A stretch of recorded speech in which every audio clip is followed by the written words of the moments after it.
He was a 29-year-old single office worker, overworked and dreaming of fantasy freedom. Then a goddess answered his wish and dropped him into another world. A fresh start, easy life, no responsibilities, or so he thought. Because on day one, he gets caught by a woman who decides she's his wife. Now he's grinding levels and fighting monsters, and somehow, from office NPC he is promoted to accidental hero. Is this really a free life, or just a different kind of grind? Let's find out. This story begins with the protagonist, Toishi Mitsuba, sitting at home, playing a computer game. He clicked loudly on the keyboard and exclaimed, "Pure victory." He wanted to enter a game, like a fantasy. Looking at the time, he realized that it was time to go to bed. He had to go to work tomorrow. As he lay down, he thought, when the game ends, reality returns, this useless reality. He was 29 years old, a bachelor, which is even worse than being overweight. He was an ordinary salaryman. He didn't like his current life. He constantly felt hopeless, a feeling that couldn't be relieved in reality. So he immersed himself entirely in games, light novels, and the internet. Yes, he was a grown man who loved fantasy and other worlds, although he knew that there were no other worlds than in dreams. But this reality, he was powerless to change it himself. A boring reality for him. Is this really normal? He wished he could be the chosen one in a fantasy world. He wanted to be the main character. When he plays games, he usually turns on hard mode. But if he ever gets there, easy mode wouldn't hurt. It's all just fantasy. Another boring day had ended. At least, that's how it should have been. Suddenly, he heard a voice, and he, a 29-year-old bachelor,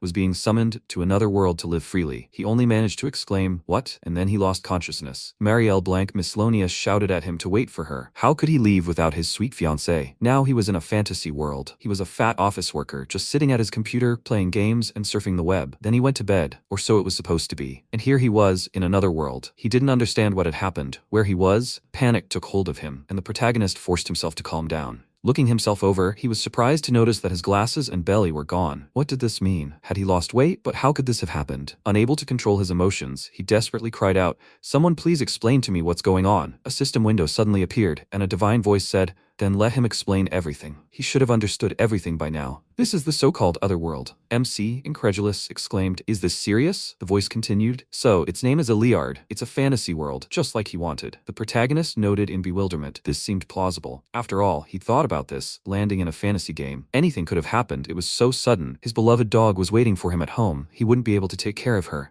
She was probably whining loudly by now. The voice spoke, "And there's magic in this world." The protagonist was indignant. Will they just ignore him? He was beginning to understand. It had been a mistake to start a conversation with him. Suddenly, the meaning of what was said dawned on him, and he asked again, "Is there magic here?" The voice answered, "Yes, indeed." The level of development in this world was what he called the Middle Ages, but magic thrives here, so perhaps that's somehow better. On the other hand, science is also well developed. The protagonist exclaimed, "How do I use magic?" A response sounded out for him, directing him to open the menu in the system window. The information contained his stats, a set of skills, such as sword, unarmed, stick, axe, bow, and throwing weapons, earth, water, wind, fire, light, darkness, and healing. He was also given the skills of cleaning, sewing, blacksmithing, alchemy, farming, and woodworking. In addition, he had mind reading, clear vision, appraisal, eloquence, theft, cunning, dodge, and resistance to mind control. His inventory contained an adventurer's kit and a short sword. He thought with delight, "Wow, now this really is like a game." But according to the information, he's 19 years old. How can that be? His real age is 29. The voice continued, "Magic, fencing, alchemy. There are many skill variations. He can learn them all with a skill." MC was perplexed by this. It turns out he can earn skill points whenever he wants.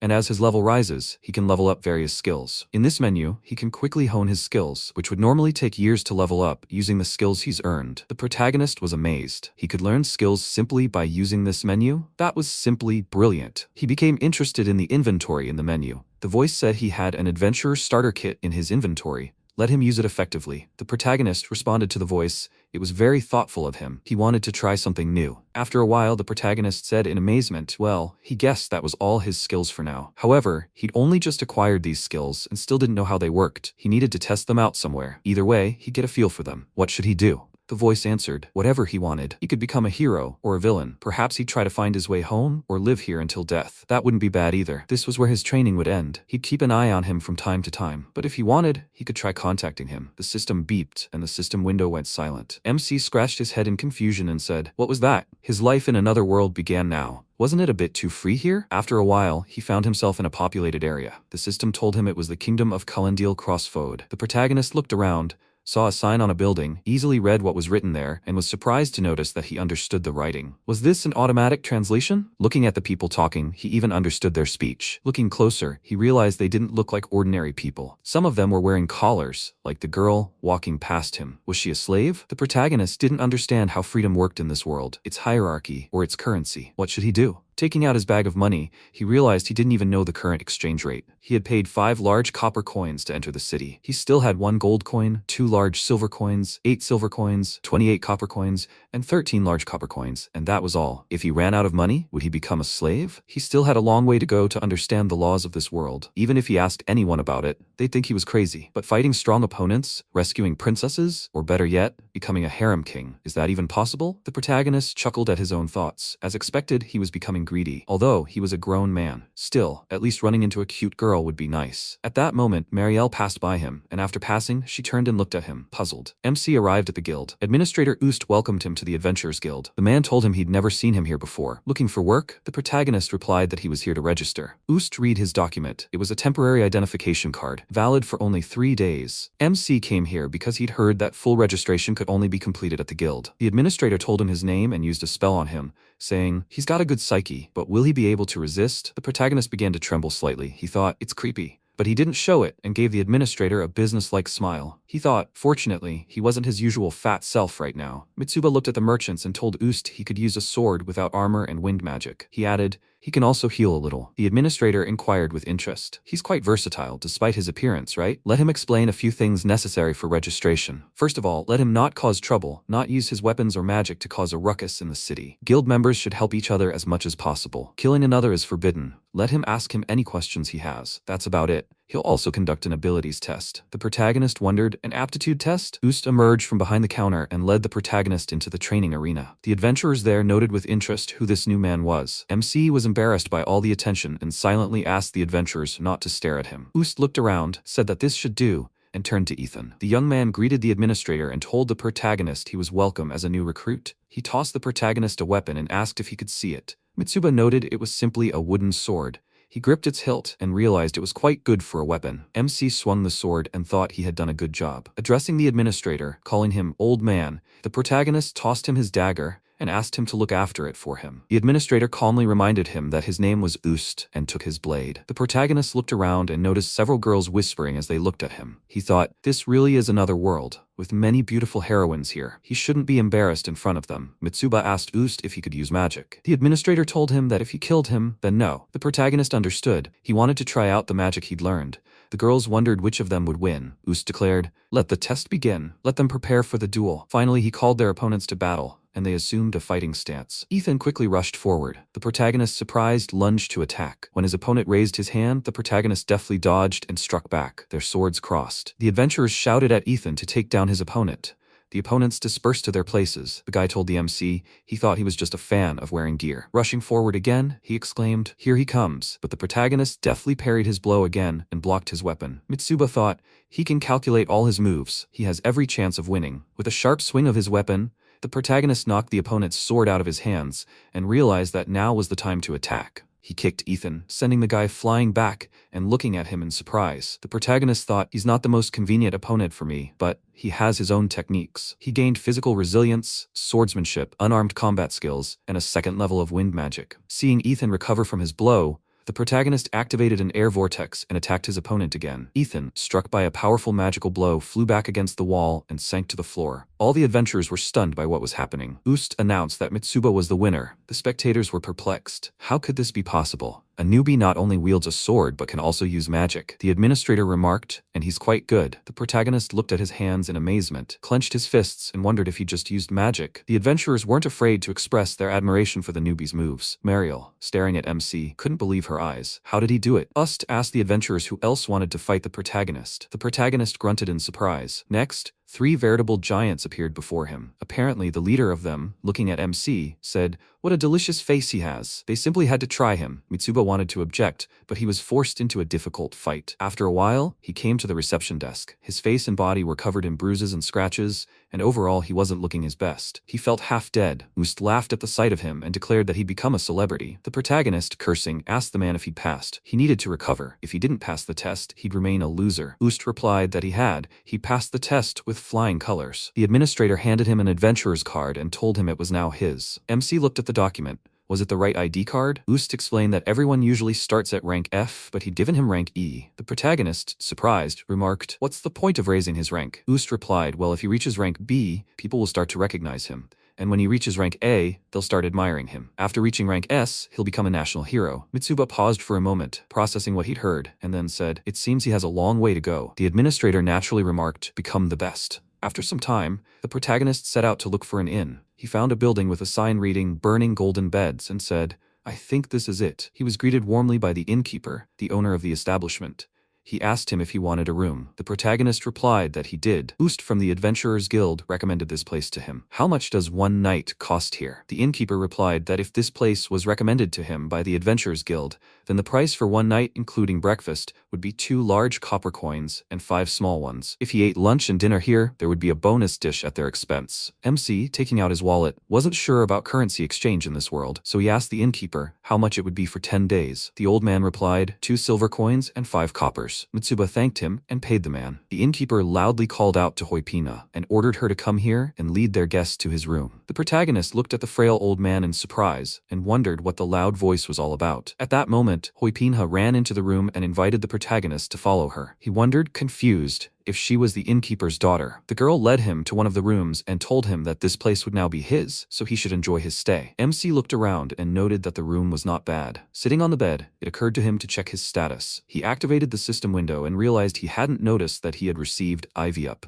Was it because of the aptitude test? Also, he'd gained 6 skill points. He could take new skills, but maybe it would be better to level up his multi-skills and practical skills. Was that too prudent? No, efficiency was important. He just didn't want to die early. First, he needed to check his inventory, look at his adventurer's kit. A bag appeared before him, and the protagonist considered it. Both the operation menu and the stats, he could summon them with a thought. It was interesting, actually. It was as simple as breathing. After sorting through his inventory, the protagonist saw that the kit included a blanket, torches, a lantern, a canteen, a short sword, rations, an 18-meter rope, and the backpack itself. Those were all the items. If he put them together in the same container, they would likely count as separate items. Could he ignore the size and weight of the stored items? He should try placing them all together. MC stretched sweetly and muttered, "Well, I need to check." He jumped onto the bed, stretched out and thought. In this world called ISEKAI'D, he was curious about what adventures awaited him. Suddenly, the system reminded him to call the voice of God at any time. The protagonist said that was enough for today. The next day, he met with Marielle. This time, he didn't even expect to receive an unexpected confession. When the girl spoke to him and voiced her request, his bewilderment knew no bounds. The protagonist exclaimed, "What did she just say?" Marielle sheepishly repeated her offer to date. The protagonist wondered in amazement. How did this happen? Well, he should calm down and put everything in its place. First, he went out to buy equipment. He had come to the bazaar a few hours ago to the weapons shop. Inside, several customers were examining weapons, choosing the right ones for themselves. The protagonist thought, "It's so peaceful here. It smells of iron and leather." He looked at the swords and wondered which one he should get. Choosing his first armor was very important. At that moment, Louis appeared in front of him and asked if he needed her help. She introduced herself and added that she was the local clerk. MC told her his name and said he was thinking about buying leather armor. The girl came closer to him, and he was surprised to see that her ears were pointy. Perhaps she was an elf or something like that. Louis reached out to him and, saying that she would take a look, she hugged him. The protagonist was confused and tried to tear her away. In that same second, he appreciated it. It smelled so good and was so soft, just amazing. All the customers looked at them with envy, which greatly embarrassed the protagonist. Louis broke away from him, picked up a suitable armor, and with a smile told him that this one should fit him. The girl asked him what style of gloves and knee pads he liked. The protagonist, breathless with excitement, wondered if she was just taking measurements. He cleared his throat and told her he'd like something for hand-to-hand combat, not just swordplay. He added that his budget was 9 silver coins. Louis exclaimed, "Of course, then it would be a good idea to reinforce his knuckles, knee pads, and elbows with metal. She'd also reinforce his boots, but that would be a bit over his budget." The protagonist frustratedly wondered if that was all they wanted from him. He answered out loud that if it wasn't much, it wouldn't be a problem. While Louis was gathering his supplies, Mitsuba thought about how cool the other world would be. Suddenly, he saw a cat named Louis sitting at the table and was very surprised. Louis addressed the cat as the manager and asked him if she could wrap this product. MC was even more surprised. A cat manager? It seems this world is full of wonders. The girl told him so and asked him about a weapon. He replied that he would like one, but his budget was limited. He would like a large sword, but he could use wind magic instead. Louis wondered what to do. She told him that despite his build, he really did need a longsword. But magic changes everything. Suddenly she exclaimed, "What about his guide?" Mitsuba asked her, surprised. "The guide?" Then it was Louis' turn to be surprised, and she exclaimed in bewilderment, "He means he uses magic without a guide? Didn't he know it was very effective? He really is a mage?" The protagonist, confused, wondered if she was making fun of him. The girl showed him the guide and explained that it was the cheapest one in their shop. He'll see the difference when he tries it, but she doesn't know the principles of magic. The protagonist picked it up and thought it looked like a wooden stick, just like a percussion accessory. He held the conductor in his hand and summoned wind bullets. A magical ball, glowing with a bright light, appeared above his hand. MC said in surprise, "Wow, he really feels like he can draw magical energy through this conductor." The protagonist asked Louise if he could use it as a weapon. She replied that they had something similar. A cheap conductor? Would a mace be enough? It only cost 6 silver. The protagonist thought with disappointment that the equipment and weapons were quite expensive. He was bad at bargaining, but he still asked her, since he was buying a full set, how about a discount? Louise looked at him carefully, then turned her gaze to the manager. Louis waved his paw at her, and the girl said, "Then she'll give him everything, including this set, for 1 gold and 4 silver coins." What did he think of that? The protagonist wondered, confused, what that was. He asked her if she'd just seen the cat signal. The girl sheepishly said something unintelligible, then quickly thanked him for coming. After shopping, MC returned to the guild. Oost remarked that he now looked more like a true adventurer. The protagonist told him he was right and thanked him. After secluding himself, Mitsuba decided to test the weapon. He upgraded his wooden weapon skill to level 2 for this purpose. The protagonist activated his power and felt something. When he acquired these abilities, he felt his body enhancement skill help him while running. Improving his swordsmanship to level 2 made his body more stable, or rather, made his movements more fluid. He felt like he was now ready to fight in this world. After the test, the protagonist sat down on the bench and took a deep, relaxed breath. At that moment, he saw Marielle again. She shyly suggested they go together. He thought this girl had appeared while he was resting after training. She had suddenly confessed to him, and he didn't know why. Confused, the protagonist asked her what she meant. Marielle sheepishly replied that she had just become an adventurer,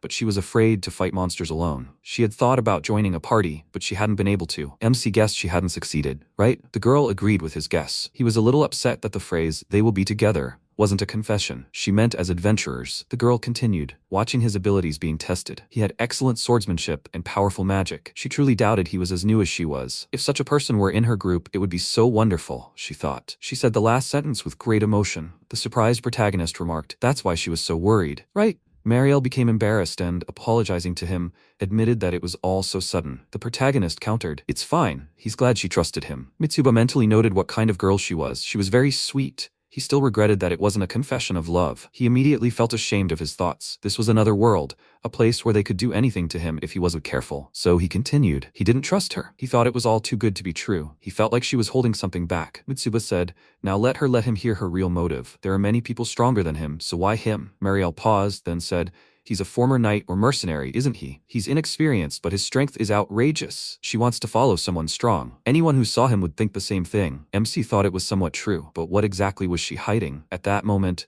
Us told him she could be trusted. He vouched for her. The protagonist flinched in surprise and wondered indignantly why this old man was so intimidating. The administrator said that she might be a newbie, but she had a lot of knowledge and useful skills. Besides, he shouldn't be so suspicious of an innocent girl. The protagonist wondered if he meant not being so weak. Marielle hopefully said that everything Uth said was true. She begged him to accept her offer. MC clenched his fist firmly and replied, "Very well, let her forgive him for doubting her." He was very cautious, as he had never been to this land before. He thought about how he hadn't decided on the group yet, so he wouldn't worry about it too much for now. He extended his hand to the girl and told her his name. The girl happily introduced herself and added that she was very pleased to meet him. She was thrilled to be able to go on an adventure with him. Mitsuba appreciated her joy and thought it was good that she was so energetic. But most importantly, she was his type. First, he needed to see how she handled this.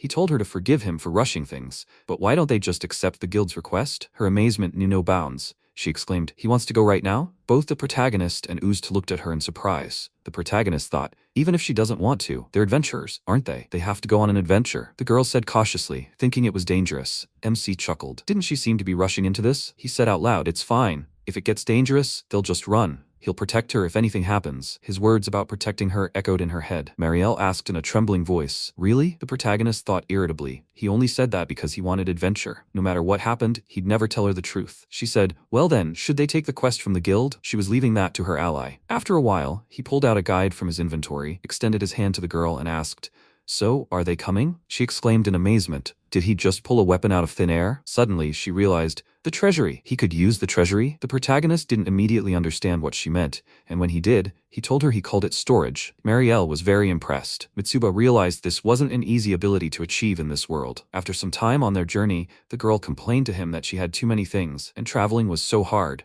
He didn't need to carry his things. She was so jealous of him. The MC told her he had both. He wondered if this was such a rare ability. He shouldn't tell anyone the nature of his powers. The protagonist asked her, by the way, what kind of weapon she used. He noticed that she wore light armor. Perhaps she had some kind of combat skill? The girl hesitantly said, "Is it a sword?" Mitsuba wondered why that was a question. He offered to spar with her. He wanted to see what she was capable of. Marielle stuttered and agreed. The protagonist lunged at her. She tried to parry his blow, but missed and fell. He hit her on the back with his conductor, and the girl fell backwards, gasping in surprise and pain. MC thought he had a bad feeling about this whole thing. He had to admonish her to keep her waist straight. Marielle, enraged, jumped up and, holding the blade with both hands, tried to attack him. The protagonist gave her a simple sweep, and she fell again. He looked at his ally, turned around, and as he left, suggested she just forget about forming a group. She jumped up and, begging him not to leave, grabbed his leg. The protagonist now understood why the other groups wouldn't accept her. This girl, she was a real noob. Had she even participated in the competition? He irritably advised her to go home and live a normal life. Marielle, almost in tears, told him that she had nowhere else to go. Mitsuba hadn't expected this turn of events. Suddenly, she pulled away from him and cautiously turned the other way. MC asked her in surprise, "What's wrong?" She pointed in the direction, telling him someone was approaching. Now he, too, clearly heard the sound of feet. A terrifying-looking boar emerged from behind the bushes. The protagonist exclaimed in bewilderment, "What is that?" The girl exclaimed in amazement, "A small boar." She couldn't believe it had appeared. The protagonist, appreciating the monster's enormous size, was amazed. "Small? This massive thing is small?" He turned to Marielle and asked if she would help him. He would go ahead. He noticed that she was sitting on the ground, shaking in fear. His indignation knew no bounds. He had, of course, considered this, that he could fight in another world, but he shouldn't protect anyone. Nevertheless, he cast protection on her. At that moment, his ally warned him that the monster was attacking. Mitsuba barely dodged the attack and exclaimed, "That was close." The enemy was faster than he thought. Dodging the boar, the protagonist forced himself to consider what to do in this situation. Why was it chasing him? He couldn't escape it. In an instant, he decided, come what may, this was the perfect chance to test his club. Mitsuba assumed a fighting stance and waited for the right moment. As soon as the monster approached him, the protagonist activated his weapon and struck the boar, invoking the wind-slash skill. He thought, his skills, it seemed, he could use them without limit. Marielle was shocked by what was happening, and she exclaimed in amazement, "Wonderful, he destroyed that little boar with one blow." She shouted at him that she was glad he was okay. The protagonist looked at his fallen opponent and chuckled at her words. Marielle, seeing that he was ignoring her, called out to him again. Turning around, MC told her she was an idiot. The girl, astonished, tried to protest, but Mitsuba interrupted her, telling her, "They are adventurers, therefore they will inevitably encounter danger. Will she be able to protect herself?" Marielle looked down in embarrassment and said, "I'll do my best. I lack the strength to care for others." She added, "Ordinarily, F and E rank adventurers wouldn't be able to resist a small boar." The protagonist asked irritably, "So what?" She continued,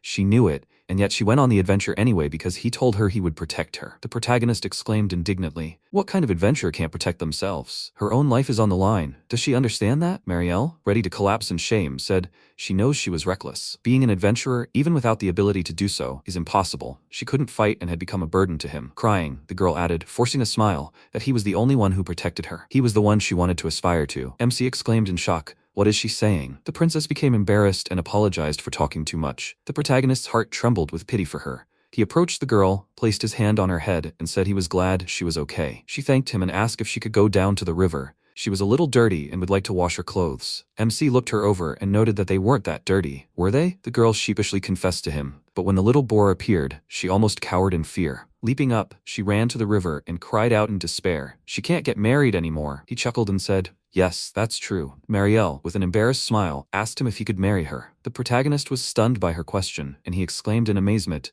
"What the hell is she talking about?" After some time, the protagonist and Marielle walked into the forest together. Along the way, he fought monsters.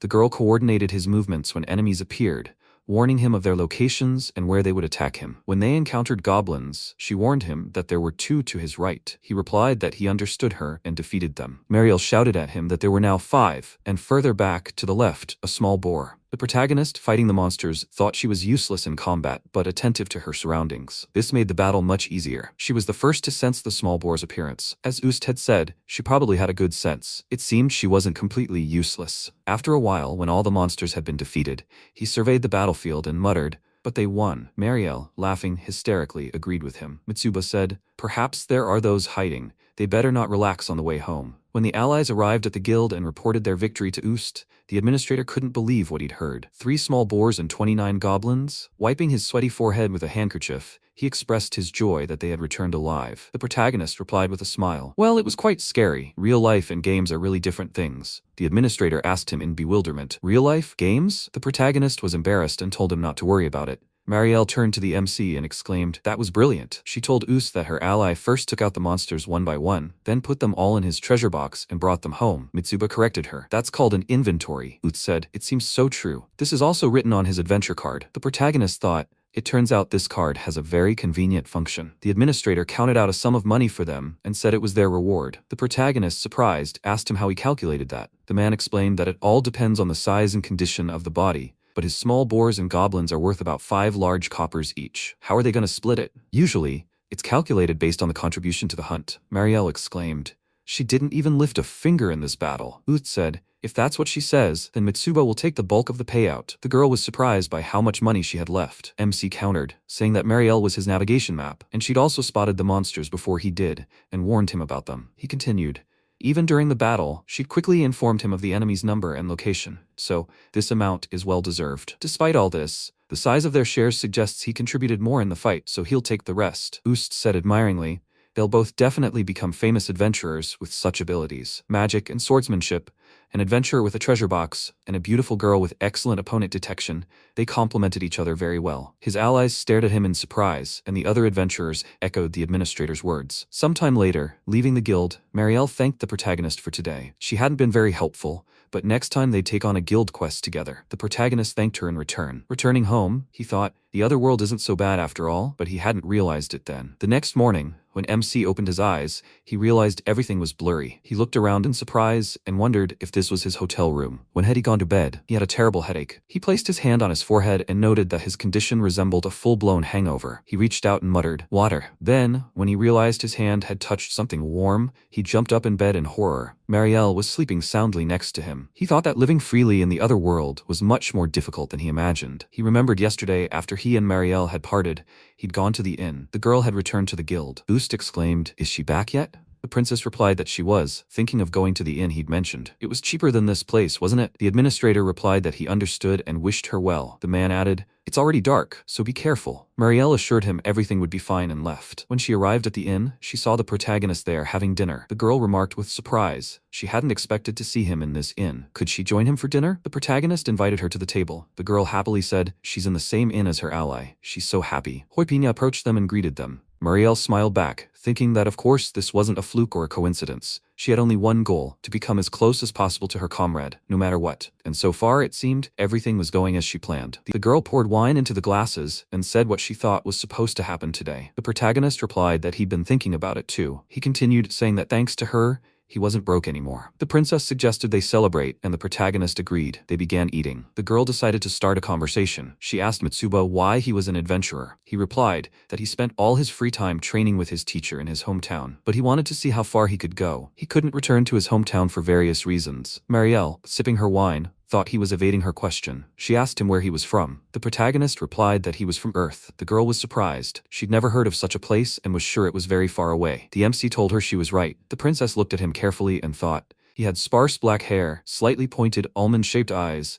a handsome face with harmonious features, a not too muscular proportionate body, and a tall stature. He's literally like a hero from the books she read at home. Also, he couldn't return home, just like she couldn't. Mitsuba asked her what she would do now. Was there anyone she could rely on? The girl answered, of course. The man she could trust so much was sitting right in front of her. She didn't tell him that today she wanted to become his wife. The protagonist noticed that they were out of alcohol. Marielle called Huipina and asked her for the best drink for her ally. She whispered to the surprised girl to bring a bottle of nectar. Huipina immediately rushed to fulfill her order. A short time later, the girl brought what the princess had ordered and said, here is their drink, let them enjoy. Marielle approached the MC and suggested he try it. She thought she had no home to return to. She didn't want to go back at all, even if it was just for today. After a while, the protagonist slurred his words and told her that if she couldn't fight, she should say so first. Wasn't she only thinking about her own safety? So, a girl her age would stay in an inn with a man she'd just met? Was that right? The princess was embarrassed by his words and thought, well, he's the kind of person who can't keep his mouth shut when drunk. Dropping his head on the table, he muttered,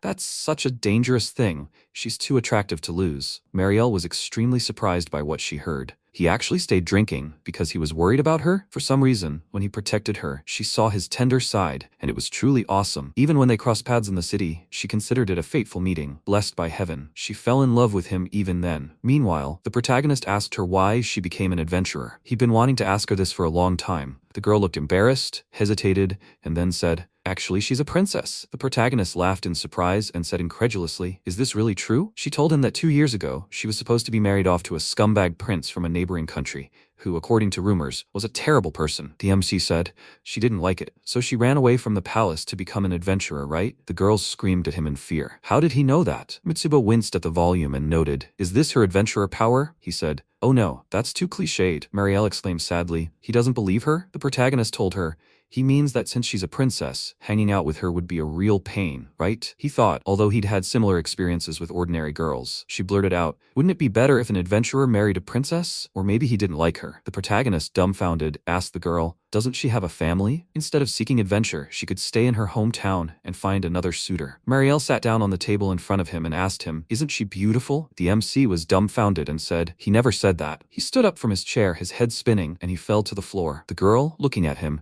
said, "I think she worries about him more than anyone." He'd told her himself that she was too sweet for him to get drunk or for something terrible to happen. She leaned over him and continued, "Everything was fine. He could just lie here, and she'd take care of the rest." The protagonist barely raised his head, said, "She planned it all," and then buried his face in the floor again. Huipina had said, "Beautiful." She bowed to the princess and wished her to enjoy it. And now, with a headache, he looked at her, not knowing what to do. He was terribly thirsty. Marielle blinked, opened her eyes, and turned to him. He screamed in horror, "It can't be." The girl yawned and asked him if he thought he was being too cruel to scream after such a night with such a beautiful girl. The protagonist screamed loudly again. Why is she in his room? She pointed out that, after all, he didn't remember anything. She would tell him everything. A girl of marriageable age shared a room with a man she knew. He got drunk, saw her as a beauty, and then, so to speak, she went through a lot. Now she was his, and he could have as much fun with her as he wanted. The protagonist was ready to sink through the floor with shame. He covered his face with his hands and told her that first they needed to get dressed. He tried to calm down. This wasn't what he wanted to hear. He couldn't remember anything. If he didn't take responsibility,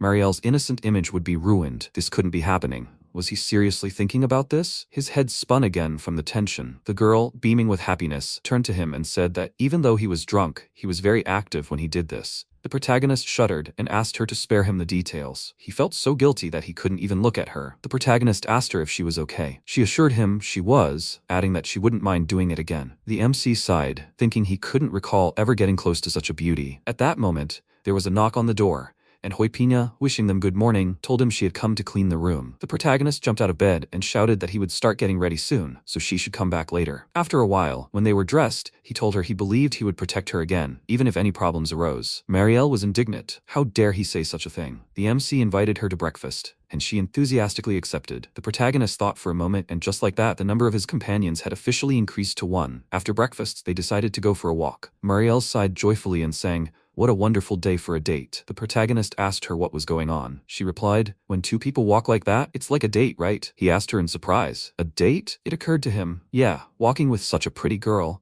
That would have been impossible in the previous world. Thinking about his life back then, he was happy with everything except his extra weight. Was this a dream? In any case, two people living in this world are doing their best. When they arrived at the weapon shop, Louis greeted them. He asked her if it was okay if they looked around again. The clerk invited them in. The protagonist thought, "The club helped me deal with the monsters that day, but it was no longer usable, and now I've returned to choose a weapon." He asked his ally if she'd ever been to this shop. The girl answered him a couple of times. She added that she wasn't very good at fighting, or rather, completely incapable, so there was no point in visiting this place. MC said he wanted to choose a weapon that could be used defensively in the next battle. Louis offered to help him choose a weapon. MC saw Louis approach Marielle, and Mitsuba thought he'd come to serve her. Glancing at the protagonist's weapon, the cat noticed that it seemed to have seen some serious damage. The protagonist was amazed. He could even talk? Louis said his weapon could be used in combat. It's believed that mages in the rear need it. They don't fight on the front lines. Would he like the same weapon? The protagonist replied that it would be nice to have a more durable one.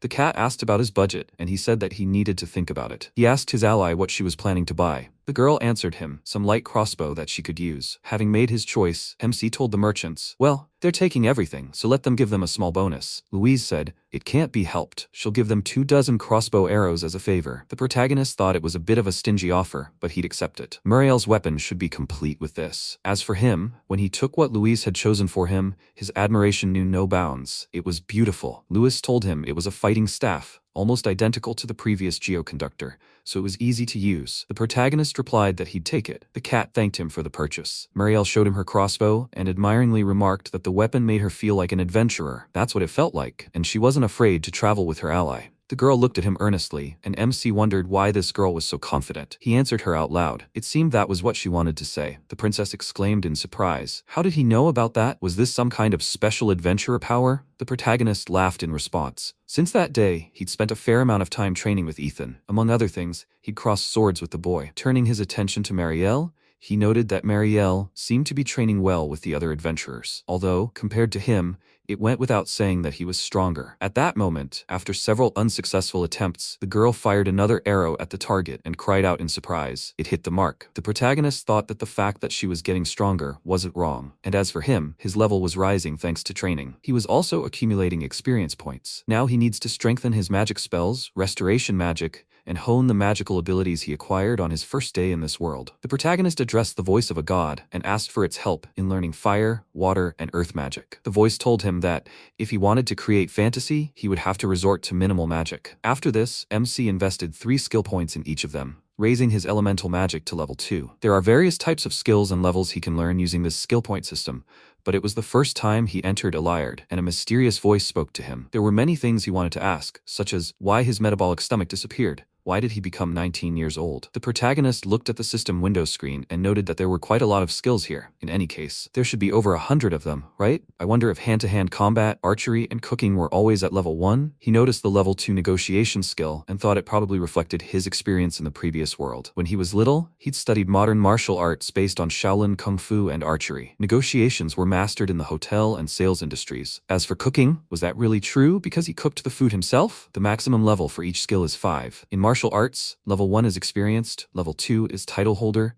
level 3 is teacher class, and level 4 is supreme class. If someone reaches level 5, they attain the superhuman class. That must be their status. In the end, MC decided he wouldn't think too much about it. Should he even believe the mysterious voice? He turned to Marielle and asked if she had a free moment. She responded to his question. The protagonist told her he'd like to practice magic. Could she be his partner? The princess was surprised. She? As his partner? He chuckled and said, last time was confusing. The protagonist added, actually, there was other magic he could use. He needed to test it. He wondered if he'd acquired some magic through skill points, and he was sure Marielle would start working with it again. She replied that if she suits him as a partner, she agrees. He offered to shoot him with her crossbow. The princess exclaimed in shock. If she did that, she'd kill him. MC assured her everything would be fine. Oost and Ethan stared at him with interest. The girl warned Mitsuba that she was coming and fired at him. The protagonist summoned an earthen wall, which blocked Marielle's arrow. The protagonist thought, as expected, the skill was indeed accurate, but its defensive power was high. He asked the girl to shoot him again. When she did, the protagonist activated a water wall, which turned the arrow into an icicle. The protagonist slapped it,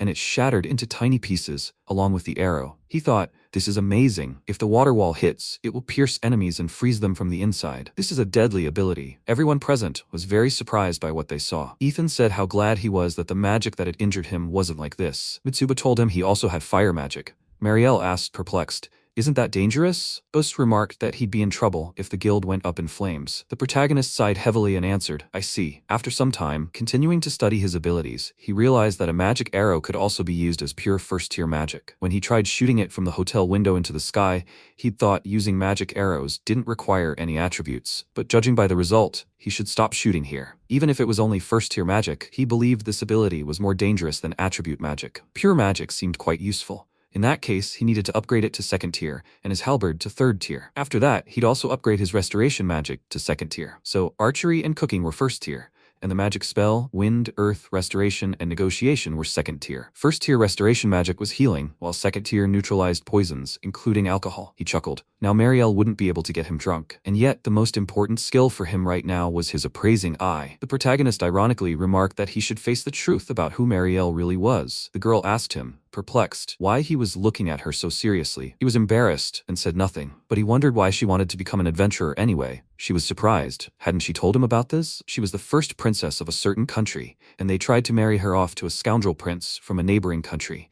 so she ran away from home. MC thought he didn't remember. The girl exclaimed in irritation. She didn't want to go home. In 3 years, her younger sister would replace her as that pathetic prince's wife, and then she would return. The protagonist was shocked. Even with such a sweet face, she spoke rather harshly. What if he was hooked? The first princess? He decided to use his appraising eye skill on her. The protagonist activated the ability, although he doubted it was heartless. He wanted to marry the person he liked, right? But it was too late to retreat. The skill had been activated. The evaluation revealed her real name, rank 0.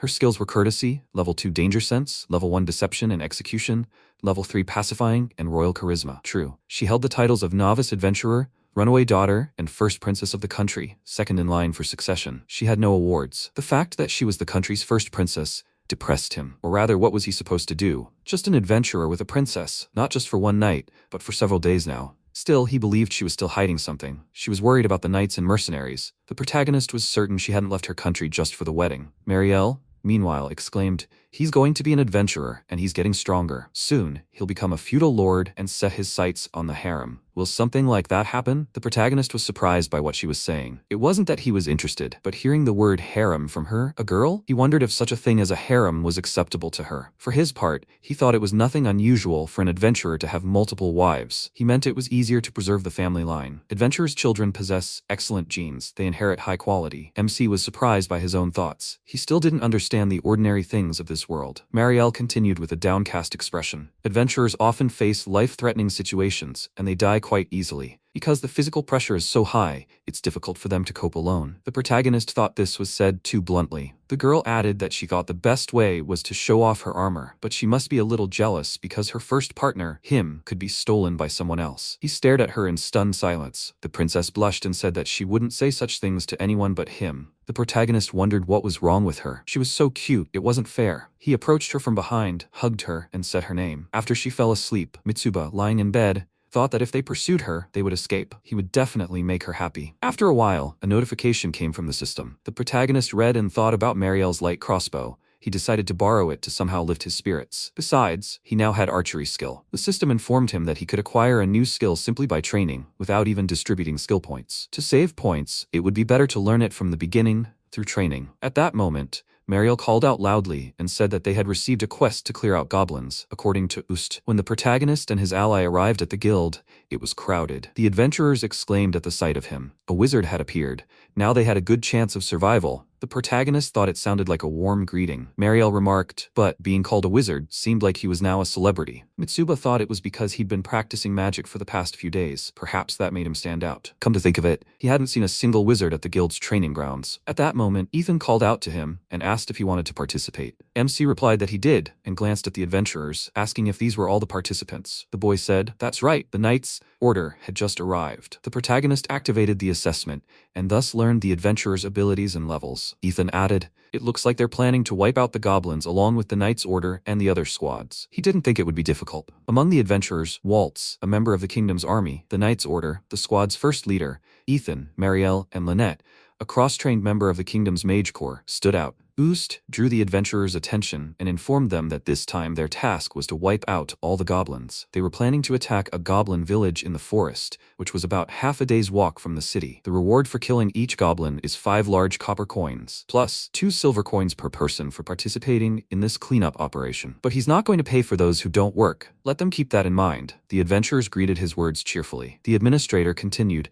"The meeting would take place today, when the night bell rang. The worst part was, they could be stuck in the forest all night for about 2 days. Make sure everyone remembers to bring their own food." He added that the guild counter sold excellent canned goods at a low price. The adventurers began to complain. He was a real freeloader. The protagonist turned to Marielle and said that even though ISEKAI'D liked to joke around sometimes, they still had to be prepared. The girl agreed. She thought so too. They needed to be extremely well prepared for the task. In the end, during his preparations, he took with him 3 days' worth of canned goods for both of them, along with a few spare blankets. The princess exclaimed, "What about the lantern? They should take it, just in case." The protagonist wanted to take a water bag, so he asked the receptionist. "He has barrels, right? He could use them for water." He needed 3. Surprised, ISEKAI'D replied that he didn't mind. Let him take them. But okay, if they were riding in a carriage, But they were walking? Did he understand that? He could carry that much? The protagonist was surprised. Was that really too much? He paid for his purchases, and the receptionist asked him how much he could fit in his treasure box. MC said he didn't know. He never took so many things that it was completely full. Marielle turned to Mitsuba and said that it was time for them to leave. He remarked that she was right. Looking at the adventurers, he noted that quite a few adventurers had gathered there,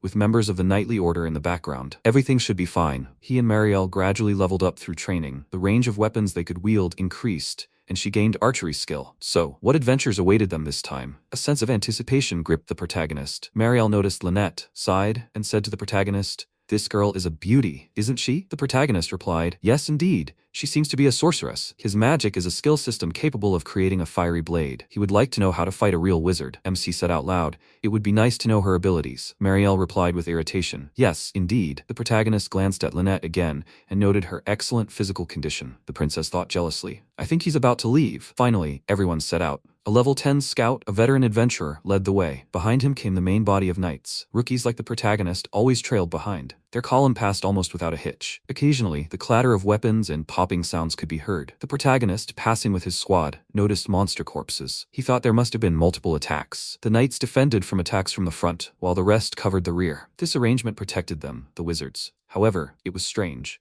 Before, when encountering goblins, even if they tried to separate them, they only attacked a few units. And now, the attacks were unexpected. It made no sense. Suddenly a command rang out. "A horde of goblins. Everyone prepare." Marielle took a deep breath. MC, hearing the clatter of feet, thought the sounds of battle were approaching. Had the front failed to hold them back? The leader of the knights commanded the main body of Achira to engage in battle. The protagonist told the princess not to rush forward. The girl replied that she understood him. The allies assumed a fighting stance, and the protagonist shouted at the monsters to come at him. He destroyed several of the creatures, but then everyone stopped, confused. The goblins weren't attacking them. They were running past the warriors, their paws rustling. MC exclaimed in surprise. "Why are they moving like that?" Lynette said. "That's it. It looked like the goblins were running away from something." The protagonist asked her in surprise, "Running away?" At that moment, Marielle tugged at his sleeve and said to him with concern, "It's very strange. She has a bad feeling about this. This was more than just a goblin." Mitsuba noticed that the girl was shaking violently. Had she really detected something? The protagonist reassured her, telling her everything was fine. At that moment, a terrible scream was heard. Mitsuba, horrified, began to guess who it belonged to. Suddenly, the severed arm of one of the knights flew out from behind the bushes, followed by the body of the slain knight. Marielle trembled even more with fear. The protagonist buried her face in his and told her not to look. He wondered if whatever was chasing the goblins was capable of such a thing.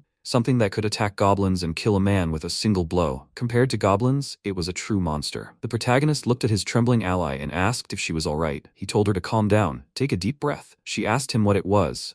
Let him answer her. He placed his hand on her shoulder and advised her to rely on her knowledge. Ahead, the sounds of struggle, cries for help, and dull thuds grew more frequent. Mitsuba noted that the screams and shouts were getting closer. This was bad. Marielle tried to control her emotions, listened, and said, "The one who feeds on goblins, whose existence is shrouded in mystery. It's a troll." The stomping and roaring grew closer. The last surviving knight crouched before his fallen comrade and said in surprise, "This quest is supposed to be a goblin hunt, right?" He hadn't heard anything like that. The protagonist wanted to warn him to be careful, but before he could, the boy took a blow and fell dead. The adventurers were confused, wondering what was happening. Waltz shouted to his companions not to rush in. The enemy is strong, but clumsy. They need to watch their movements and dodge. One of the adventurers said in bewilderment, "Come on, they were supposed to take him down." Ethan turned to his companion, who complained that his arm was broken. Waltz turned to the adventurers and told them not to relax. They had lost their knights. He looked at the standing protagonist and asked him what he was doing. They needed to get out of here quickly. The protagonist grinned. Run? He'd been preparing to meet the enemy.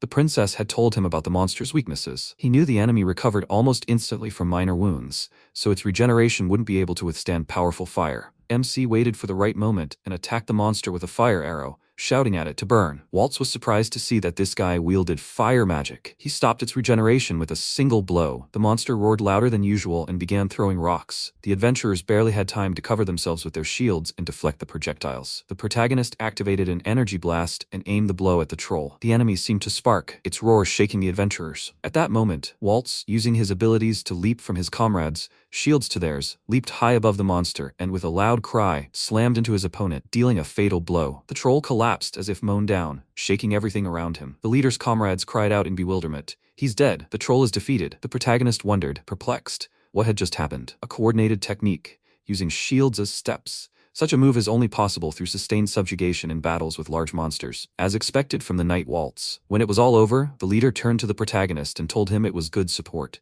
They had escaped with few losses thanks to him. MC sheepishly replied, "What was he talking about? They did a great job." At that moment, something rustled again, and 3 more monsters emerged from behind the bushes. Mitsuba, dumbfounded, said, "Oh, come on." He instantly activated a triple concentration of magical power and summoned an explosion of energy. Swinging his staff, he successfully struck the enemy. The troll let out a heart-rending cry. Waltz told his comrades that he could handle them all, but they should retreat with the wounded. The boy replied that he understood, but the protagonist rushed forward, much to Waltz's subordinate's surprise. The boy wondered why the mage was pushing forward. The protagonist thought about the enemy. He might be larger, but his weak points were the same as those of humans. He needed to aim for his head. MC pushed off the ground, appeared above the enemy, and delivered a crushing blow. 2 more opponents appeared before the warriors. They cursed and exclaimed, "How many more are there?" One of the trolls attempted to strike the protagonist, but Mitsuba deftly dodged and counterattacked. As the enemy collapsed, the protagonist grabbed his staff to pull it from the monster's body. At that moment, another troll appeared from behind. MC cursed. How many more were there? He yanked the staff, but realized with horror that it was stuck in the enemy's body. He couldn't fight. The emerging trolls struck him,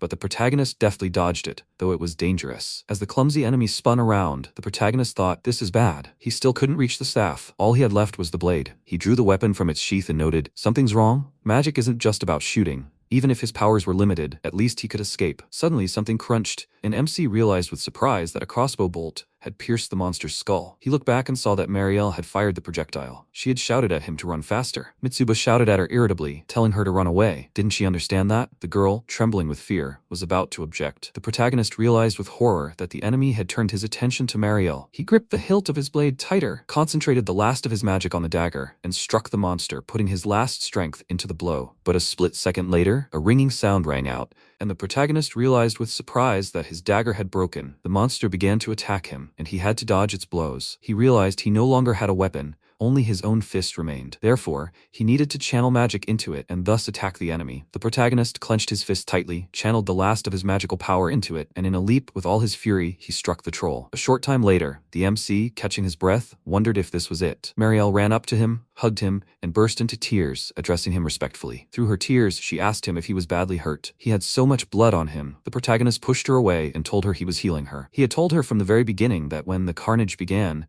she should run. He sighed and said, well, he had managed to keep his promise this time too. The girls stared at him in confusion. What was he talking about? The protagonist reminded her of the day he had promised to protect her, no matter what. The princess confirmed that this was true and burst into tears even more. Ethan, approaching them, said how he understands him. The boy laughingly asked him if he could lean on his shoulder too. Marielle shyly pulled away from her ally, and the protagonist irritably told Ethan to stop teasing. The adventurer now spoke seriously, saying it seemed to be over. MC agreed with him and thought the knights had dealt with the trolls, and the goblins seemed to have calmed down as well. However, 3 adventurers were dead, 7 were wounded. 5 of them seriously wounded. 6 knights were moderately wounded, the rest lightly. But injury statistics alone couldn't accurately assess strength. He activated his healing skill and began treating the wounded. One of the adventurers groaned in pain. The protagonist asked him if everything was all right. The boy replied that it was. He added that the front had been hot and he almost died. The protagonist remarked that it had dragged on for a long time, and so had he. But surely participants in the same quest always help each other? The boy picked up the spear, which he could barely hold, and said,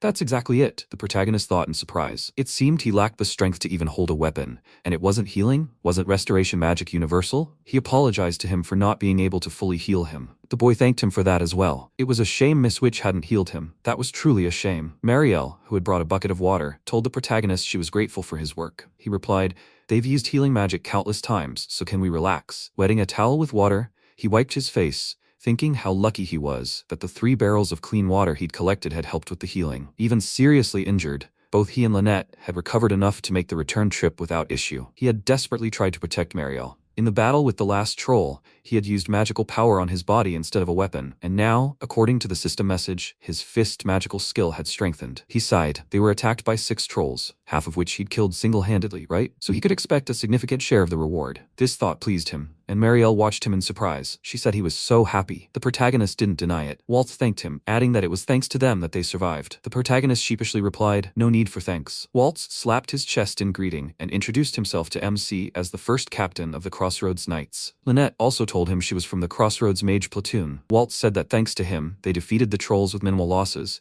and they were grateful to him for that. He's so strong it's not even B rank, most likely A rank? Mitsuba answered him in surprise. No, actually, he only became an adventurer 10 days ago. This is his second quest. Both Walt and Lynette stared at him in amazement. The girl looked perplexed, mastering all those spells, defeating so many trolls, and there was no rank. Was he kidding? Waltz added. How much training did he have to undergo before becoming an adventurer? He simply couldn't believe it. MC said sheepishly, well, the masters in the village taught him how to use magic and how to fight. That's how he learned. He couldn't tell them he came from another world, and somehow, an equally strange voice had helped him. Waltz extended his hand and said, whatever the case, his success had greatly helped the knights. If he wanted a reward, he should leave his contact information. The protagonist replied, near the central square in the southern district, at the Flame Tavern. He would be there if needed. He would be glad to see him again. They said goodbye and the knights departed. The protagonist summarized, and with that, the goblin clearing quest was complete. Just in case, after dawn, several knights went out to scout. The goblin settlement was completely destroyed. Those trolls must have done it. So the first goblins had merely fled from their attack. Some had died,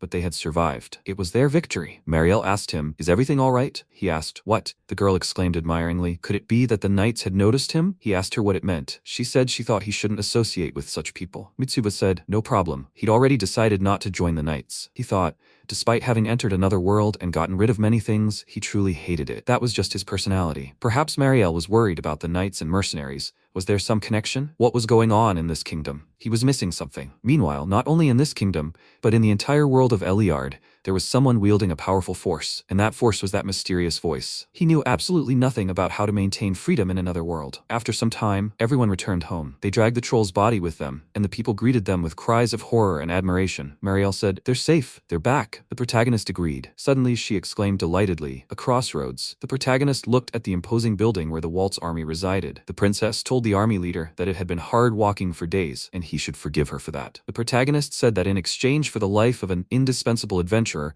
the people of the crossroads must be protected. That's what they're knights for. He wondered if he should report this Marielle to the guild. The girl sneezed a few times, and the MC worriedly noted, is everything okay? The princess assured him that she was fine. They needed to go. As they walked, he glanced at her and thought, this is her first time on a multi-day raid. Naturally, she'd be tired. At that moment, Ethan called out to him, telling him he was going to get some money to have a good time, and after that, he'd offer him a drink. The protagonist asked him in surprise, how can he really let his guard down? Ethan tactfully advised him to shut up about it. He'd killed a goblins or two. Meanwhile, the adventurers arrived at the guild and were greeted by Oost. The man added that he'd been worried something had happened when they'd left for the goblin village. He asked if everyone was safe. The companions bowed their heads. Then one of them silently handed the administrator their cards. Oost sadly noted that 3 had died. The adventurers explained to him that there had been a surprise attack by trolls. If not for the knights, they would all have died. Oost closed his eyes, thought of the protagonist, and said, no, not the best fighter. Yes, it was tough. I need to check all their cards. At this point, the protagonist asked Ethan what would happen to the fallen adventurers the knights had carried off. The guy told him they'd be buried in the city cemetery, and their personal belongings would be given to the families of the deceased. Finally, MC reached the guild. He approached the reception desk and gave Oost his and Marielle's adventurer cards. When the receptionist looked at his victory card, he was astonished. What did it mean? This guy actually defeated 3 trolls. He looked at the protagonist and suspiciously asked him, did he forge the card? The protagonist was indignant. How rude. The adventurer he'd saved turned to Oost and said it was true. He'd seen with his own eyes how this kid roasted a troll with fire magic. Another adventurer also confirmed that he'd clearly seen it and he'd stabbed the second one with his staff. Marielle added, and then he tore the last one apart with his bare hands. Everyone present admiringly exclaimed, wow. The protagonist was embarrassed by all the attention and began mumbling something incoherent. He thought he'd been overpraised. He felt very awkward. Ethan playfully teased him about being a wizard. The protagonist thought, what a jerk. A little later, when Oost examined the loot, he said in amazement that he hadn't expected this. The skin and bone would go for armor, the fat for alchemists, the meat, it would all fetch a great price. The only downside was that everyone had a damaged head. But even so, it would be useful. MC wondered if trolls were expensive. Ethan asked him if he knew. Magical monsters whose carcasses were brought to the guild were put up for sale. Naturally, they fetched more than they could fetch on the market. Ooth remarked that this scheme encouraged adventurers to bring magical monsters to their own guild. The protagonist asked him how much they would fetch. The administrator told him the reward for participating in the raid was 2 silver coins. He couldn't give an exact amount yet, but somewhere around 30 gold coins for the troll and another 5 for conquering it. MC was surprised by this. meaning he meant the total would be 105 gold coins? The administrator noted that it was approximate. Marielle exclaimed in bewilderment. 105 gold coins for just one quest? The protagonist agreed with her that it was hard to even imagine. He thought it was incomparable to an adventurer's salary. After some time, all the adventurers were celebrating their victory. Marielle and Ethan were the loudest in calling for a full drink. After the protagonist received the reward for conquering it, about 20 adventurers also announced their participation. He stopped at a bar where, for 5 gold coins, one can eat and drink as much as they want. It was better than trembling over every coin. Melkina told him she heard he'd killed a troll. He must be quite the muscle man. The other girls were also curious. Did he know the secret to strength? Let him tell them more about his adventures. The protagonist muttered something unintelligible, embarrassed, and was met with the angry gaze of 2 adventurers. He thought there had been no talk of money, so the guys were jealous of the situation itself. Their gaze was simply devastating, their faces filled with unmitigated envy. At that moment, Marielle diffused the tension. She loudly placed a bottle of wine on the table and exclaimed, "Sake and rice are free today. Be sure to let everyone try it." She looked at the girls who had surrounded the protagonist and advised them to keep their hands off him. The girls obediently retreated. Sometime later, the protagonist thought as he left the bathroom, "Finally, he's home." He saw that Marielle had already fallen asleep and sat down next to her, adjusting her blanket. Sitting on the bed, he thought he'd already gotten used to this life. But before he came to this world and met Marielle, on Earth, he was an ordinary 29-year-old guy, repeating the same routine day after day. And here, in the world of ISEKAI'D, it's thanks to the princess that every day is filled with adventure. She loves him so much. He thanked the girl out loud. She exhaled loudly and said, "Even if he says it like that, looking at other girls is unforgivable." The protagonist noted in surprise, "So she's not sleeping?" He felt cheated. The girl continued indignantly, "So he likes other girls too?" MC asked her in surprise. Was she worried about that? The princess shouted at him irritably, "He's a fool if he thinks so." "Of course not." He hugged her and said, "But it certainly looks that way." He was worried about her. The protagonist added that during the quest, when she jumped out, he'd tried to remain calm, but he'd failed. If he'd lost, he'd lose the meaning of life in this world. He'd thought about it so much. The girl exclaimed joyfully, "So he really did care about her." Mitsuba asked her not to interrupt him, otherwise the insolent guy would attack her. Early in the morning he said, "Soon the day will come. Can she get up?" The girl yawned and said that staying up all night was simply mockery. She added that if he didn't have birth control, she might have a child. Mitsuba was astonished. A child? Was she that impatient? She laughed and reassured him. She was an adventurer. Her guild uses protection magic. Female adventurers can take advantage of the guild's services, and if necessary, they can obtain protection magic in advance. The protagonist spoke up. Now it all made sense. But why? Marielle said that a pregnant female adventurer is forced to stop adventuring. That's the reason. Mitsuba thought about it. The guild was losing experienced adventurers. Still, it was strange. Even if a female adventurer becomes pregnant and the group disbands, something was wrong. The other adventurers disappear from sight. The girl added that finding a new group was quite difficult. Many obstacles arose. He thought that explained everything. Marielle was currently in a group with him. She must have been through a lot. The princess spoke up, and finally, it seemed that some were vulgar demons in human form,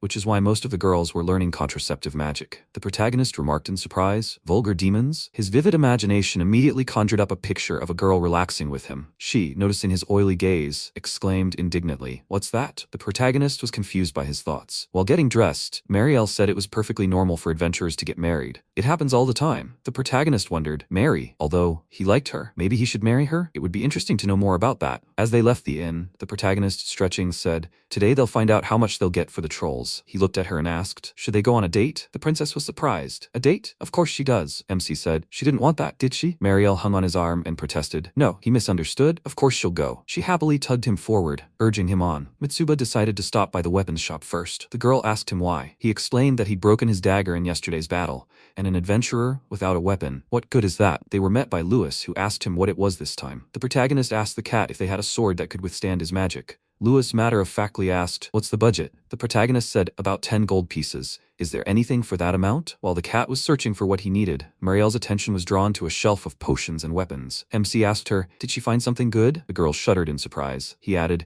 "It looks elegant." He merely noticed. "Does she want to see the new crossbow?" The girl shyly stepped away from him. The protagonist thought she'd probably like it. Louis finally showed him several blades to choose from and said, within his budget, either this one or that one. Everything else was significantly more expensive. The protagonist chose one blade, noticing that it had a large guard. The cat said, "That's right, if you have the strength, it's a mithril sword." Mitsuba drew the weapon from its sheath and, examining it admiringly, thought, "The mithril blade is hard, straight, durable, and powerful. They say it doesn't melt, and finally, it possesses great magical power. So if you infuse it with your own magic, it won't break." He said he liked it and would take the weapon. Mitsuba looked at the princess, who was enthusiastically examining the crossbows, and said to the cat, since he was buying such a cool sword, could he get a small discount? Levis asked him. The mithril dagger he'd been eyeing earlier? He grinned and remarked that it would ruin him. This dagger contained a pearl of wind magic. Its power made his movements faster and the weapon lighter. Instead of 25 coins for both, he was willing to pay 24.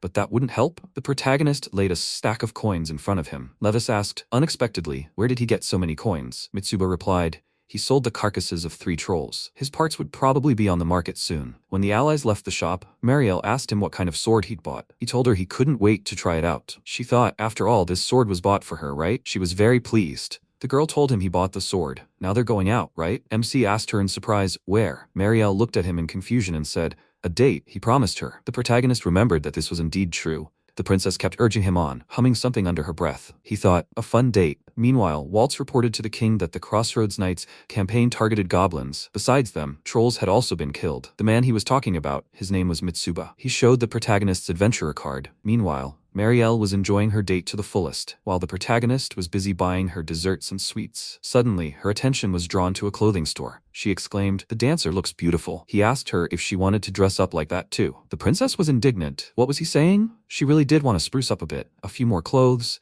maybe even a little luggage. The protagonist thought, so that's it. You can't wear clothes without storage. The girl decided to look at what she had, covering the system screen with her hand. Mitsuba noted that she was shy. Maybe he should push her a little more. He would also like to see her in different outfits, revealing and strict. Marielle, understanding his thoughts, lightly hit him and told him it was time for them to go. After a while, they sat down on a bench. The princess remarked how long it had been since she'd shopped like this. Several shopping bags stood next to her. MC cursed and thought he was glad about this, but perhaps he'd overdone it because he felt tired. However, he had learned a lot too. For example, he was surprised that in this world, most shops sold used clothes. Sewing is expensive, and ordinary people like them buy clothes when they can't make their own, or sell them when others want to buy. It's just a vicious circle. The protagonist told the girl they bought so many clothes that now they definitely need to wear them tonight. Marielle looked at him in surprise and said in amazement, is he serious? These pieces of fabric, does she really need to wear this outfit? The protagonist exclaimed, but she wanted that dancer's outfit. She snapped back, let him wear it himself. He teased her. He'll be waiting impatiently. Passers-by looked at them with affection. These two get along well with each other. Finally, the MC said, he almost forgot. He has one more gift for her. Activating the storage, he took out a blade from it and handed it to the girl. She exclaimed in confusion, is he sure? Mitsuba told her to please let her take it without objection. He reflected that he'd taken it for various reasons,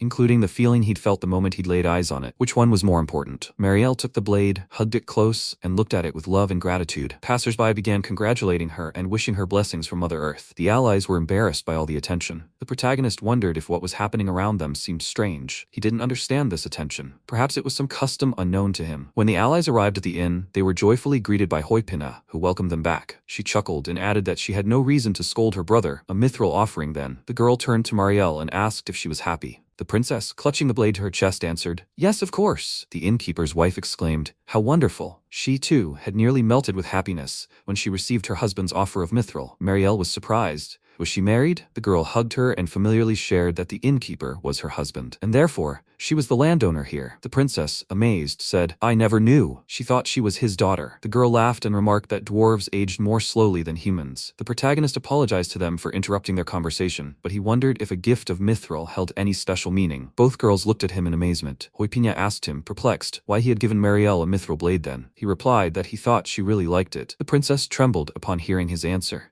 She had thought it was to protect her honor, but it turned out that was exactly it. She couldn't hold back her tears. The protagonist rushed to console her, stroking her head and declaring that he didn't understand a thing. Maybe Hoipina could explain it all to him? The innkeeper's wife was surprised. He really didn't know? Let him think about it. When a normal man gives a woman a mithril dagger, it means he'll be her man and protect her chastity with it. He exclaimed in surprise. Is that what you call a proposal? Hoipina asked him irritably. What else does he need to explain? It was all clear. The MC cursed, at a loss for words. In the awkward silence that followed, Mitsuba said, wouldn't it be nice to have dinner? Hoipina responded irritably. She can't leave him alone with a girl he'd made cry. He turned to Marielle and asked her to listen to him. Let her forgive him for making her cry. He hadn't known the gift would have such significance. He snatched the blade from her and apologized again. The princess sighed and said in surprise, are you apologizing for a false proposal? MC countered, no, that's not it. We're doing it inappropriately. He took a deep breath, tried to calm himself, and decided to act directly. The protagonist knelt, handed the princess the dagger, and once again asked her to accept it. Marielle looked at him in surprise, reached out with trembling hands, took the blade, and hugging it, joyfully exclaimed, she accepts it. The innkeeper's wife, smiling, approached the door, said, "Thank you all, she must go," and left. The princess sneezed again. The protagonist, looking at the door, wondered in confusion. What was that? Then he turned to Marielle, now crying with happiness, and asked her to stop making such a waterfall of tears. The girl kissed him and told him she was so happy. This night was going to be a long one. The next day, the protagonist woke up later than usual. He and Marielle went down to the dining room, and he asked Toypina if dinner was ready. The girl looked at them and grinned. The protagonist was confused. He understood what she was thinking. She handed him a letter and said it was addressed to him. He was surprised, but read it. The letter said he was invited to visit the Crossroads Knights garrison in the kingdom of Calendil. He looked at the dejected princess and asked her what she thought. She replied, "The knights are inviting you. Isn't that wonderful?" MC thought her reaction worried him. If the knights were their enemy, he would ignore the invitation. Nothing much happened in the guild. He told the girl to stay in the guild until he figured out what was going on. She meekly agreed, adding that he should be careful. Mitsuba came to Crossroads, one of the kingdom's cities. Every 5 years, a new patron is chosen. The candidate must be a nobleman and of at least the rank of count. As far as he remembered, the ranks in this kingdom, in descending order, were Duke, Marquis, Count, Viscount, Baron, and Quasi-Baron. All he knew was what the princess had told him. Finally, the protagonist arrived in the western district of the Crossroads, at the knight's garrison, and wondered why he had been summoned here. He checked his status while waiting for further developments. The system informed him that he had accumulated several training points. Should he raise his general's sword and long weapon skill to level 4? The protagonist responded. He also raised his combat skill to level 3, and his magic had also increased to the same level. He heard footsteps and thought, "It seems someone is coming." A knight approached him and apologized for the wait. He handed the protagonist a sword and said, "He asks for it, let him fight him." They entered the arena and engaged in a duel, from which Mitsuba emerged victorious. Waltz announced his name as the winner. The protagonist wondered, perplexed, why they were holding this training session. The knights were chatting among themselves about MC's prowess not only in magic, but also in swordsmanship. His kind were rare, and he deserved respect. At that moment, Twanning, leader of the Crossroads Knights of the Kingdom of Calendil, appeared in the arena and exclaimed to the protagonist, "What incredible swordsmanship! Wouldn't he like to become one of the knights? No, wouldn't he like to become one of their kendo instructors?" Mitsuba thought, "Finally, the boss has arrived. He's a nobleman in the truest sense of the word." Out loud, the protagonist said it was a great honor for him,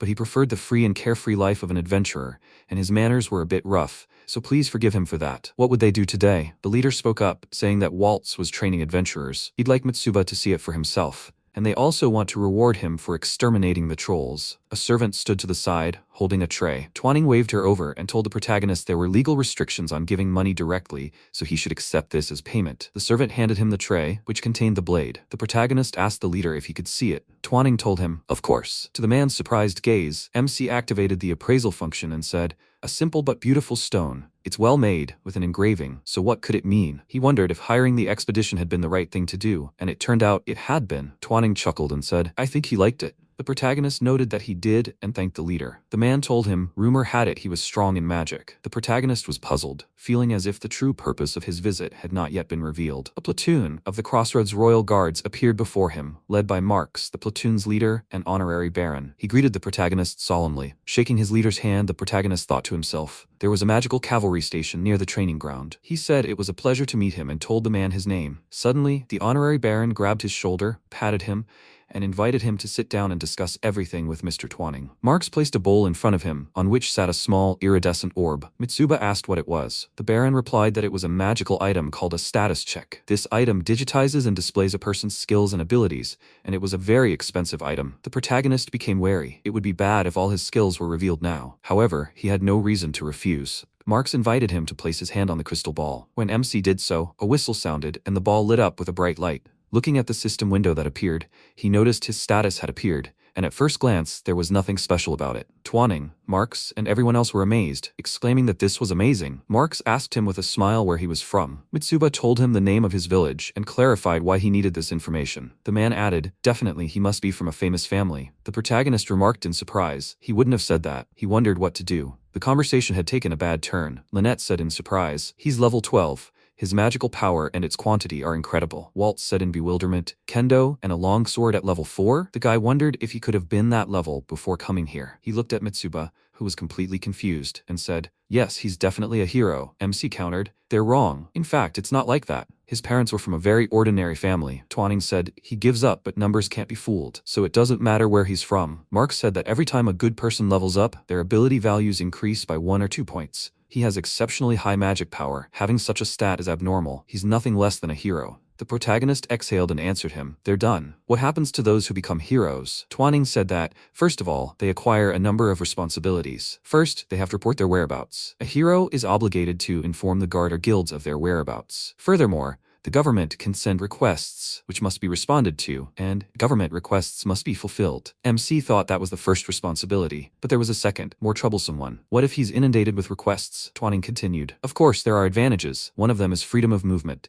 He'll be able to travel freely between countries, making travel much easier. There's also something else regarding the second obligation. When carrying out government assignments, the host country is responsible for all expenses. But, for example, if he's asked as an adventurer, that request doesn't count. Mitsuba thought, understandably, he thought there would be more restrictions. But still, it turns out the hero supports not only the kingdom, but also the country he's in. What's so dangerous threatening this world? Twanning added with a smile. The country needs the power of heroes, and it comes at no cost. Most of the requests are for the extermination of troublesome monsters. Mitsuba answered, outside the country, the heroes simply act as a force to combat monsters? The leader swallowed nervously. The protagonist pointed out that he shouldn't think he had an ulterior motive. He didn't want to quarrel with the government. He thought there were such stories in his world too. The end of a hero, for example. Twanning said, well, that's a wise decision. He'll be sent to the capital later to officially register as a hero. And now, they'll celebrate the birth of a new hero. So, everyone, get to work. Marx took the protagonist by the shoulder and told him he was the first hero in their kingdom in 50 years. It would be difficult, but let him try. Then he'd apologize too. MC smelled something. Knowledge is power.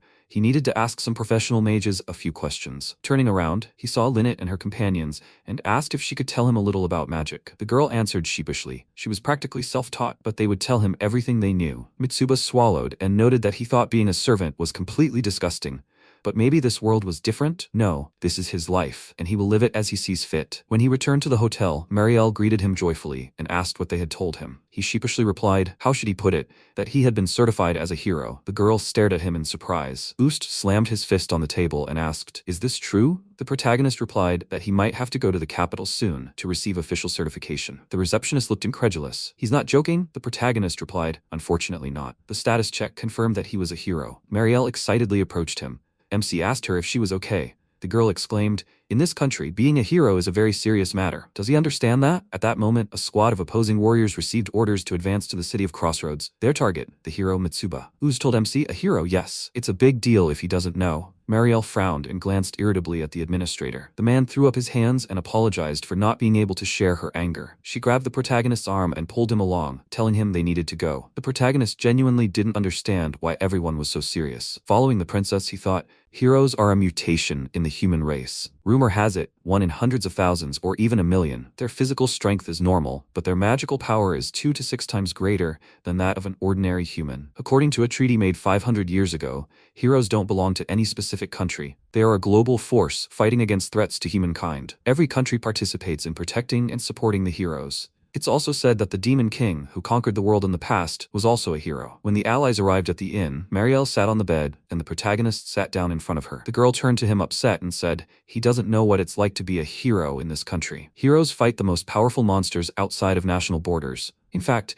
it's a system for slaughtering heroes for being uncontrollable. The protagonist repeated in surprise, slaughter? Heroes who are undesirable to society? The princess confirmed, exactly. They say a single hero is as powerful as an entire country's army. He said this posed a grave threat to the country. He thought that if a hero with such power started causing trouble, the army would be powerless. And if a hero also secures the support of the citizens, they can easily overthrow the ruler. Therefore, the royal family and nobles fear heroes. They prefer to exterminate those who are not under their control as quickly as possible. What would the enemy's first move be? Reconnaissance or assassination? He said thoughtfully, no, not that. Then the real reason the kingdom hasn't had any heroes for the past 50 years is that it secretly eliminates them even before they're registered. He'd heard this theory. Now Marielle's reaction made sense. However, why go so far? Even though he wasn't very familiar with the traditions and beliefs of this country. One of them is that some deeply religious nobles believe that heroes disrupt the harmony of the world. Are there anti-heroes who hunt heroes? Faith in God and the protection of the royal family.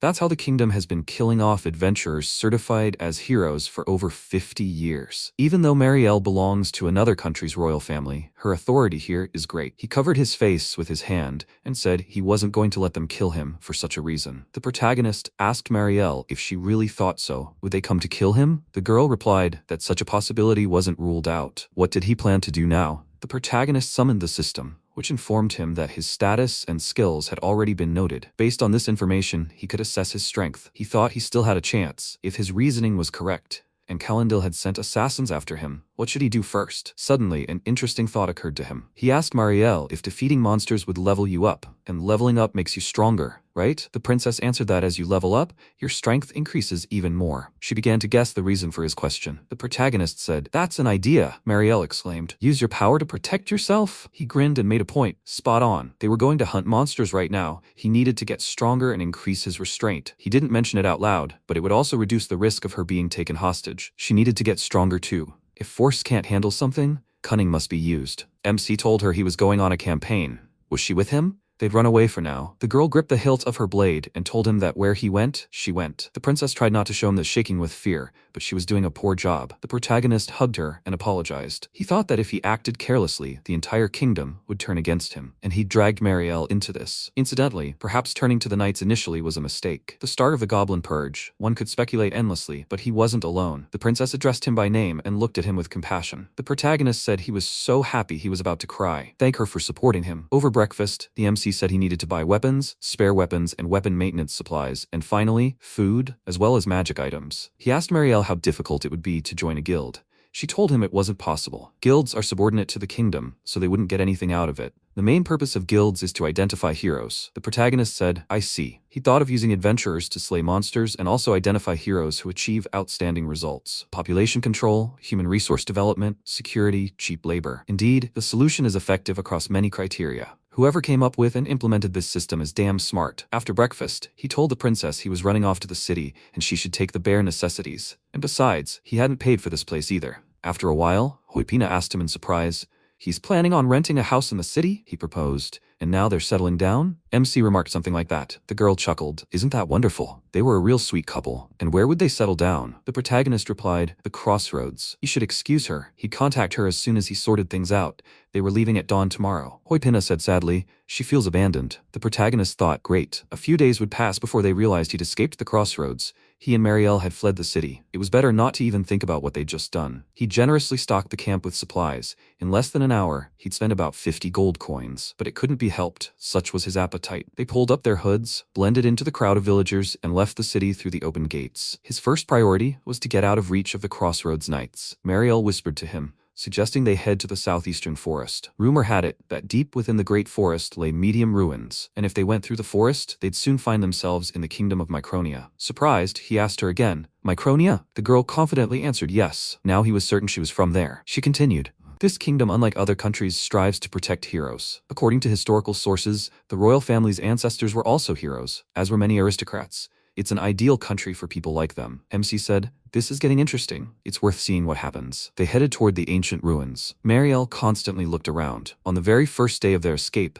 they encountered a small boar. The protagonist asked the girl if she could handle it. He told her to take her time and attack only when he was very close. The princess excitedly replied that she understood. When the enemy approached and attacked her, she dodged his blow, missing her counterattack. The protagonist noted that she had dodged well, but the blow itself left much to be desired. Perhaps she was afraid of hurting living creatures? The princess nevertheless managed to strike a fatal blow. Looking back at the protagonist, she exclaimed, "Well, what will he say?" MC patted her head and said that first of all, she needed to learn how to handle a dagger to get her legs moving. Marielle replied that she understood and would try her best. After some time, the protagonist noticed the sun had set. He asked the princess if she thought this was a good place to spend the night. The sounds of boars could be heard from the trees. She asked him if predators would attack them so close to the forest. The protagonist replied, they would, unless they set up protection. He slammed his guide on the ground and thought about how, before fleeing the city, he'd asked the guild for useful information for the camp. A third-level magical barrier, increased magical power, and second-level mana restoration. So now he activated the magical shield, and the barrier surrounded them like a cocoon. Marielle exclaimed in delight. It was simply incredible. She touched the walls of the barrier. They were very strong. Mitsuba said that this magic was material, so she could touch the shield. They were safe inside. It could withstand even a troll's attack. He offered her food and pulled out a wooden box, a cutting board, a pot, raw bread, and meat from storage. A short time later, He had prepared a small steak, salted meat, vegetables, and soup. Mariel, having tasted the food, remarked that it was very tasty. The protagonist remarked on how fluffy and plump it was. The girl remarked that it was so pleasant to cook with him, with fresh ingredients and seasonings. The protagonist grumbled, "Ah, right, she enjoys cooking, delegating it to others. Does she even know how to cook?" The princess exclaimed indignantly, "She's a taster." He chuckled, "Of course." Mariel told him that if you wrap the meat in bread, it tastes twice as good. Tell him to give her more bread. The protagonist quipped kindly, as she would say, "Princess?" The girl indignantly told him, "Stop fooling around." As she continued to eat, she tirelessly praised it, saying how delicious it was. It was like she was in heaven. The protagonist laughed, and caught himself thinking that when he sat like this with her, he even forgot that they were now traitors to the state. After 3 days of hunting monsters, he reached level 16, and Mariel reached level 7. Now they could take down goblins in no time. His companion mastered new sword skills, and he acquired skills such as stealth and awareness. The princess's scouting and survival skills had improved even more. He was happy that she had become stronger, but at the same time, he felt guilty. He also acquired the Magic Eye skill, and raised his poison resistance to the maximum level 3. Just in case, he saved skill points, so he could cleanse himself of the toxins if he didn't die immediately. Finally, they reached the ruins. The protagonist, surveying the place, noted with surprise that it resembled a temple. There were columns, arches, and staircases everywhere. He added, "It's beautiful here. I mean, an incredibly beautiful place." But he saw no signs of life. It was strange that no one had settled here yet. Perhaps it was because the area around the temple was a sanctuary, and the barrier erected in ancient times was still functioning. After going a little deeper, the allies saw the dead bodies of warriors. Mariel said with a shudder, "There are skeletons everywhere. So many skeletons." Mitsuba said, "That's right. It looks like they were all preying on this platform." Assessing the condition of the skeletons, he noticed they showed no signs of damage. That was odd. Suddenly, something glittered on the knuckle of one of the skeletons. The protagonist looked closer and realized it was a ring. Picking it up, he called out to Mariel. The girl flinched at his shout and indignantly asked, "What happened?" "You shouldn't have shouted so suddenly." He told her to look at the ring. It increased magic power. The system window told him it was a defensive item. Magic reduces magic damage. The girl remarked that the ring was very beautiful. Was it really magical? MC guessed there must be a ton of treasure here. He thought that besides hunting monsters, treasure hunting was another important source of income for adventurers. After a while, he told the princess that he'd found a few more useful items. Did she need any magical accessories? The protagonist noticed that the girl didn't look well. She was shaking all over and pale. The protagonist anxiously asked her if she was feeling unwell. He was a little scared too. Mariel told him that she was. She added that she didn't think they were cursed. Taking a closer look, Mitsuba exclaimed, "There's a whole mountain of these treasures here." The girl's shaking grew even more intense, and she said plaintively, "She can't do this. Take things from corpses." The protagonist objected, but the dead would have no use for them. Removing them was part of the funeral service. He decided to put on the Ring of Empowerment, and advised Mariel to also choose something for her magic. She reluctantly agreed. He wondered if he could store everything in a magical vault and sell it later, but there were more interesting ideas. The protagonist gave the girl the ring, which she placed on her finger. She looked at the corpses with bitterness and folded her hands in prayer. The protagonist stood next to her, and the allies prayed for the souls of the dead. After a while, they saw a large statue. The protagonist wondered if it was the god they worshipped. He looked at the princess and asked her what she thought about it. The girl thoughtfully replied that she wasn't sure. What if they worshipped a god they once worshipped but have since abandoned? An expert on ancient civilizations might know, but unfortunately she knows very little. The protagonist said, "I understand." He noted that he still couldn't understand something. At that moment, a knocking sound was heard among the ruins. The allies turned in surprise and saw the torches on the columns suddenly burst into flames. Mitsuba wondered in amazement,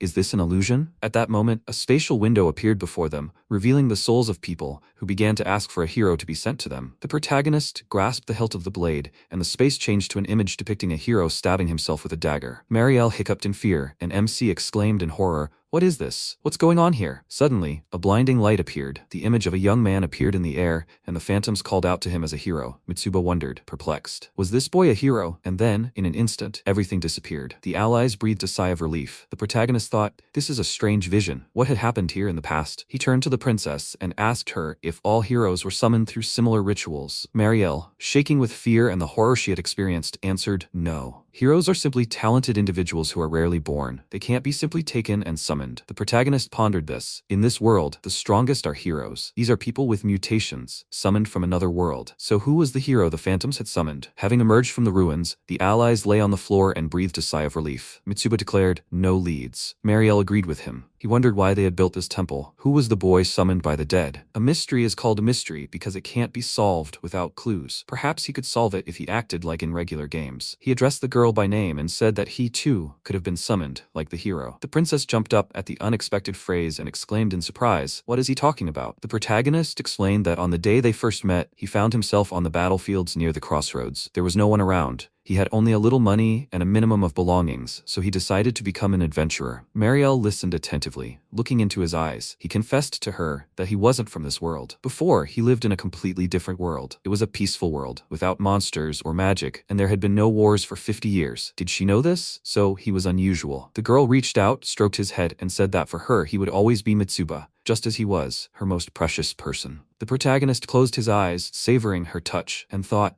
if this moment could last forever, how happy he would be. Suddenly, the princess shuddered, her eyes widening in surprise. An arrow pierced her body, blood seeped from the wound, and she fell to the ground. The protagonist jumped up in confusion. This was unexpected. He called out to her anxiously, just as he noticed several more arrows flying towards him. Mitsuba quickly activated a wind shield, which deflected the enemy's attack, and pulled the girl toward him, asking her to hold on. He applied physical enhancement and instantly changed his location. The attackers noticed in surprise.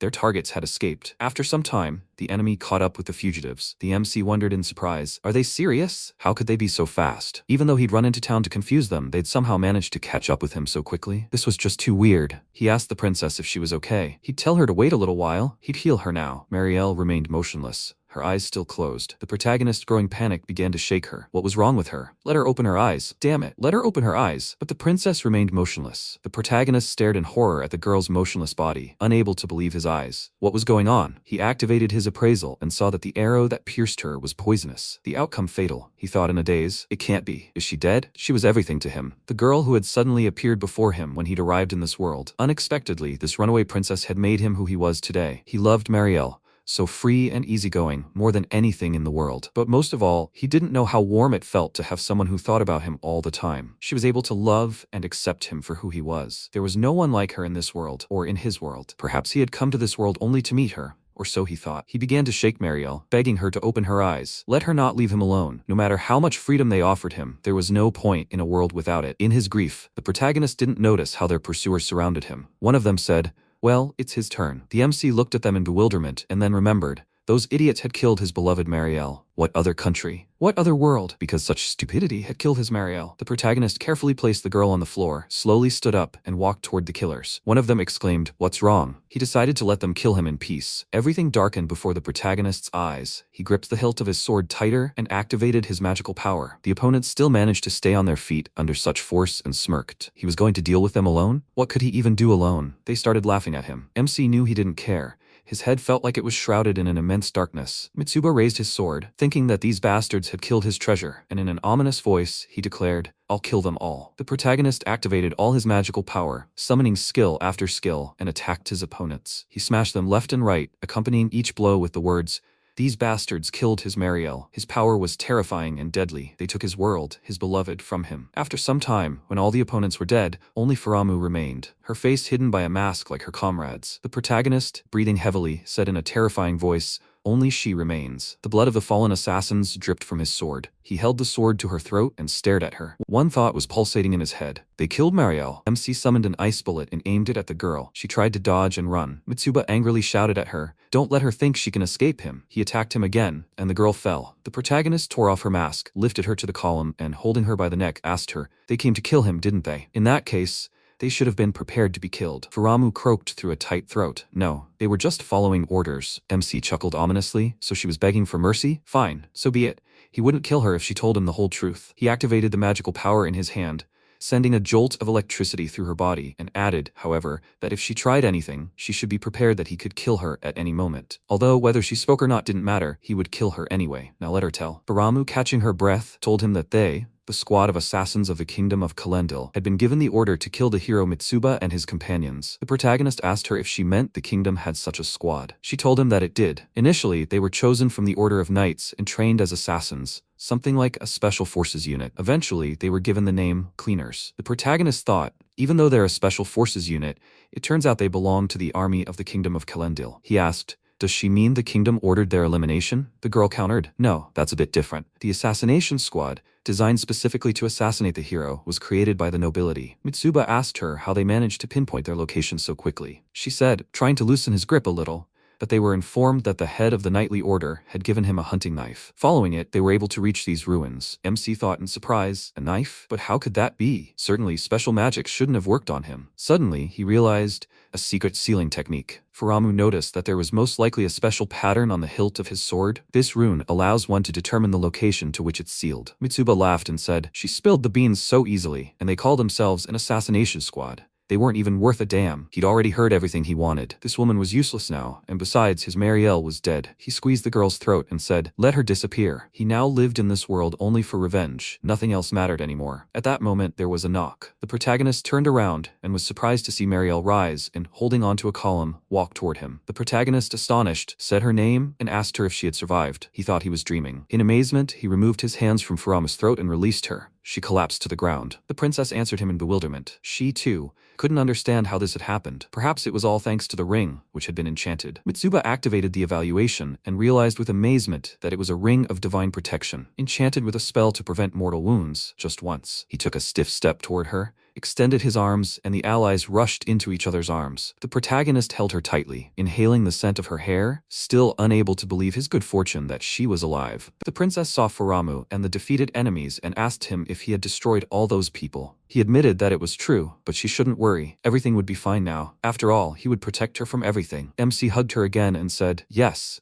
It would be better this way. He led her out of that place and tied Furamu to a column. At that moment, Vals, approaching with his squad, called out to him and asked if he was okay. The protagonist glared at him, and the boy said, yes, apparently he was okay. He saw Furamu tied to the column and wondered, what is this girl doing here? The protagonist pointed his sword at the boy and exclaimed, don't let him act so innocent. The Order of Knights of the Kingdom of Calendil had sent a squad of assassins after him. Waltz's subordinates wanted to shield the leader, but Waltz stopped them with a wave of his hands and, astonished, asked Mitsuba, what is he talking about? He grabbed Furamu by the hair and told him that this woman who came for his head, who had the title of Assassin of the Royal Order, was his comrade. Wasn't she? The leader's subordinates looked puzzled. Is she the only one left? Did he kill the other 12 people? Waltz, looking down, said, turning to the protagonist, he has every right to be angry. However, he wants him to try to understand. The kingdom isn't just trying to harm him, it's also trying to protect him. The protagonist interrupted him and said that if the assassination squad fails their mission, they'll come and trick him into agreeing to a truce. Is that what they're planning, right? Waltz indignantly objected. That's not true. He'd completely misunderstood. MC persisted. Are they telling him to trust them no matter what? So the country's knights are plotting the same insidious plans as the assassins. It's like meeting at a crossroads,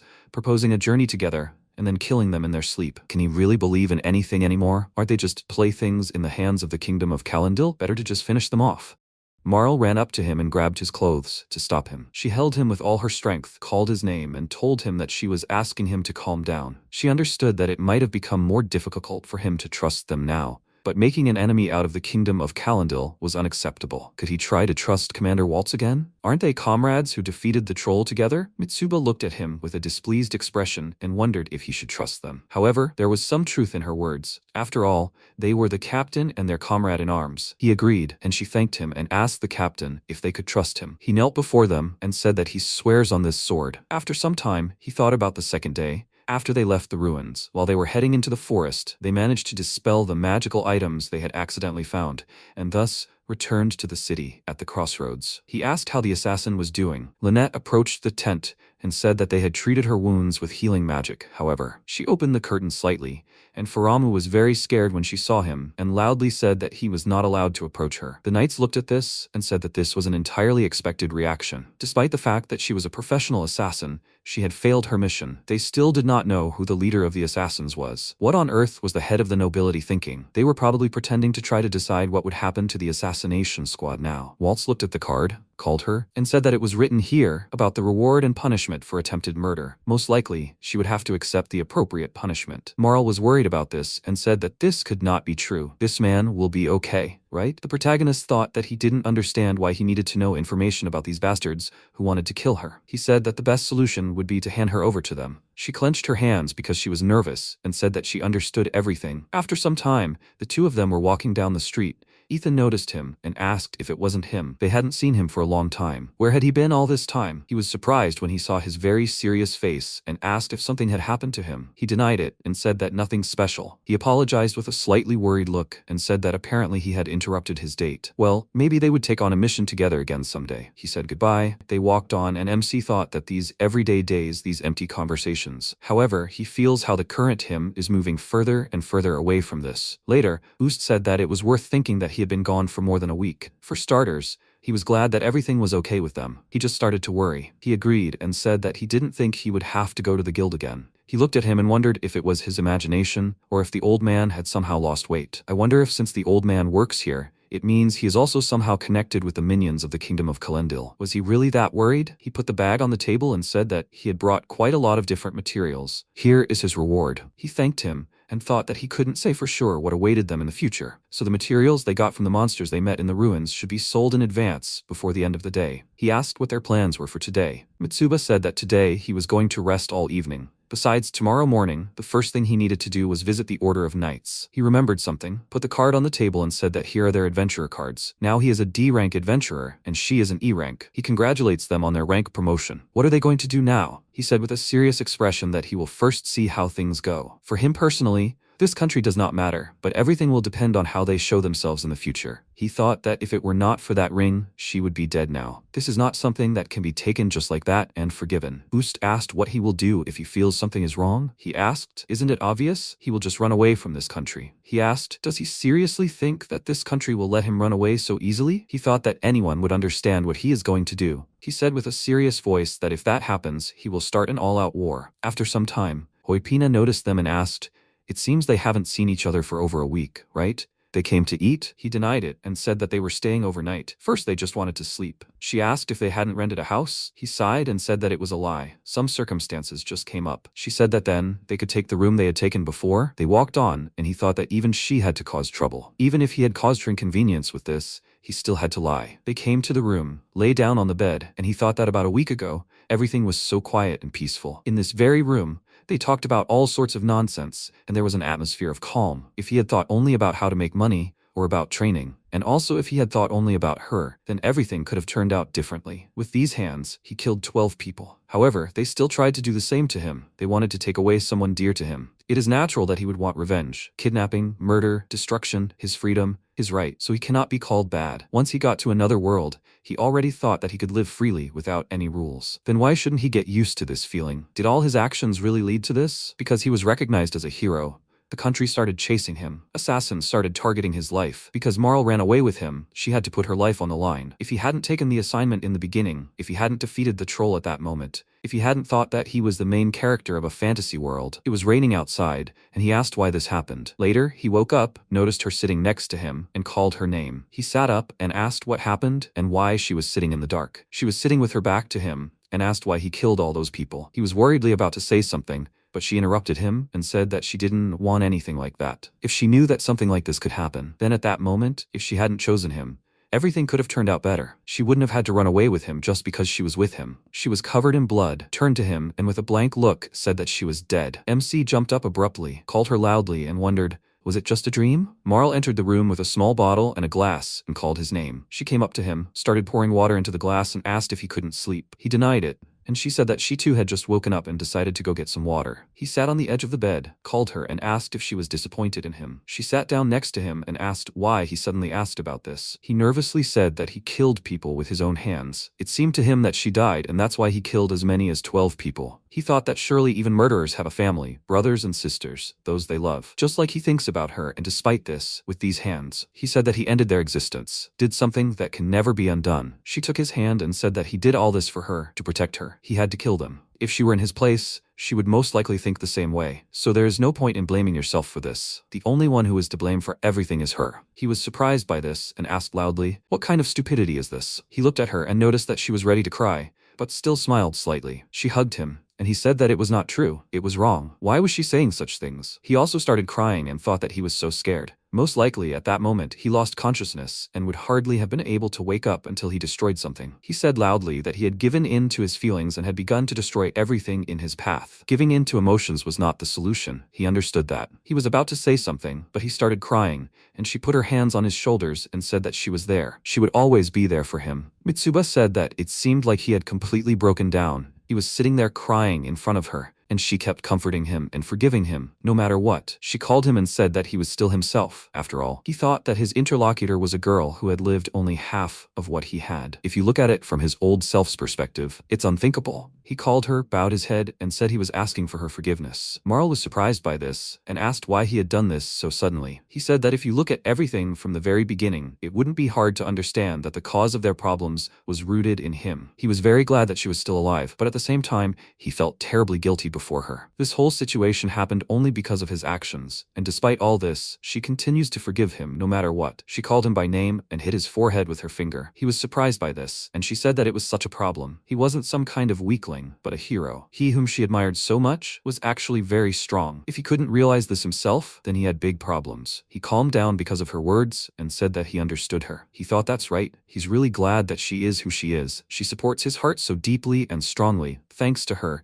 he can live without losing himself. He thanked her, and she said that, by the way, he's not from this world. They say that he might be that very supposed hero. He was very surprised by her words and asked loudly what she said. She said that nothing special. She was very glad that he could tell about himself. It's just that before, when she wanted to get to know him better, he always acted very cold. He became embarrassed and asked if he was really that cold. She agreed and asked if he didn't want to know her more, for example, her real name, or about the fact that she's actually a princess. She does nothing but impose her problems on him. She lies to him and drags him into various troubles. She's a terrible woman. He touched her face and asked if she would let him know more about herself then. He hugged Marl, and she said that she also wanted to know everything about the person who was very dear to her. After that, she began to tell everything from the beginning. As it turned out, her real name is Maliere Vran Misgronia. She is the first princess of this kingdom and the second heir to the throne. Apparently, they wanted to marry her to the Prince Marquis from the neighboring kingdom of Jebrus. However, she decided to escape through a secret passage in the royal treasury. While running away, she accidentally broke the oracle ball. His attention was drawn to the oracle ball,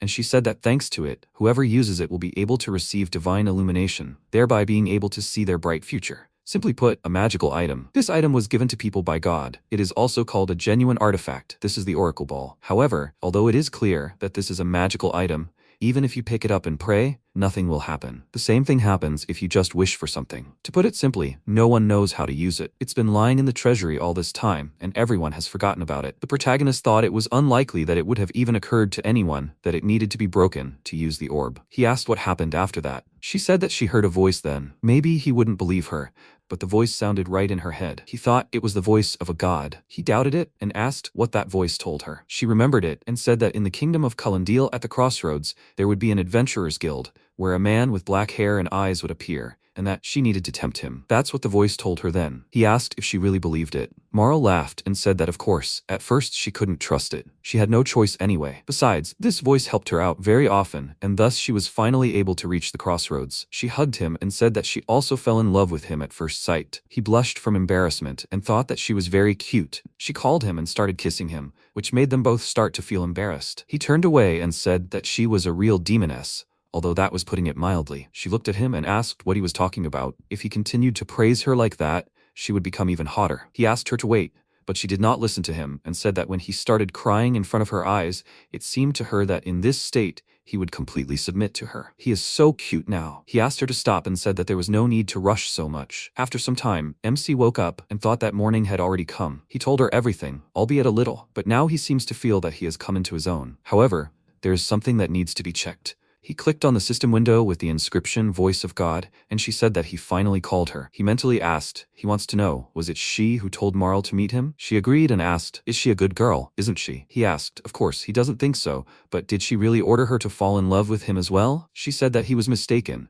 It was just her preference and tastes. By the way, he was a good man himself. He spent a great night with such a beautiful girl like her, didn't he? He got angry, broke the connection, and thought that he simply cannot believe that such a suspicious person introduced them. God looked at this and said that so much time had passed since he himself called her, but immediately ended. However, watching him never gets boring. You should come here soon. Later they had breakfast, and Marl asked if he decided what they were going to do today. Mitsuba wiped his face and said that they had no choice but to go. He thought that there would be guards with them, so even if they tried to escape, it would be useless. She said that she understood him and would go get ready. When they were about to leave, Hoipina noticed them and asked, "Are they leaving already? Wouldn't it be better to rest a little longer?" They turned to her, and he said that they were going to the imperial capital. She happily called her by name and said that she was grateful for sheltering them. She looked at them with a small smile and wished them a safe journey. After some time, they were riding in a carriage, and Marl thought that he did all this for her, so it was only her fault. The protagonist thought that even though she said so, he was still the only one who killed them, and that there was nothing to change. From now on,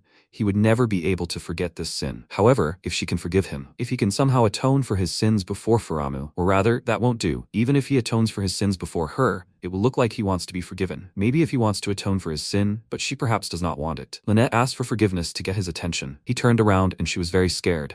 Because of this, Marl pinched his arm hard and he screamed loudly in pain. He asked in a displeased tone why she was suddenly scaring him like that. She called his name and said that he had a very scary face. Could he please stop frowning? He covered his face with his hands, asked for forgiveness, and said that he was just too tense, that's all. He thought that not all people in the kingdom of Calendil were bad, but as expected, some unrest may have appeared within the royal army due to a major crime. Because of this problem, there was a strong sense of tension in the atmosphere. He calmed down and asked what she had. Lynette handed him a letter and said the commander had sent it to him. He took it and thought it was about the progress of the investigation that had taken place in those ruins. A squad led by squad leader Waltz had been sent there. After the report on the troll's murder was sent, an order was given from the army's higher-ups to apply a tracking seal to the item that was to be presented as a medal of bravery. He thought this was very suspicious, but according to a status check, it was confirmed that he was a hero. At that moment, the higher-ups gave orders not to approach the hero for now, and to wait for further investigation. Indeed, this was very strange. So he immediately began an investigation and learned that an illegal squad called the Cleaners was targeting the hero. He quickly tried to take measures to protect himself, but it immediately became known that they,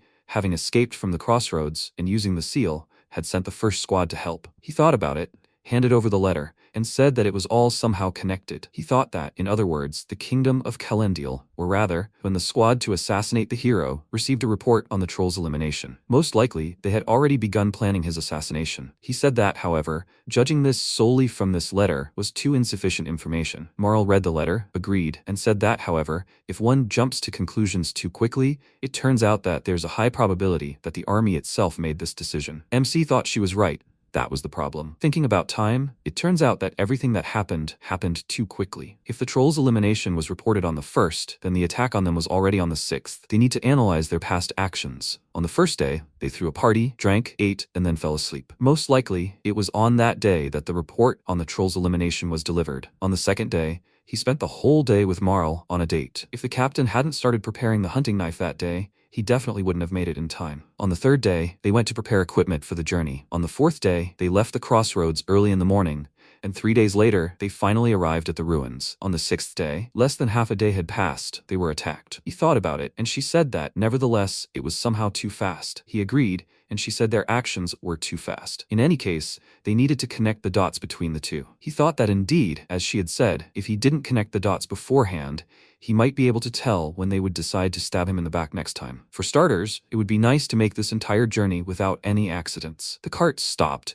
and he asked if they were there yet. A man approached them and said they would make camp in this area. Mitsuba asked how far it was to the royal capital. He sat down on a stone fence and thought that he finally had a free minute. He hadn't checked his status and abilities in a long time, since he was unlikely to be able to know when they would be attacked next and how much poison they would use. It would be better to level up poison resistance to the maximum, level 3. Sense of presence and danger, it would also be better to level 3. Poison resistance and sense of danger were already leveled up, but right now he could only test one. And so he would test sense of presence first. Being in the center, he senses the strength and number of people here. He can finally use this ability. If the person's name and appearance match, then he will basically be able to understand who the presence belongs to. This is a very convenient ability. Perhaps, if he gains the ability of stealth, he will thus be able to avoid those who use the sense of presence and danger. Now he wants to increase his production capabilities. Production is truly the romance of men. For example, if he is a blacksmith, he can create his own weapons, or be an alchemist, and create various medicines. A great idea occurred to him. If the kingdom can apologize to him, then he will ask them for a mansion to house his personal workshop. On the second day, After leaving the crossroads, they reached the city, and the protagonist looked around in surprise. He thought that there were about 170,000 people in the capital of Arfan. However, if you also include adventurers and wandering merchants who live in the slums, the number of inhabitants exceeds 200,000. The capital is surrounded by 4 fortress walls. Now their carriage is at the edge of the 4th wall, which is still under construction. In this area, there are many different shops and inns lined up, causing a constant bustle. You can even find a slave trading platform here. If you go even further inland, you'll reach the so-called commoner's quarter. Here, unlike at the edge of the wall, you can find higher quality shops, inns, and workshops of various artisans. Inside the 3rd wall, there are even more upscale shops and inns lined up. Among them, you can find various government institutions, churches, and even a school for the study of magic. In other words, public buildings. Here you can also find luxury shops and houses, soldiers who serve the castle, and the homes of commoners who have risen to the rank of knight. Inside the 2nd wall, you can say that it's mainly the nobility's district. They will constantly notice people in expensive clothes walking around there, and guards protecting them. Perhaps adventurers and the like don't have much business in this area, so you won't find it there. Finally, what he came to see. He reached the castle and was very surprised when he saw the huge castle. They stopped on the bridge, and Waltz said that their escort ended here. He should be careful. MC thanked him and said that he also wanted to talk about what happened in the ruins. He said that there was no need to worry so much. If he were in his place, he would think the same thing. He should take care of the lady. He was very worried about the way he behaved, after which they shook hands and said goodbye. They waved at each other, and he thought that having said this, the captain, along with the first squad, left them. Until the very end, he continued to communicate with them in a friendly manner. Apparently, this was his way of showing his concern. They arrived at the castle, where the 2 of them were met by a maid who said that they could make themselves at home. If they had any wishes, they could tell her, and she would immediately fulfill their orders. He looked at her in surprise and said that this was too much. They came to a luxurious hall, and he said that it immediately felt like a royal palace. By the way, going to an audience armed with a weapon was probably not the best decision, right? Marl agreed and said that it seemed better not to take a weapon with her. He asked what about her mithril short sword. She said that he didn't need to worry about the pure sword. The red cloth tied to the sword meant that she had sworn an oath of purity to her partner,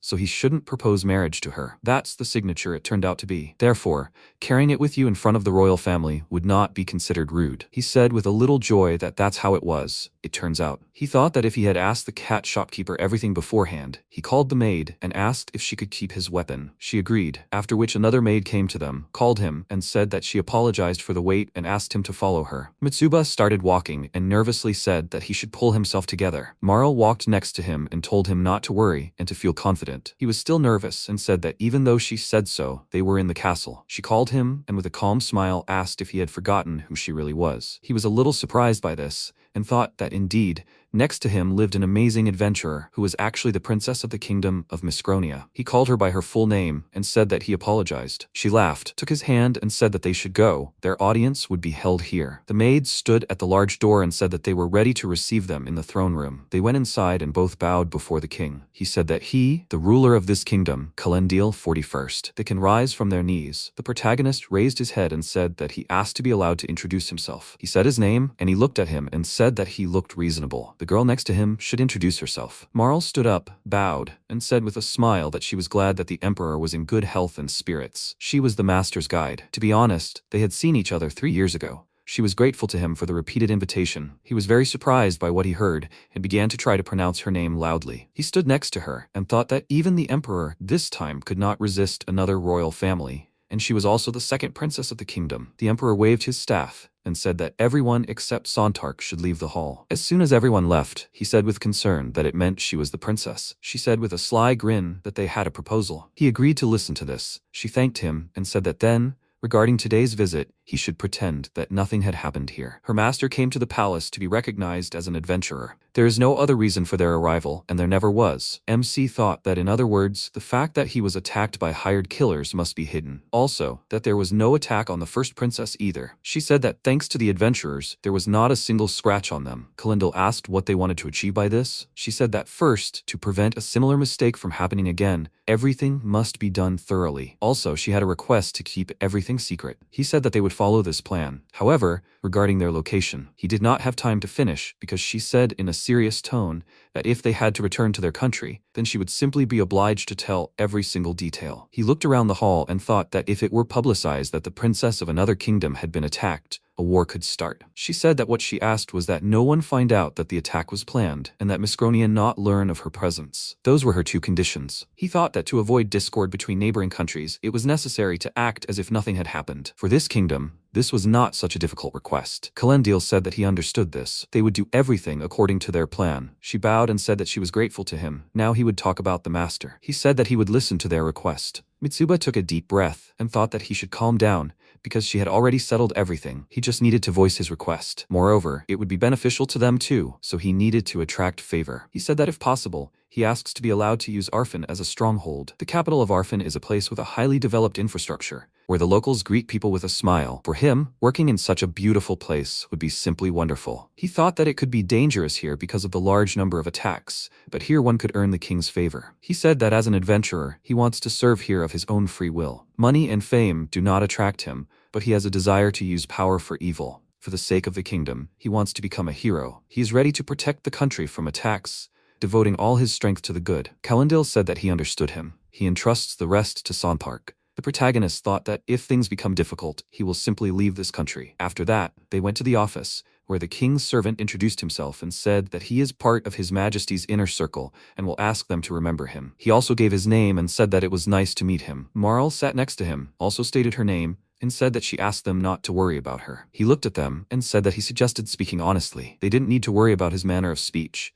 He himself was tired of maintaining this formal tone. He was a little surprised by this and thought that he was such an amazingly open person. He said that first there was this incident, the defection of the hard-headed nobles close to the army and its leadership. Through the Scouts Guild, they learned of the hero's situation, but before they could do anything, everything changed. He bowed and said that they had acted unforgivably towards the hero and the princess. He was eternally grateful to him. The hero. If the princess had been secretly killed, the most precious thing their country had, it would have been simply terrible. MC was surprised by this and thought it was quite unexpected that despite his status, he was forced to bow his head before them. He said that now they should move on to another conversation. For their country, ever since the emergence of heroes, it has been essential for information about them to become known to all countries within the league. This has long been publicly announced, but not all heroes were pleased with it. What do they, gentlemen heroes, think about publicizing their exploits? He said thoughtfully that as for him, he didn't really want anyone to talk about him at all. What did she think about it? Marl happily agreed, and Sonthark said that was clear. Then they would go in that direction. What were they counting on after that? That is, what exactly did they want? For starters, the bare minimum. He said with a broad smile that he wanted a normal-sized bath. He also needed a workspace that could be used for forging weapons and alchemy. She said that she wanted a large bed and a comfortable sofa. However, since after all her adventures she would probably have a lot of guests,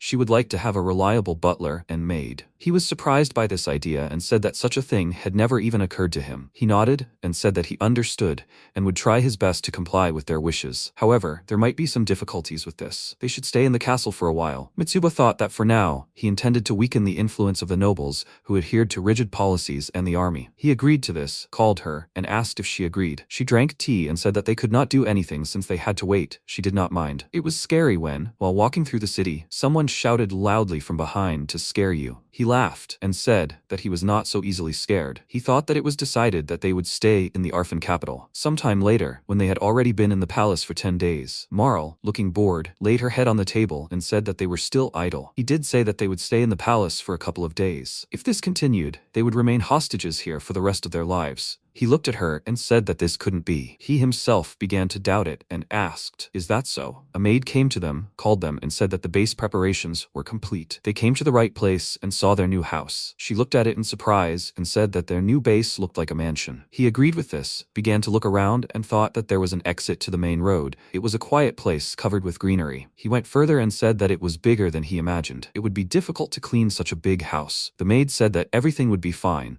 because Sonthark would entrust this to the manager or maids. They knocked on the door. A man opened it and said that this was their first meeting. His name is Jack Mason. His Excellency has entrusted the management of this house to him. They can call him simply by his first name. The protagonist said his name and said that he was grateful to him for his help. Marl also said her name and said that she asked him to take care of them. He agreed, pointed to the side, and said that he now offered to show them the estate. They went and saw the hall, the kitchen with the dining room, the living room at the back of the house, and he said very joyfully and loudly that there was also a forge and an alchemy workshop. In addition to the forge and the bathhouse, there was also a fireplace with a toilet, and it was lit with magic. He laughed nervously and thought that all this cost a lot of money. Jack was standing nearby, called the master, and asked how he liked the house. He turned around and said that it was cozy. He was really impressed. He called the master and said that saying such things to the servants was unnecessary. He was embarrassed by this and thought that such a polite older man like himself must not be used to being addressed formally. He receives a salary from the kingdom of Calendil. It cannot be said that they hired him. He called him politely, handed him a bag with 20 gold coins,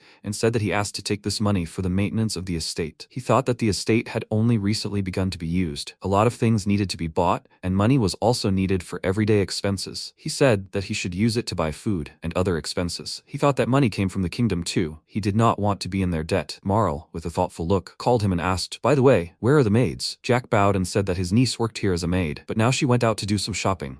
He apologized for the inconvenience. MC thought that he had forgotten about this charm of most estates. Apparently, his niece was as polite a person as he was. At that moment, the girl entered the estate and loudly said that she apologized for being late. He turned around, called Mabel, and asked why she was making so much noise. She was supposed to greet the master. She was holding bags in her hands and said that she apologized for the inconvenience. She gave her name and said that she was his niece. He looked at her with a little surprise and thought that she was so young and a maid at that. Mariel was standing nearby and asked her to take care of them. She bowed and said that she would be happy to work with them. Unexpectedly for her, the contents of the bags began to spill out onto the floor, and he looked at it and wondered what she was doing. She began to put it back in the bag and said that she was very sorry. She apologized. She had some work waiting for her, so she needed to leave. She left, and Jack apologized for his niece and said that she had a strange character. Mitsuba said that everything was fine. There was no need to apologize. In fact, he had already gotten used to it. Marl agreed and said that after all, she was so nice and friendly. She called him over and asked if he was going to make the first move. Why didn't he consult with her? After all, she was supposed to explain to him how to properly behave with a woman. He was surprised by this and wondered what she was even talking about right in front of her relative. Jack was standing next to her and said that she said she preferred heroes. He was even more surprised by this and asked loudly if he was in league with her. Mabel looked in on them, called him, and he asked worriedly what was wrong. She asked what he would like for dinner. He could say if he had any requirements. He thought about it and said that he would actually like something. What about her? Marl said that they had been eating so much of the luxurious food of the royal palace lately, so she would like to try some simple fish and rice. She happily said that he would do it. The protagonist waved his hand and loudly said that they should wait a minute. He asked in a very serious voice, "Do they have rice?" She said that there are many markets in Arfan, and if you look hard enough, she didn't have time to finish because he said in a frighteningly serious tone that he was so hungry. He raised his head and said very loudly that he wanted to try some rice. After some time, when the food was cooked, he ate his portion very quickly and immediately asked for more. He continued eating with a very happy look and thought that he couldn't believe it. He came to this world about a month ago and only now found out that there was rice here. He wanted to eat it so much and would cook rice next time. Marl looked at him and asked if he liked rice that much. He said loudly that if you don't eat it, you won't be able to grow. Mabel said with a happy look that they found it at the Misgronia market. He asked loudly if this was really a traditional product of that kingdom. She agreed and asked him to calm down. He thought that he would need to go to that kingdom. After all, they have rice. It turns out that he still doesn't know anything about this world. He would love to know more. She asked, so this is the taste of his hometown. She was eating next to him and asked, "It's so delicious, isn't it?" He agreed with a happy look and thought that it seemed unnecessary to say that their relationship improved that day. After that, they both went to the bathhouse and he said with surprise that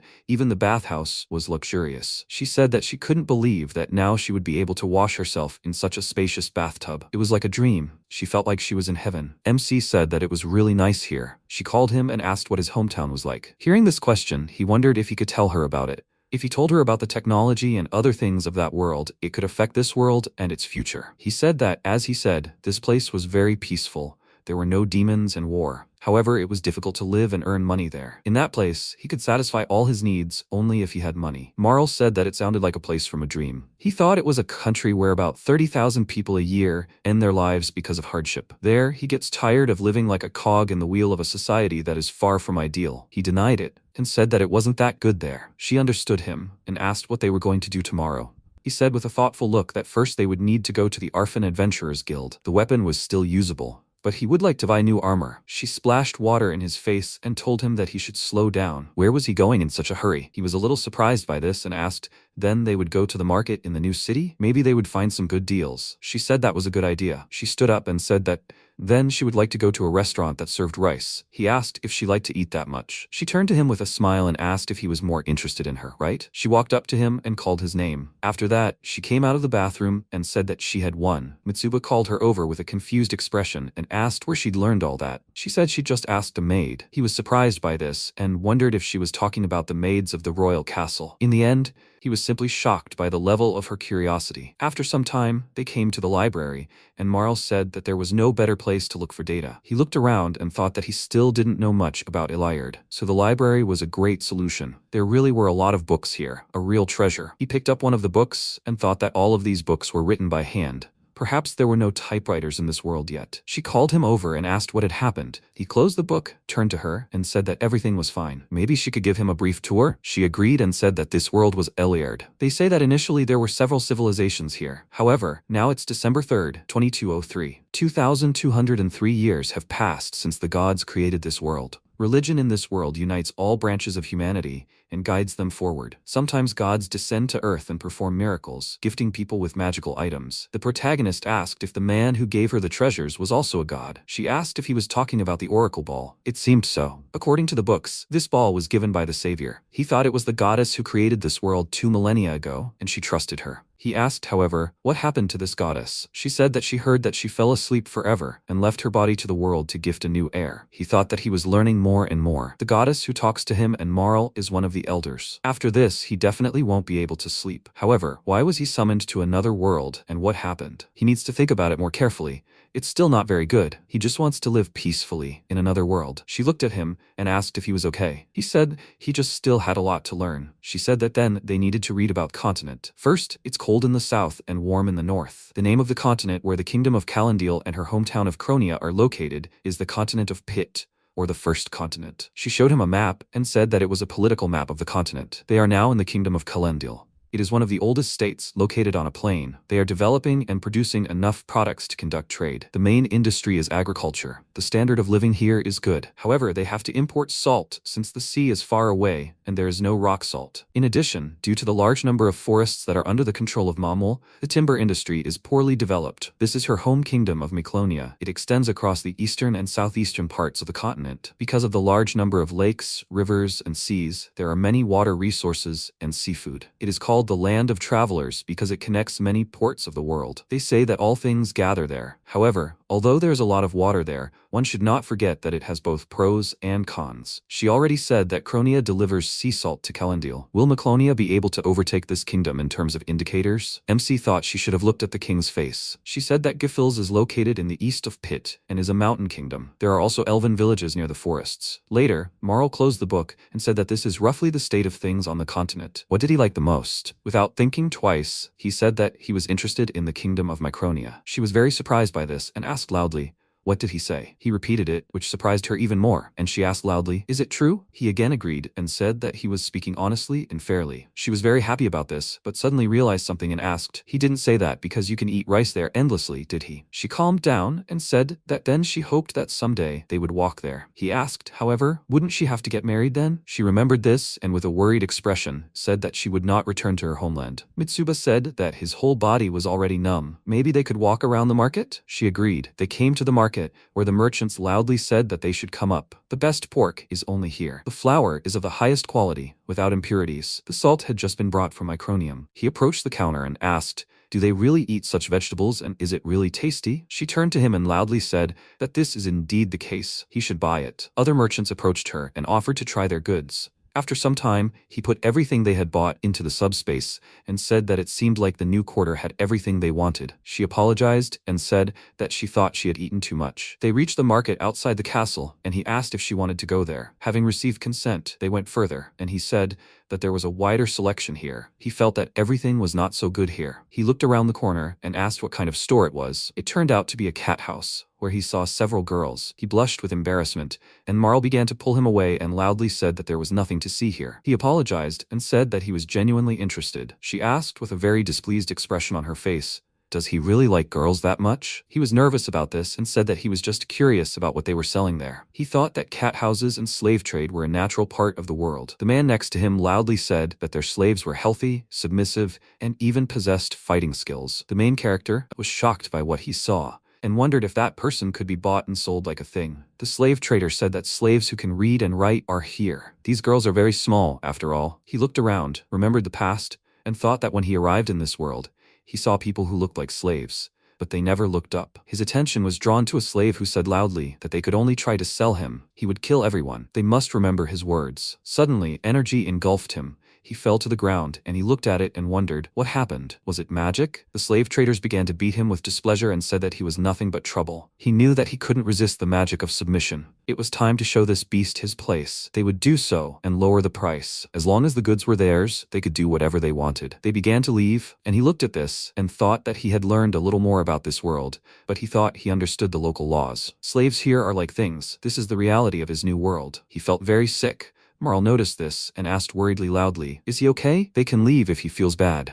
He thought that it was not surprising that such things happened in this world. However, he would have to come to terms with it, since he decided to live here. Even if such things happen, everyone accepts it for granted. They went to another place, sat on a box. He called her and asked if this didn't surprise her. She asked, "What is he talking about?" He turned to her indignantly and said loudly that he was talking about their work. She emotionlessly called his name and said that she could only guess what his world was like. She didn't care. They were just slaves, adventurers who got into debt, daughters of merchants who were sold, children from disadvantaged families. There are also criminals among them. Nothing can be done if he became a slave. He was about to say something, but tears started to flow, and she said that she had always seen things like this, so she didn't want to think about it anymore. MC called her name, and she took his hand and asked if they should go home. He agreed. They walked down the street, but he noticed something and turned around abruptly. He looked at the slaves sitting along the wall and noticed a familiar girl there. He looked at her, remembered the past, and thought that this was the assassin Faramu. A slave trader approached him and loudly said that he had excellent taste. She was delivered just recently. She is a mid-level adventurer, skilled in martial arts.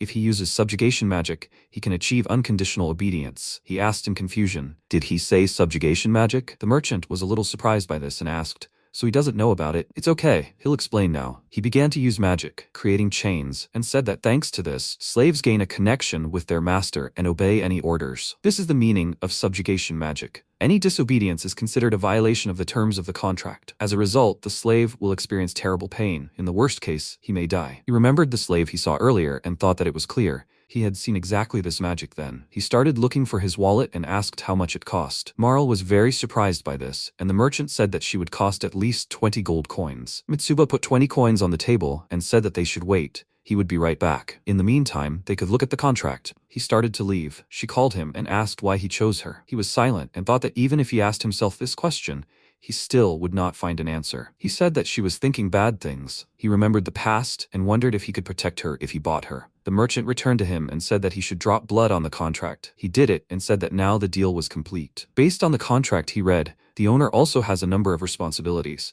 He must provide the slave with food, shelter, and clothing. If he no longer needs the slave, he can bring her to the market and he will buy her. He pulled the chain and said that she should come here. She came up, he took off her collar and said that this man was her new master. Faramu looked up, was very scared when she saw the main character, called his name, and fell to the ground. He approached her, sat down next to her, and said that she should come with him. He extended his hand, but she remembered the past and screamed in fear. After that, she grabbed his clothes and loudly asked, "Why her?" Even killing him would not be enough for her. Why only her? At that moment, her body was engulfed in magic, which is why she felt very strong pain, and he thought that the opposite effect. The slave attacked the master. When the magic ended, she was still holding his clothes and said that she was defeated and ended up here, but now he was also her master. He felt immense guilt for this. After which he took a blanket from subspace and covered her with it. He looked at her and asked if she had come to her senses and would now go with him. He thought that in any case, she would not listen to him now. She stood up, but the merchant approached her, put his hands on her shoulders, and said that he forgot to tell him the smallest thing. He must know that slaves obey any orders, especially if it is a former criminal. Even if the master asks for intimacy,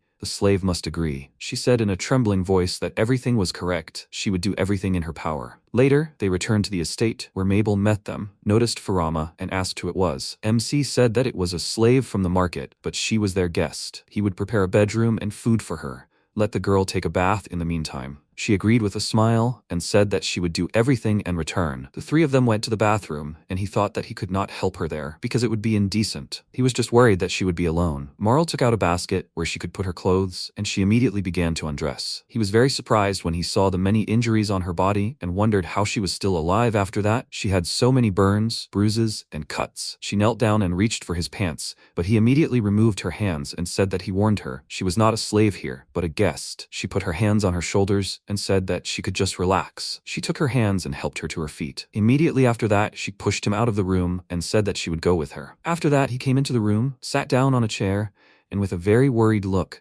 thought that he hoped that nothing bad would happen because of the domination magic. Mabel came to him, called the master, and said that the room and food were ready. If there was anything else they could do to help, he could just say so. He was surprised by this. He was shaking a little and asked for forgiveness. At the same time, Marl was sitting in the bathroom and said that she could soap her again. Faramu, with an indifferent expression on her face, said that she could do as she wanted. She called her name, but she started crying and said that she didn't understand what he was thinking. Unexpectedly for her, she said that she didn't understand it either. She still didn't know a lot about him. What's normal for them shocked him. It always seemed to her that there was nothing strange in their actions. No matter what he said, his words always changed her point of view and worldview as a whole. She remembered the past and said that she was a knight, or rather, an assassin. But now, she was about to say something else, but she called her name and said that she thought he was far from murder and cruelty, like his world. She was very surprised by what she heard, turned to her and said loudly and indignantly that such a world does not exist. She could not live in such a world. After all, something must be done for the country,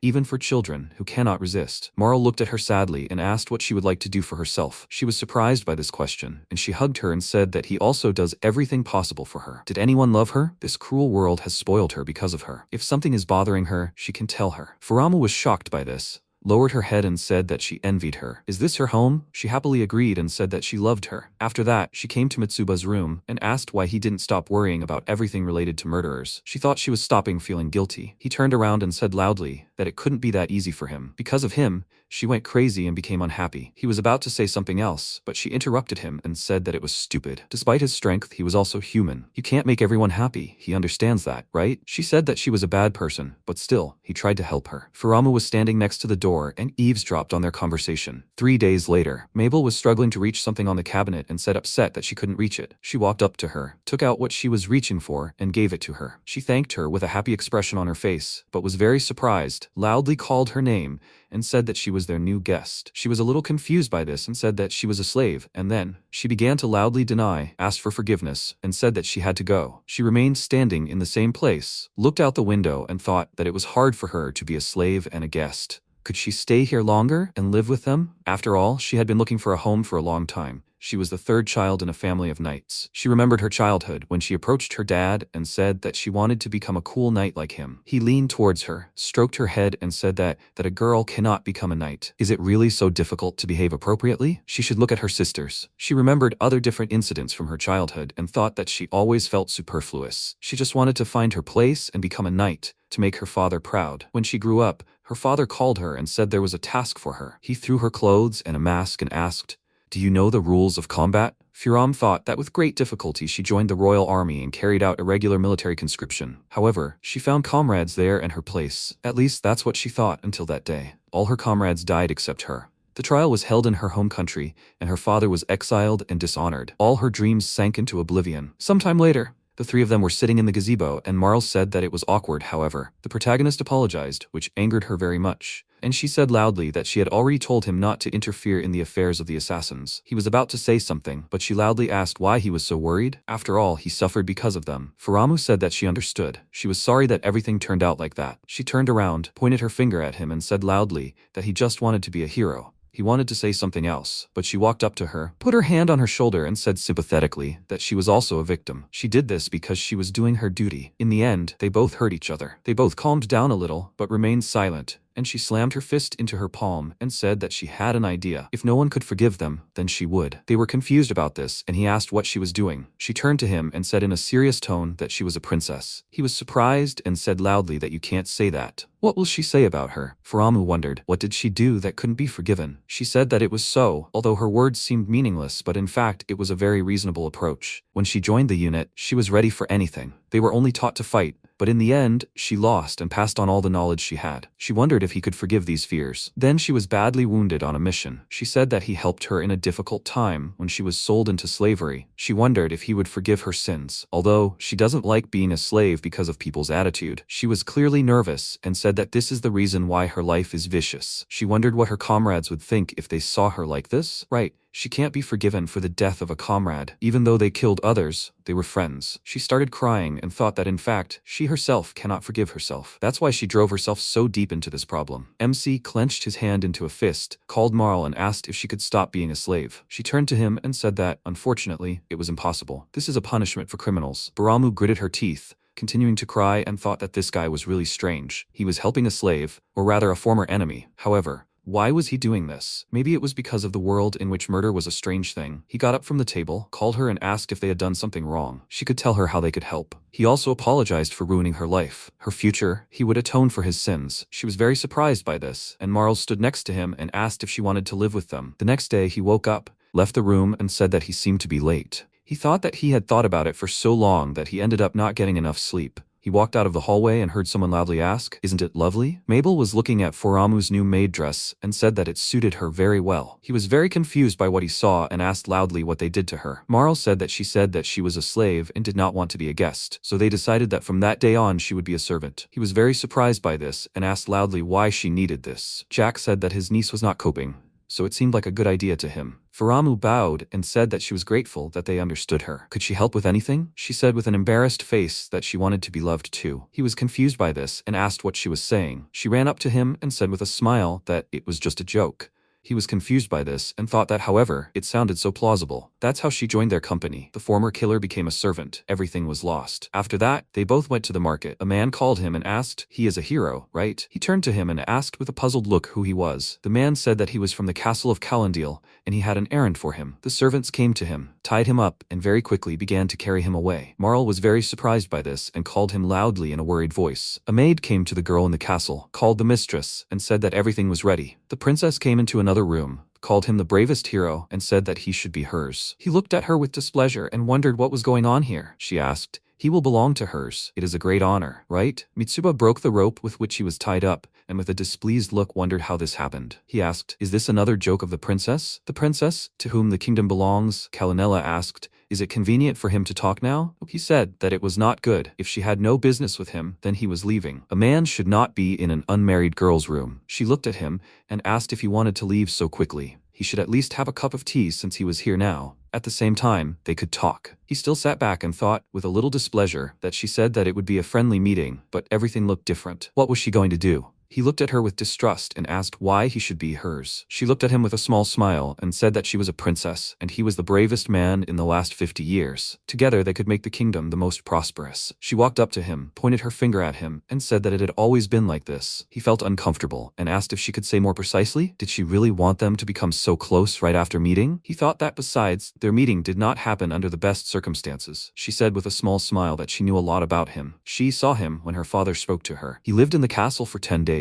Right? He remembered this and thought that it meant he could see her then. He turned away from her and said that, strangely enough, he was not interested. He helped him for money and honor, but he was not interested in power. Besides, he had Marl. She was about to say something, but a maid entered the room and said that she apologized for the intrusion. She brought them tea, and Kalunella said that he could help himself. Only certain aristocrats and the royal family could afford this tea. The protagonist took the cup and said that he felt a unique aroma. She began to drink the tea and looked at him very carefully. He was about to drink it too, but stopped and said, "I wonder what kingdom it's from." He poured the tea on the floor and said it was a high-grade royal sleeping pill. Why did she need it? The system notified that it was a top-quality sleeping pill that could put anyone to sleep.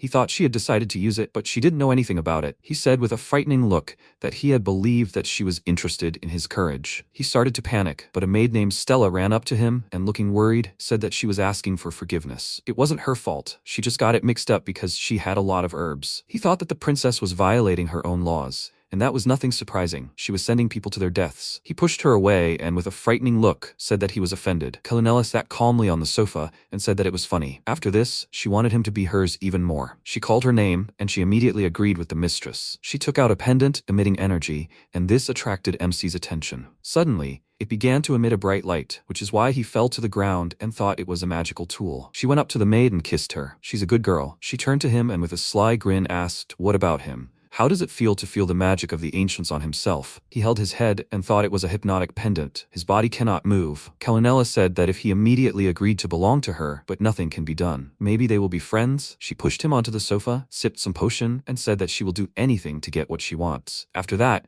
she kissed him and poured this potion into his mouth. He began to cough and loudly asked what she drank. She gave him the potion and said that he shouldn't worry. It wasn't poison, just an aphrodisiac. Stella wished her mistress luck and said with a little embarrassment that with this potion, no girl would feel pain. She was indignant about this and loudly asked, what was she even talking about? She wasn't scared at all. Mitsuba thought that even if it wasn't poison, even his poison resistance skill was powerless here. They both looked at him and Kalanella said that it seemed to have already taken effect. He was embarrassed by this and wondered, what kind of expression was that? She called the maid and said that it seemed like their hero was suffering because of this. She understood her, walked up to him and began to unzip his pants. She continued undressing with an embarrassed expression and said that her body was already burning. He wondered why the princess of this world was so persistent about this. Stella stood next to her and said that everything was exactly like that. She called her and asked if she could do it. She loudly told the mistress that she must not show weakness. She agreed, called her by name, and said that she would be first. Let him try to enter. That was an order. She was very embarrassed about this, lifted her skirt and said that if she wanted to, she would do it. She stood next to her and praised her for this. The protagonist tensed up because of this and thought that he could not move his body. If he did nothing, not only the princess but also the maids would pester him. He still managed to gain control of his body, pushed her away,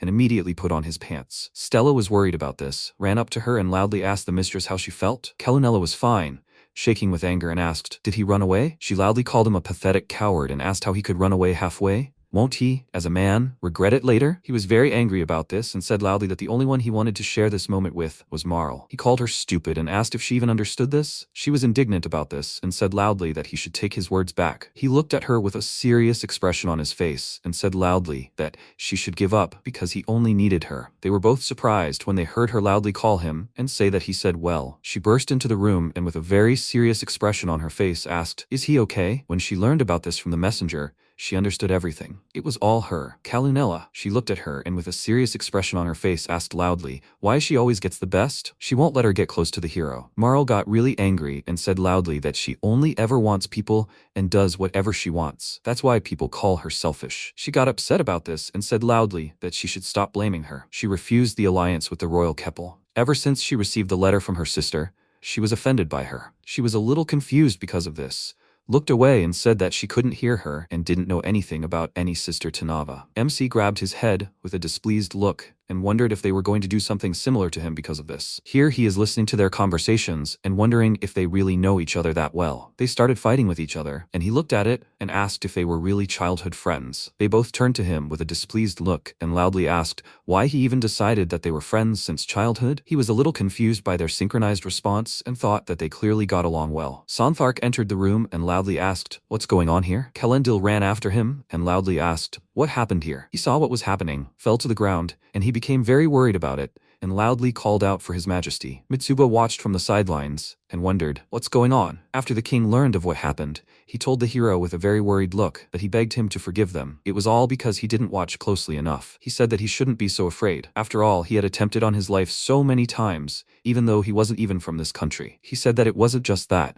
He just wanted to apologize for what happened. However, he probably no longer had the desire to help their kingdom. He thought about how many attempts had been made on his life, using such a convenient pretext, and talking about saving their kingdom. Marl entered the hall and said she had something to talk about. Santark followed her and said that Princess Kalinella had been placed under arrest for 2 months. She said that the girl who accompanied her had also been placed under arrest. Since she poisoned a guest of this kingdom, she faces the death penalty. He was surprised by what he heard, turned around, and loudly said that she must wait. So the princess was guilty, but the maid would be executed? She had no choice but to carry out the order. She approached him with a calm expression and told him that he could calm down. The royal family does not allow mistakes. However, if they are mistaken, then it is the maid who failed to protect her from this. It is her duty to execute the maid and arrest the princess. They took care of everything so as not to make a fuss. He should not worry. He was still very worried and asked if she thought this was normal. She turned to him with a smile and said that he didn't need to worry. Because he was worried, they wouldn't abolish the death penalty or hide the evidence. However, if he wanted, they could hand the maid over to him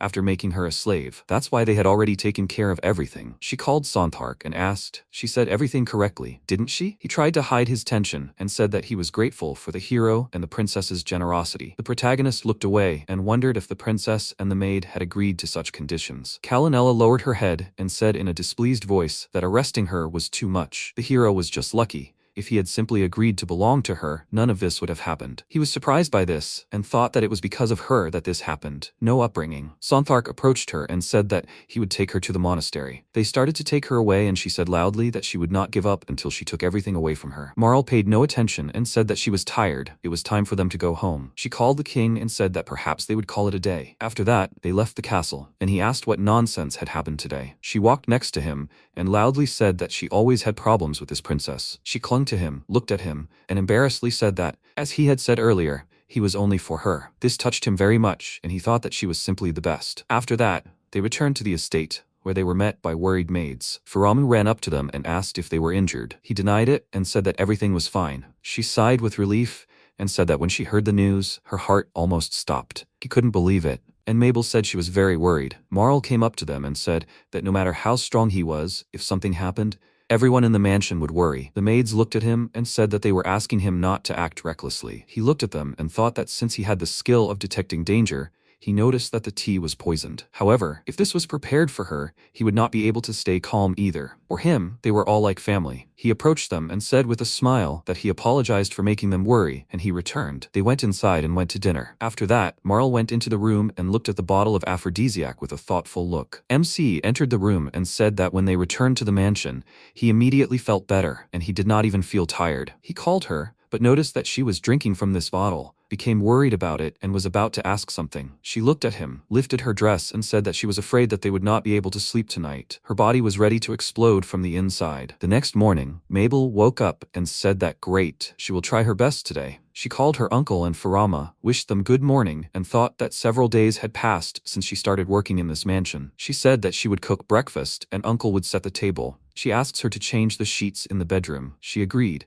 walked along the corridor, and thought that she had a lot of work, and it was a little hard. However, the fact that the master came home made her happy. She took the sheets, opened the door to the room, called them, and was about to say something. However, Marl called his name and asked, "He likes maid costumes, right? It's just wonderful." Mitsuba asked her to wait and said that this was too much. She said that, however, his body says otherwise. Faramu remained silent and closed the door to the room. Mabel ran to her, called her name, and asked loudly, "Did she change the sheets?" She bumped into her and asked, "What?" She said that the master would be spending some time in the bedroom, so she would change the sheets later. She was indignant about this and loudly asked why. She stood in front of the door and said that it was too early for her to know such things. She was very angry about this and said loudly that, by the way, she was the head maid. She agreed and said that she knew about it. For now, she will do other work. She agreed. After that, they went to another room. Mabel dropped a bucket of water and wondered if she was even useful. Later, Mitsuba came to the table with breakfast and, due to fatigue, laid his head on the table. She noticed this and asked the master if he was not feeling well, maybe she should make him something light. He refused and said that so much had happened in the last few days. He was physically exhausted and just wanted to live quietly. She leaned over and quietly said that it seemed like he was tired because of Princess Calanella. Then a lot must have happened. Is there anything they can do to help? Faramu remembered what happened that morning and said that it seemed better to just leave him alone. Jack looked into the room, called his niece, and said that she had left the cauldron on the fire. She was very worried about this, loudly apologized, and said that, however, she had not made any mistakes today. She thought that she was not yet an experienced maid and did not know many things. She could not do the job as well as her uncle. She would also like to have special skills. Marl's joyful smile was reassuring. It looks like she is sleeping with the master. Faramu's chest is huge and healing. You just have to look at it. If only there was something she could do. She had an idea which she told him, and the main character asked, "Did she say massage?" She said with a serious attitude that she wanted to help him get rid of his fatigue. He thought about it, agreed to it, and she said with a happy expression that she would try. She began to try her best to knead his shoulders, and he said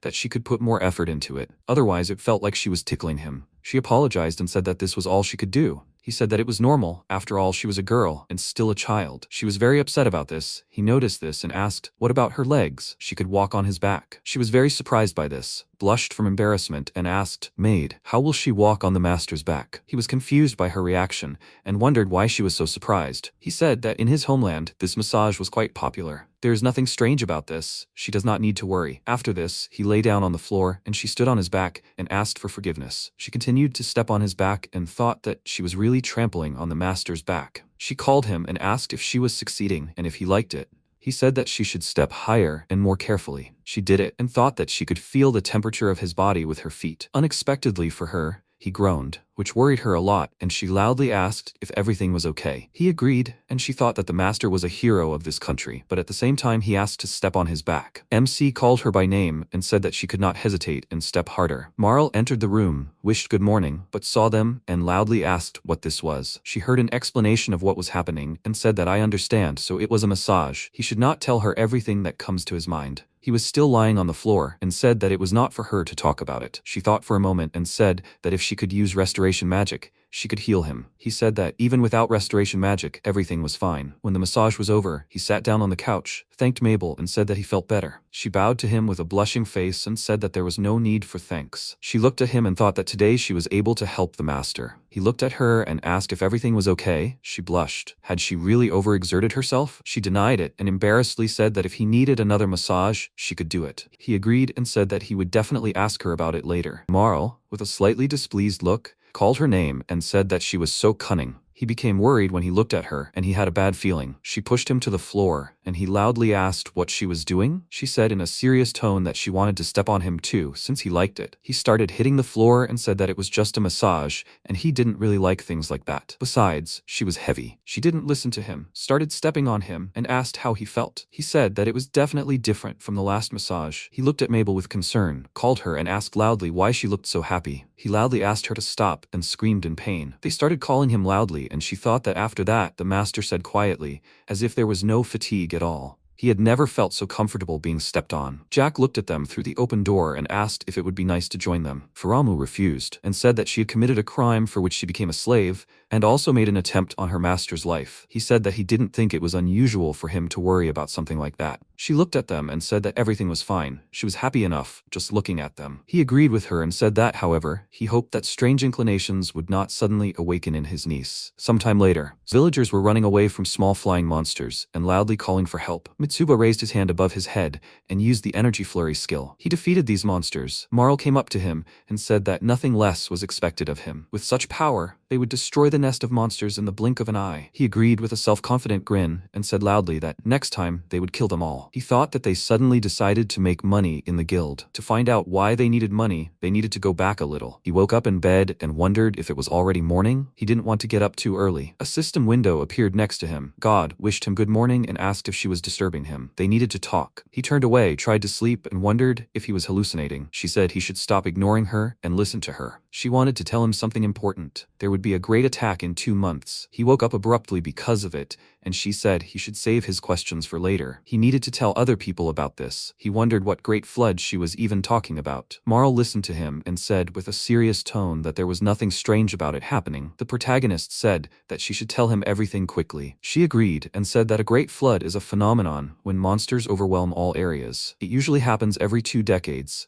And the extent of the damage depends on the place and time. During the last flood, a huge number of monsters reached the capital of Arfin and caused enormous damage. 20 years ago, she was still a child, and the maids cried a lot. Also, the number of guards protecting the palace decreased. It seems many of them were unable to return home. However, she noticed this much later. By the way, why did he suddenly talk about this? He said that the mysterious voice of a god told him about it. She was shocked by this and said loudly that it was terrible. So he is an oracle? He said that, whatever the case, it would be better to find out everything from the kingdom. After that, he called his servants and said that they should all listen to him. The great flood will happen in 2 months. They were all very surprised by this, and Mabel asked how he knew this. He took a deep breath and said that God told him so. They were a little confused by this and thought that he knew that they would react this way. Marl said that there must be at least someone in this world who also heard about this. If they confirm it, she did not have time to finish because he said that, nevertheless, it was a difficult goal. Jack agreed and said that such a thing was hard to prove. If rumors spread about this, they could be blamed for all the unrest. MC thought that this was the unpleasant part. It would be hard to prove. He imagined himself in the center of the city saying loudly that he heard the voice of God. The great flood will happen in 2 months. He was embarrassed by this and thought that everyone would think he was crazy. He called him and asked, by the way,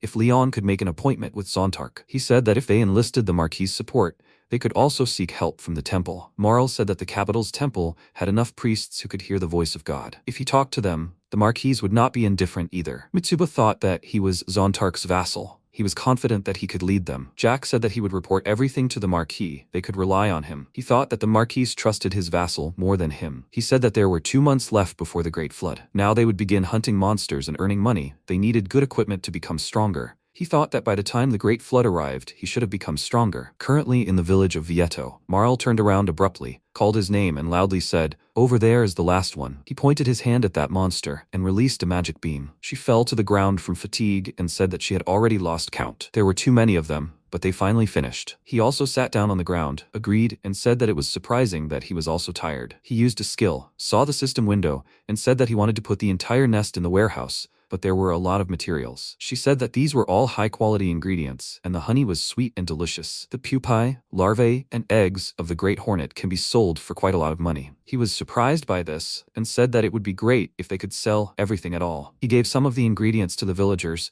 and said that they destroyed the great hornet's nest, and decided to give this to them. The children were very surprised when they saw this, and the village elder called them adventurers and thanked them for it. The villagers said that now their village will be safe. They finished very quickly. You should have made a request to the guild earlier. He was a little confused by this, and wondered if they were even listening to him. They started to leave. Marl called him and said that initially she thought of this request as a way to make money, so she didn't think so many people would be happy. Still, being an adventurer was great. After some time, they returned to the Adventurers Guild. A worker with a very surprised expression on her face asked loudly, "Did they defeat the big hornet's nest? 341 monsters?" The protagonist said that they also brought the received materials. He took it out, and she said that the reward for the request was 1 silver coin. The reward for 1 big hornet was 2 copper coins. In total, they received 95 gold, 9 silver, and 2 copper coins. They were very surprised by such a sum, and he said that they received so much money for 1 request. She said in a joyful voice that they succeeded. They were walking down the street, and he said that they also got honey, larvae, and pupae. These are expensive ingredients, right? Marl was walking next to him and said that they should eat when they got back. He looked at the system window and thought that with this quest, his level had risen to 20 and hers to 11. Now she had reached the rank of an average adventurer. However, they don't know how many monsters there will be, and they need to become even stronger. He called her, patted her on the head, and said that she had tried hard today. She was very embarrassed by this and asked why he had suddenly done this. After that, they returned home. He called Mabel and said that they had brought high-quality ingredients. She ran to him and asked what high-quality ingredients he was talking about.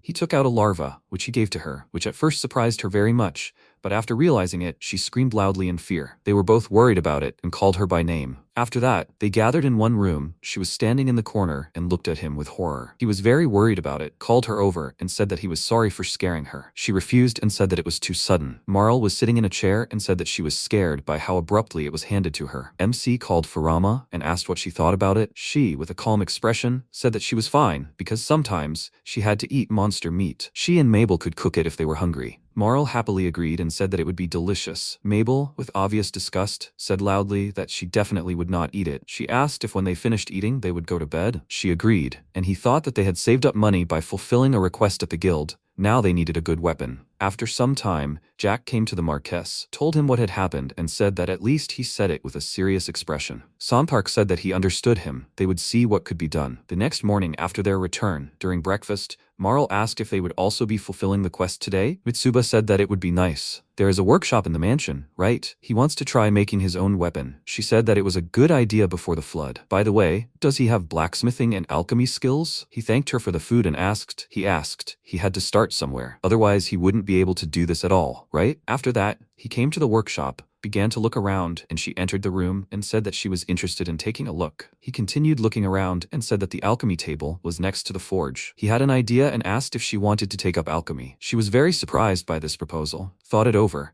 and with a determined look said that while he would work in the forge, she would take up alchemy. He said that later, they would see what they had achieved. She agreed and started to leave, and he thought that if she decided to do this, it would be worth keeping an eye on her. She would be a great help to him if she mastered alchemy. He wanted to improve his skills and thought that by completing quests, he would increase his rank and receive 19 skill points. For 15 points, he could increase the skill to level 5, and this time, he would master blacksmithing. He would need a powerful weapon. Also, if he could release the weapon on the market, he would be able to increase the power of a large number of people. He was thinking about acquiring the alchemy skill, but creating weapons is a man's dream. He wants to know what he can do at level 1 of the skill. For starters, the design. What about a dagger? I wonder what will happen at level 1. He needs to start a fire. He knows how to forge metal and work with tools thanks to his skills. It seems that the furnace here is filled with magical power. The fire flared up as soon as he used magic. It's pretty stable magic. He took an iron ingot, put it inside, and thought that he needed to heat the iron in the furnace. After that, he pulled it out and said with a smile that it was working quite well. Now he can start forging. Is this because he increased his rank, and with it his strength and dexterity? The hotter the metal, the easier it is to work with. Then he dipped it in water and thought he could continue working. In the end, the blade was ready in less than 30 minutes. It needs to be sharpened on a whetstone. He'll make the handle out of leather and wood. The protagonist asked, did he really do it that quickly? Wait, he seriously managed to do it. The skill is simply amazing. He thought about it. Did it only take him an hour? Even looking at it, it seems perfect. From now on, he will level up the skill and make daggers. Creating weapons at level 2 takes a long time, but the quality has become excellent. By leveling up the skill to level 3, he unlocked the possibility of magic, and by leveling it up to level 4, he learned how to increase magical power. He also tried to create an item with magical power. Every time he levels up, the time required for creation decreases. He heats up faster, forges faster, sharpens faster, and his knowledge becomes more and more. He has a really bad headache, too much information at once. However, he continued to forge as if possessed and realized that he had made dozens of weapons. Marl didn't even complain about the noise, although she was in the next workshop. Apparently, there was some kind of soundproofing magic here. Moreover, this magic here was simply perfect. He began to get nervous when he thought about it and wondered how much this mansion cost. Perhaps it was better for him not to even think about it. Marl opened the door to the workshop, called him, and said that they finally got the magic medicine. She was very surprised when she saw all this and loudly asked why there were so many weapons here. He laughed and said that he didn't even notice how he made all this. She picked up a dagger from the floor and asked, did he make all this by himself? MC looked at them and thought that the dagger they were looking at was of perfect quality. At this level of blacksmithing, he learned to forge sacred and magical swords. The method of making from demonic materials also changed. Now that he can defeat monsters, he can gather the necessary materials. She said loudly in a cheerful voice that it looks like he's really doing well. He said with a smug smile that if she wants, she can take it. She was very surprised by what she heard and asked loudly, can she really do this? He agreed, and she walked up to him and said that this was the best thing he had done today. She thanked him with a happy expression, and he called Furama and asked if she wanted to take anything. It might come in handy for self-defense when going out into the city or something like that. There are not only daggers here, but other things as well. She lowered her head, called her master in a serious tone, and said that slaves are not allowed to carry weapons, not to mention criminal slaves, so that they do not turn the blade against the master. However, she can handle it with her own hands. By the way, her dagger, even if it were a precious stone created by the greatest master, looks convincing. She was very happy to see it. He was nervous about her reaction and wondered if he shouldn't have given her this gift or if she was just trying to restrain herself. It seemed like he shouldn't have given her a weapon. Marl started looking for something, called him, and said that he should take it as thanks for the dagger. She took out a bottle and said that she had made a restoration potion. He was a little worried when he saw it and wondered why it was glowing. Was it even drinkable? He smiled, put the potion in his inventory, thanked her, and said that it was wonderful. She laughed with a satisfied look and said that it was really fun. Being an adventurer is interesting, but she was also interested in alchemy. Now she is researching the effects of the restoration potion. Furamu said that someone will have to drink it. He became nervous about this and said that he understood and will try next time. Marl suggested something to eat, and he thought that she had only raised her skill to level 1 today. He was sure it was all thanks to his hard work, but maybe he really was a genius. He had raised his skill to level 5 today. Was it because he had been making weapons all day? An ordinary hammer had become a blacksmith's hammer. He would try to create powerful weapons because he needed to prepare for the flood. A few days later, he came to the Sontark mansion and thought that his mansion couldn't even compare in size to this one. Although, what else could one expect from the Marquise? Jack walked next to him, pointed to the side, and said that they were going this way. They reached the office.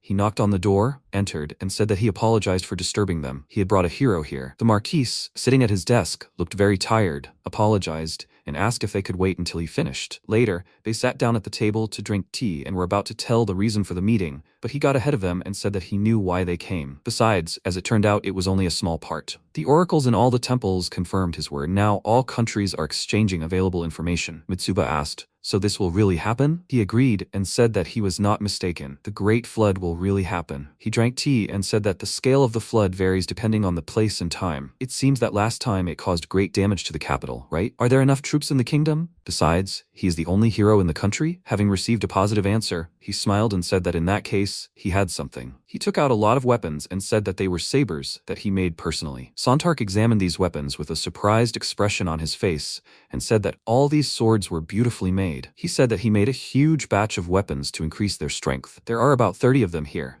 Let the kingdom's army take advantage of this.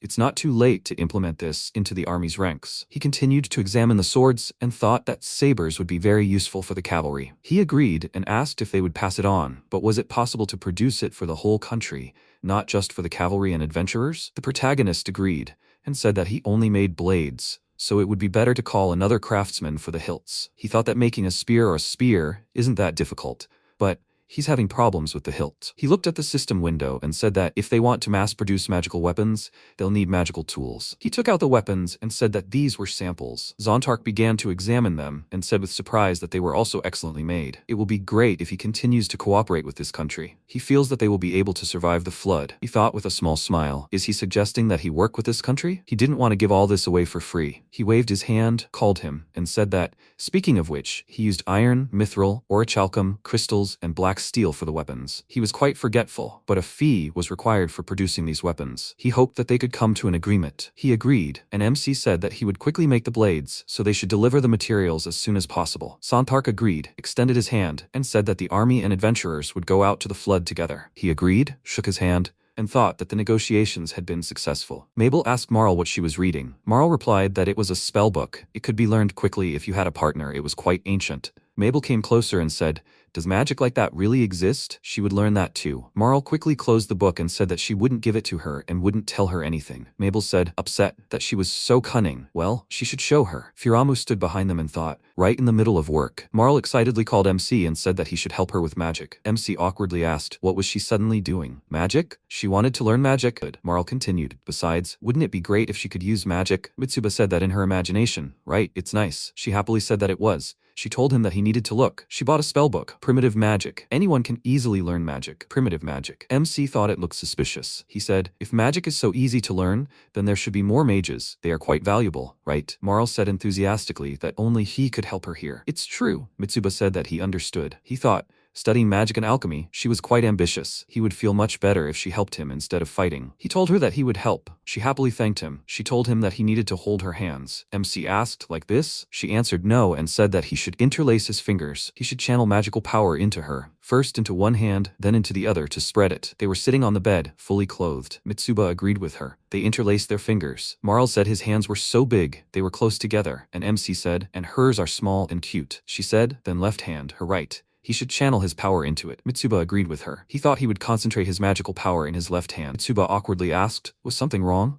She should say if it hurt. Marl flinched and answered negatively, and then told him not to stop. MC worriedly asked her, what was wrong? She apologized and said that she was just feeling him. He asked, is everything okay? Maybe he should stop. He wondered if he could only transfer power to Marl, who had never used magic before. She, breathing heavily, said that she once learned that she also had the ability to use magic, so she did not have time to finish, as Mitsuba replied that he understood, just a little more. He said that now she should absorb the magical power she had received. She agreed with him. He thought that he would again concentrate the power in his left hand and take the power from her right hand. It was hard for them, so they were breathing heavily. MC thought that the more magic he gave, the more he took. It was becoming hard for him. The magic passed through them and connected. Her magic had length, adapting to his body. Her magic, strange, her magic seemed to warm him from the inside. This feeling. Mitsuba seemed to have been transported to another dimension. She thought that she loved him, for him she was. MC thought, these are Marl's thoughts. He felt warm. Mitsuba thought, this is her soul. Primitive magic. Is it something like magic that connects the hearts of two people? He woke up after she called him and said that she was more. He needed to wait. She asked him for forgiveness and told him to stop. Then she fell exhausted. MC was scared for her and called out to her. He thought, damn, he was too hasty and increased his magic power. He used the recovery magic skill. She was breathing heavily. Mitsuba thought, and it was all because of his stupidity. But after circulating the magic, he felt a surge of strength, as if their mixed magical power was already familiar to his body. Moreover, this feeling, along with the magical power, he felt her soul. When he used magic for the first time, she must have felt it too. He stroked her head and thanked her. She told him he was a fool and called him incubus. MC awkwardly said that he had overdone it. He asked her how she felt. She said it was a little strange, but better than before. That he understood. She said she realized something. Should they switch places this time? Mitsuba was surprised and asked if she was sure she was okay. She answered positively and said they should get started. They intertwined their hands again. MC thought this strange feeling was like a tickle, clearly different from before. He felt a great surge of energy and said that she should wait. What was this? She said that she was now taking his magic power. He needed to sit still. Mitsuba told her that she needed to stop. He thought maybe she wanted to kill him. He had more magic power after all. Tears appeared in her eyes, and she screamed. What about him? She fell exhausted again. MC thought primitive magic is magic for exchanging magical power? He said that circulation between people is quite dangerous. They lay on the bed exhausted. She said, but she feels her power overflowing. Mitsuba said that it is. He thought that he checked the status. She had grown about 100 units of magic power, and that, by the way, is significant damage. But she must be feeling better, and their primitive magic skills were at level 1. If they raised their level in this state, it would instantly become a power that could be absorbed. MC thought about it, but this was primitive magic. What if it was used for evil purposes? He didn't even want to think about it. He said he was glad they were able to use magic. Marl happily agreed with him. She said there was a continuation. She looked at the book and, hugging him, asked, so should they continue? Mitsuba thought, what? She said there was a whole night ahead. MC burst into tears of despair and said she was a demon. Furamu was setting the table. She wished him good morning and said she hoped he had a good night. MC shyly replied yes. He sat down to breakfast, but he felt awkward and silent. He thought, that's it, even a little awkward. After that incident with the dagger, she refrained from giving him a gift, calling her a slave. This can't go on. He told her he would ask directly. She answered positively. He asked what she thought of him. She said that he was the country's hero and she was his slave. Mitsuba thought he knew she would say something like that. He said, then he will say it differently. He doesn't consider her a slave. Maybe that is her status, but for him she is important. The person living in this mansion, they are like family. Furamu was surprised and said that she comes from a place much further away than he could imagine. He said that, having received the mansion, he also found a place where he can rest, so he wants this place to be the same for her. Furamu was embarrassed by these words and said, a place where she can relax? She understood. She got up early to take care of him. Marl and Mabel were chatting with Jack. These were already peaceful days. At least they weren't like the days when she was a child. He was the one who gave her this opportunity, but she was a former assassin. Didn't he despise her? He said he wouldn't hate her for something like that. She said she would prefer it if he hated her. MC objected. They were partners after all. She answered positively and said there were bad moments, but she couldn't hate him either. It was he who saved her from those bloody days when she was an assassin. Now she understands that if everything remained as it was, she would have simply lost heart, gradually going crazy. She would have had no future. Of course, at first she was burning with resentment, but now, she came closer to him and touched his face. Mitsuba looked at her and was embarrassed. There was embarrassment on her face too. Marl came in and wished everyone good morning. Furamu let go of MC and walked away from him. She wished her good morning and said that she would make breakfast. Mitsuba said nothing. Furamu walked around behind him and asked if she could start providing him with some services too.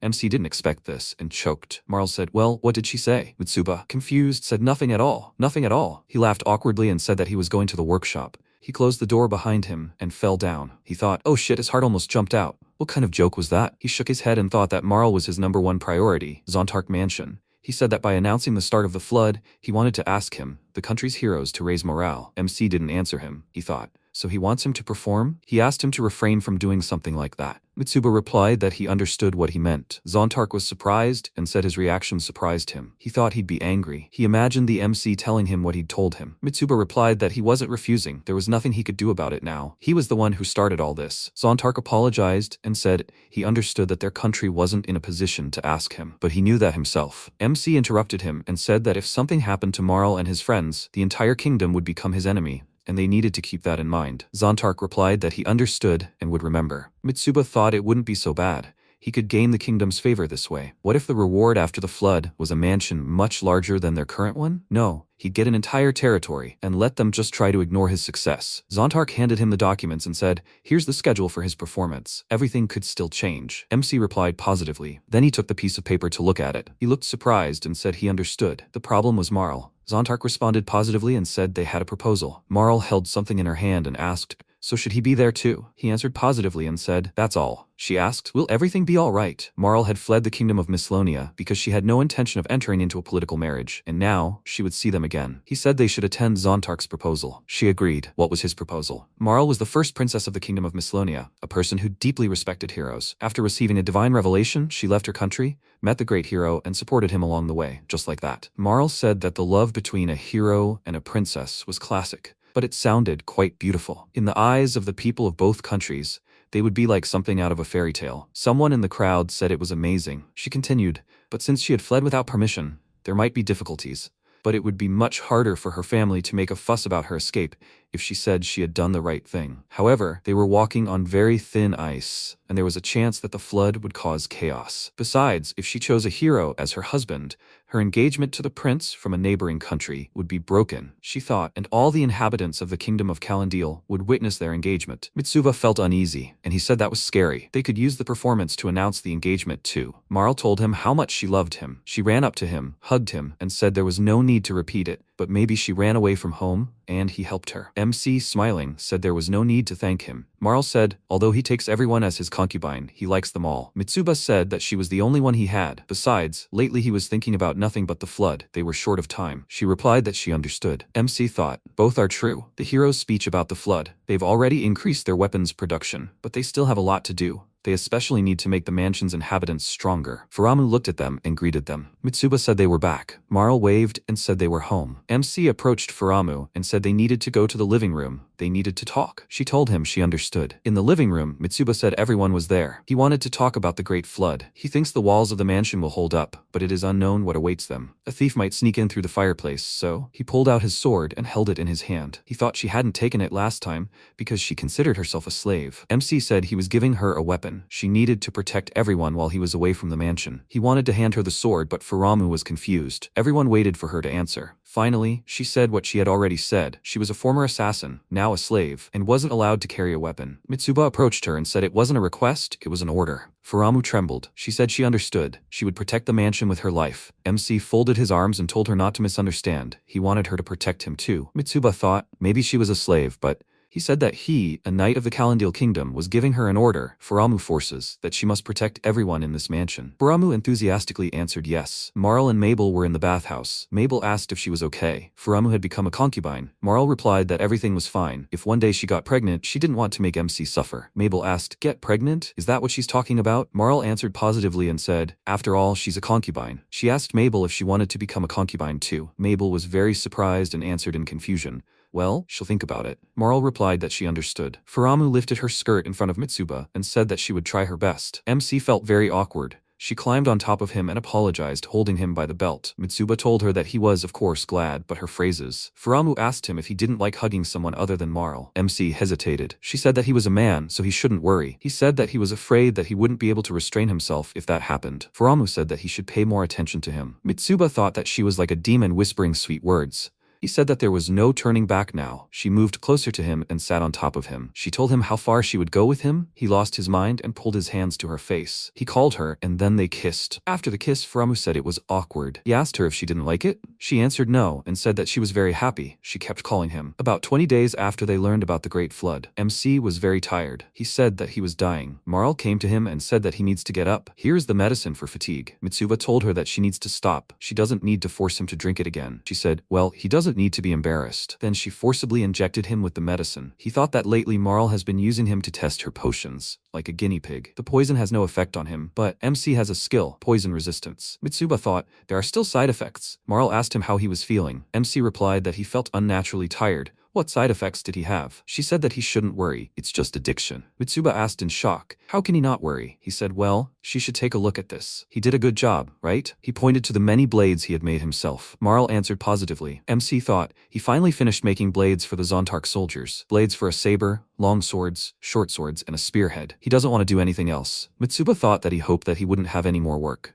She asked, by the way, did he make him a new weapon? He answered positively and said that he made it through trial and error. It's a sword made of 2 alloys, divine silver and crystal. A sword made of 2 alloys, a trigger effect, transcendental quality. She said it was beautiful. But what kind of divine silver is this? She'd never heard of it. Mitsuba said it was often called orichalcum, an alloy obtained by refining mithril, also known as true silver. She was surprised by this. He continued, this one has less of the durability of orichalcum while retaining the lightness of mithril, and the blade core is made of crystal, which increases the effectiveness of magic. In simpler terms, it's magical attacks. His magical attacks are more powerful. Marl said, then what about her sword? Right, her goal now is to strengthen their weapon. Most likely, she wants to use the mithril dagger he gave her that time. Dirk, transcendental quality. Mithril dagger, effects, wind element, lightweight, increased speed, transcendental quality. MC said he reforged the mithril dagger. He tried to make a new saber for her. She needs to see. He made it to match the dagger. She picked it up and said with delight how beautiful it was. She made a test attack and then thanked him. Mitsuba thought she was cute, but the scene was quite scary. MC thought, that's all. He thinks it will look good using a dagger and a saber at the same time, but she'll probably cut herself. Come to think of it, Furamu knows how to fence. Mitsuba asked Marl if Furamu could teach her how to fight. She exclaimed happily, and really, then she would go and invite her to practice with her in the backyard. Then she headed for the exit, and MC thought, he wants to check how his sword fits in his hand. It's good that she is so enthusiastic. Since he started preparing for the Great Flood, he created weapons and earned money. Wherever he is, he will continue to prepare. There have been more requests from guilds, like slaying monsters. And during this preparation, he managed to raise his magic level to level 5 with skill points, as well as powerful magic, raising both magical and physical strength enhancement to the maximum. His status became surprisingly good. A hell of a lot of mana. Her and Marl's levels have increased. Now he is at 31. Mitsuba told her that she needed to show him what she learned. She responded positively, and then began attacking Furamu. Furamu told her that she remained stronger. Marl was trying to catch her breath after training and asked him if he had seen how she could do it. Marl was also growing, and now she was level 20. She had reached level 3 in swordsmanship and learned the dual-wielding skill. Now they were ready. Amid all the tension over the Great Flood, the day of his performance had arrived. Marl tried on a very beautiful outfit. MC, looking at her, told her that she looked like a princess. She told him because she was a princess, and he looked like a hero. Mitsuba told her that he was because he was a hero. He and Marl put on their mithril armor and waited. She said the hero was so handsome. Zontark told him it looked like he was ready. MC asked what kind of armor it was. He thought it would protect her. It was beautiful, of course, but Zontark said it wasn't just fabric. It was a mithril mesh woven from thread-like mithril, and it would protect much better than armor made of sheet metal. Plus, the enchantment increased physical defense. He thought it was even better than his armor. Mitsuba asked him if he was serious. He said the ceremony would start soon. He hoped he had the text with him. MC was a little confused. Zontark said they should do it again then. For the first time in 50 years, a hero had appeared in their kingdom, and in honor of this, they organized a ceremony to celebrate the hero's wedding. But there's something else important. A great flood is coming. This ceremony attracts a lot of people and will make them nervous. Mitsuba thought, he's the one who's nervous. He said, well, they should get started. MC and Marl were riding through the city in a carriage. Mitsuba said he felt strange. What a sight. She said that this was not the first time this happened to her, but she understood how he felt. He thought, is this a hero? He seems so ordinary. He seems bored. And the girl next to him is so cute. She would much rather date him than him. MC got angry and thought, what did he say? Mitsuba said, she's not even a hero. He heard someone say, isn't he a troll slayer? He asked, what? He continued, he apparently killed a troll with his bare hands. He asked in surprise, seriously? He laughed and said that can't be. Everything has a limit. He said they needed something that would make it easy to expose him. She thought it was impossible. MC thought, what a problem. Marl excitedly told him that everyone would know his nickname now. The news of him being a hero would spread further and further. Mitsuba hesitantly answered yes. It felt like everything was going wrong, but at least he had maintained his dignity. After completing the procession from the castle to the city, they were finally there. MC said they needed to move forward. Mitsuba thought they would announce a great flood from the castle walls. The king gathered on the wall and told the people of the capital that they had an important announcement today. They needed to listen carefully. MC had a vision that a great flood would come in 2 months, but they shouldn't worry. This time they had someone who would protect everyone, and that was it. The crowd began to worry. Did someone say a great flood? Oh my god.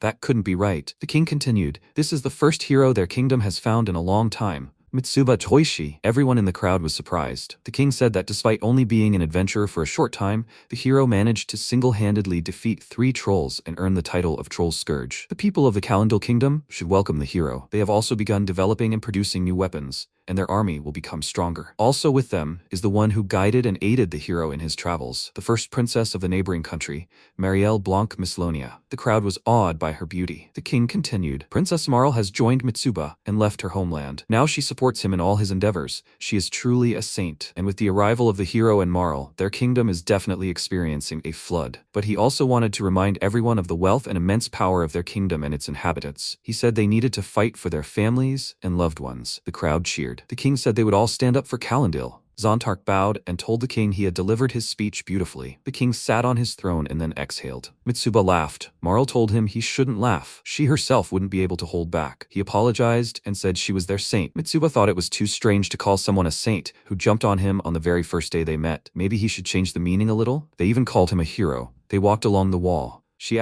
said that now all that was left was to wait for the flood. MC agreed with her. She asked him, but what was the purpose of fighting? Mitsuba looked at her. She continued, he's not even a citizen of this country or even a resident of this area, and even if he's not fighting on the front lines, they can handle the flood without him. MC said that might be true. He has his reasons, whether it's to test his strength or to receive a reward from the king. He could say one thing with certainty. If he ran away, he'd regret it his whole life. The guilt for the deaths of the villagers would haunt him constantly. She asked tearfully, but couldn't he die himself? Mitsuba thought about it. Anything was possible, but there was also a chance that the flood wouldn't have a monster stronger than him, MC said. And yet, by fighting, he could protect her and everyone in the mansion. The crowd saw them and called out. She said they were so wonderful. Marl waved and thanked them. Mitsuba said, what a bunch of people there are. She turned to him and said, it looks like they're popular now. MC said, well, it's not like he doesn't have some desire to become a hero for them. She asked him, right? Seeing her smile, he thought he'd always want to see her smile. They should survive this great flood. He said he would protect her. She answered yes and said she had no doubt. The sky was covered with clouds. He thought, this is a great flood. A few days ago, the fourth wall, the strategic council of the Elfin Knights, the army of the kingdom of Calendil, they stood over a large map. He said that in addition to the capital, Calendil has the fortress cities of Crossroad, Telesco, Glodis, and Berlian. And judging by the data of past floods, these cities will hold out for at least 2 weeks, and maybe up to a month. Mitsuba thought about it. The only problem is the distribution of forces. He said that they need to think about Glodis and Berlian first. If they fall, trade with Mount Basin. Demons will swarm from the mountainous regions. He thought it would take time to move troops. If the battles were long, the army would be exhausted, and if they miscalculated their numbers, they would lose. So they needed to think about how many and where to distribute their forces. Sonthrak said he wanted to give the hero temporary control of the capital. He asked, why? He was the leader of the knights, right? He answered negatively and said they needed him here. He said, so? Sonthrak said that when the flood came, he needed to use magic to push back the hordes of monsters from the fourth wall, and he shouldn't hold back. MC asked with a smile. Push back? Sounded tempting. Why not try? Marl asked him if he was sure. Mitsuba answered positively and said that he had been preparing his weapons and rank up for just this moment. He was ready. The magic he had leveled up to level 5 during his preparations. MC swung his sword and said they needed to move forward. He attacked the demons with a powerful blow. A huge explosion occurred, and some demons were neutralized. Mitsuba thought he had leveled up 3 times. Marl told him it was magic. MC answered yes. A huge explosion, pure magic, firing long-range projectiles. The power of such a spell is enough to create a crater with a radius of about 100 meters. Marl said that with it, the flood would end in the blink of an eye. Mitsuba turned to her and said, good, if so. By the way, the monsters that emerged today may not be the enemy's main force. The monsters attack in a coordinated manner, taking advantage of the gap between explosions. MC thought, so he needed to reduce it. This was only the beginning of the Great Flood. The monsters wanted to attack the wall. He shouted at them to draw their swords and charge. They needed to produce fire, and they also needed to shoot at these monsters. They needed to protect their homeland. He shouted that their time had come. They wouldn't lose. He shouted that this was their chance to advance in adventurer rank. At that moment, the demon attacked one of them. He, standing on the wall, shouted that they were surrounded. He asked, why did they have to run forward? Someone had to help them. Mitsuba appeared on top of the wall. A series of powerful explosions occurred. They shielded themselves from the rocks flying in their direction. They turned to each other, and he said they were saved. MC laughed and said these monsters were insignificant. He'd gain experience. Marl called him and asked how his magic power was. Mitsuba replied that half was still left. High magic explosions were consuming too much. His level had now risen to 50, and at the same time the magical power rose to 3,528. He would use the remaining skill points to restore his mana to level 5. MC thought a total of 500 mana per hour is restored. While he can still fight, the number of monsters had decreased, but they were running away in fear from his magic, as if you had thrown them here. But what was their purpose? Mitsuba sensed something, and then wondered what it was. He looked down and called out to her. She turned and asked him, what is it? MC turned away and said that nothing. Some kind of unpleasant feeling. Mitsuba felt it again, and then they saw a black ball appear in the air above the city. MC thought, a sphere? A circle? Or a hole? He said that it was huge. He didn't like it. She said that the atmosphere had changed somehow. It was clear at a glance that nothing good awaited them. Mitsuba stood and looked at this black ball. Then some sound was heard from it, and then hands appeared from it. MC said in surprise, "What the?" He thought that something was climbing out of that hole too. A real disaster was approaching. He asked, "What is it?" He said, "Can he defeat it?" Mitsuba thought that he won't let this colossus get out. He said, "Big bang." From his attack, the huge hand fell to the ground. MC thought that he would leave no trace of it. He said that it must die. He launched a huge explosion wave. He asked, "Did he kill? What kind of hand was that?" He destroyed a whole monster's palm, a huge one. What would they do if they appeared? Mitsuba crouched down and tried to catch his breath. He thought about how he'd been thrown by the hand by 3 whole levels. But what was that monster? No, he needed to get rid of these thoughts. He needed to defeat the rest. MC rose higher and told the villagers, well, the Great Flood had only just begun. They enthusiastically raised their swords. Meanwhile, in the mansion, Mabel was shaking with fear. She asked Jack what that black sphere was. Jack replied that he'd never seen anything like it. But with his disappearance, there were fewer monsters. She continued to shake with fear and asked if the mansion was safe, right? She said the monsters had become much more active. All they could do was defend themselves and wait. After all, they trusted their master. She enthusiastically answered yes. After killing that colossus,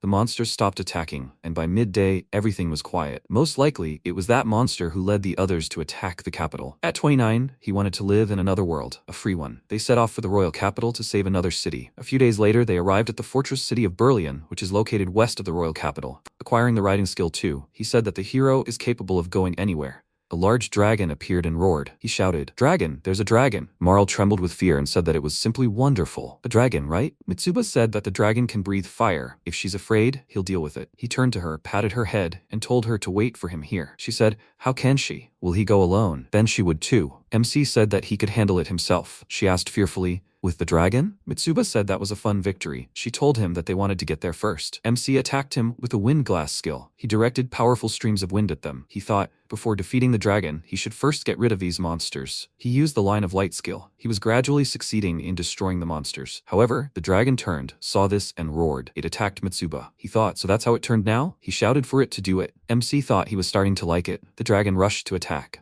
Mitsuba smiled and said, "That's it." He used magic, which caused the dragon's head to fly apart. MC grinned and exclaimed that he won. "It's over with," Marl asked angrily. He's saying he was just a little nervous? Mitsuba knelt before her and said, honestly, if he knew, even though it was a dragon, he could make something useful out of it. She said, who would benefit from it if it was just a wet spot? MC thought he just wanted to take care of her, keep her out of danger. And besides, it would have been faster to defeat it alone. She told him not to do such stupid things again. Did he understand her? He said he would listen and accept her care. She was very angry. However, the next moment she, smiling, said that he could have tried harder and not died. She was holding a bottle as punishment. Mitsuba thought, what the hell is this? He answered, as she said, besides, it would be right in the city. He wouldn't get away with anything. He agreed with her and said she was right. There were reasons for it. He wondered if human life was really worth more than defeating a monster. He wished he could see the events in the game with this. She asked, will they stop in Glodus after Berlian? MC replied that it was possible. Mitsuba thought, and now? He said, let it all blow away with the wind. He used the skill force tension and said, it's better for him to die peacefully, without knowing pain. Glodus. Following Berlian, he also defeated the demons in the city of Glodus. The outcome? A complete rout. His level rose to 61. As expected, the level increase slowed. MC thought, too much experience points. He immediately raised his magic to the maximum level with excess experience points, and acquired a lot of magic, which seems usable. Mitsuba heard a sound, long-distance movement.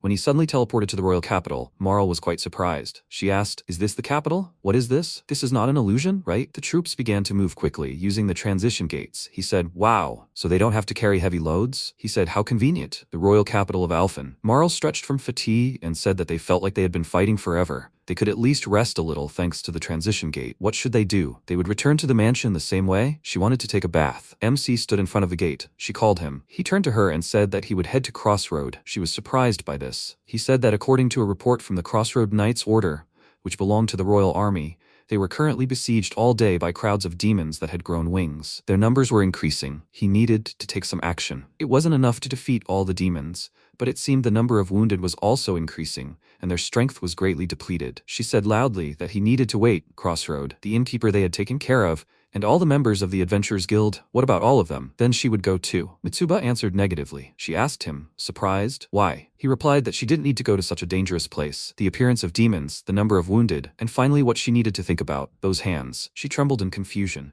and then exhaled and said that she understood. At times like these, no matter how much he stopped, he would still go? MC grinned and said, here she is, his legal wife, so she sees right through him. Marl told him that if things get bad, they need to run away, okay? They should be careful. Mitsuba said he understood. He is going. Crossroad. Monsters flew over the city and made sounds. The residents tried to fight them. Ethan breathed heavily as he began to fight. He said, "Damn, one after another, there are too many of them." He shouted to the leader, "Has help arrived from the royal capital yet?" The leader replied that they said they would be arriving any minute. He stood there holding a sword and said, "Really?" He can't even see their shadows at all. A flying monster attacked him from behind him. He turned around and asked, "What?" Then MC appeared and saved him. Ethan called out to him. Mitsuba turned to him and greeted him. They haven't seen each other in a while. "So who is he?" he asked, upset. "What do you mean? Who is he?" "It's him. It's him. They fought the trolls together, right?" MC replied in the negative and said that he fought alone. He cursed and said, "How could that be?" Mitsuba said he looked good. The leader approached them and said, "Who is that?" He was wondering, "By the way, can I just call him a warrior?" The leader replied that it would be up to him. He asked, "What's the current situation?" He replied, "It's not good, it's not bad. Because of the big spill, demons that don't usually appear are starting to emerge. He can't figure out where all of them are coming from." Mitsuba said they held out well, and now they should rely on him. He raised his sword and said, "He's back." He used the force tension skill. Ethan said, "Wow, he's getting further and further away from the human, right?" Mitsuba turned to him and said,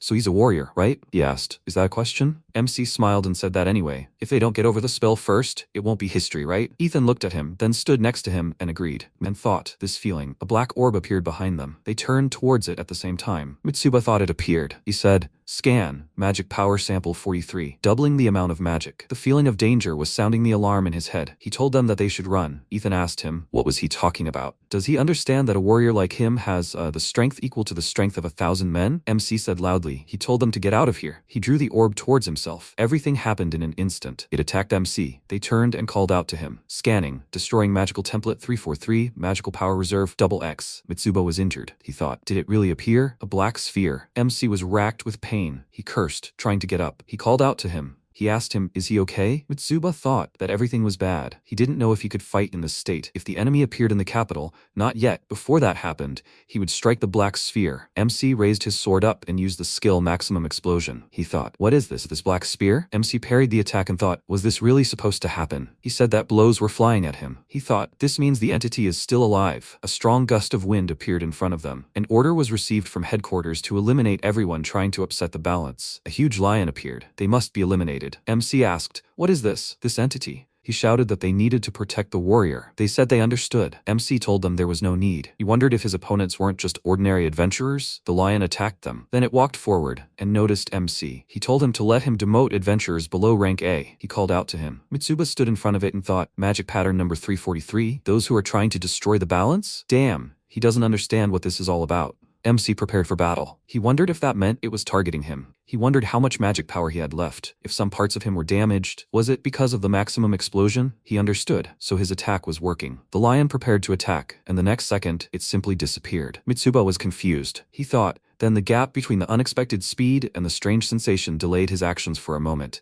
And in that moment, there was enough time for the lion's attack to reach him. The lion dealt serious damage to MC. He lay on the ground, shielding himself from its attack with his sword. He thought, what is this? Some kind of strange sensation. Black spears appeared and pierced him through. Mitsuba screamed in pain. Many information windows appeared around him. MC thought, what is this? Is he going to die here? The lion continued to attack him. Mitsuba thought, what is he doing? He's not even a human of this world. It would be better for him to just run away without engaging in any battles. He remembered Marl saying, well, what if he dies? He should run if things get bad, okay? MC lay on the ground completely injured, thinking, his body, this is the end of the game, right? Suddenly, a white light appeared and a silhouette similar to Marl appeared. Mitsuba wondered why Marl was here. He looked at her and answered negatively, saying it was her magic, located inside him. He called her and asked if she was crying. That's right, he hadn't kept his promise. He had promised her that he would protect her and the others in the mansion. She called him and said that he wouldn't lose here. She touched him, and MC agreed with her. He thought that she should wait for him. He regained consciousness and tried with all his strength to grab the sword. He thought, this is not the end, and he will not meet it here. Mitsuba stood up with difficulty. He called him, and MC turned around. Behind him was Lee, who had fallen from being attacked by spears. He shouted that they needed to prepare for the second strike. He told Mitsuba that they, the Crusade Squad, would also guard him along with the Alpha Knight's order. Ethan told him that they could no longer stand aside.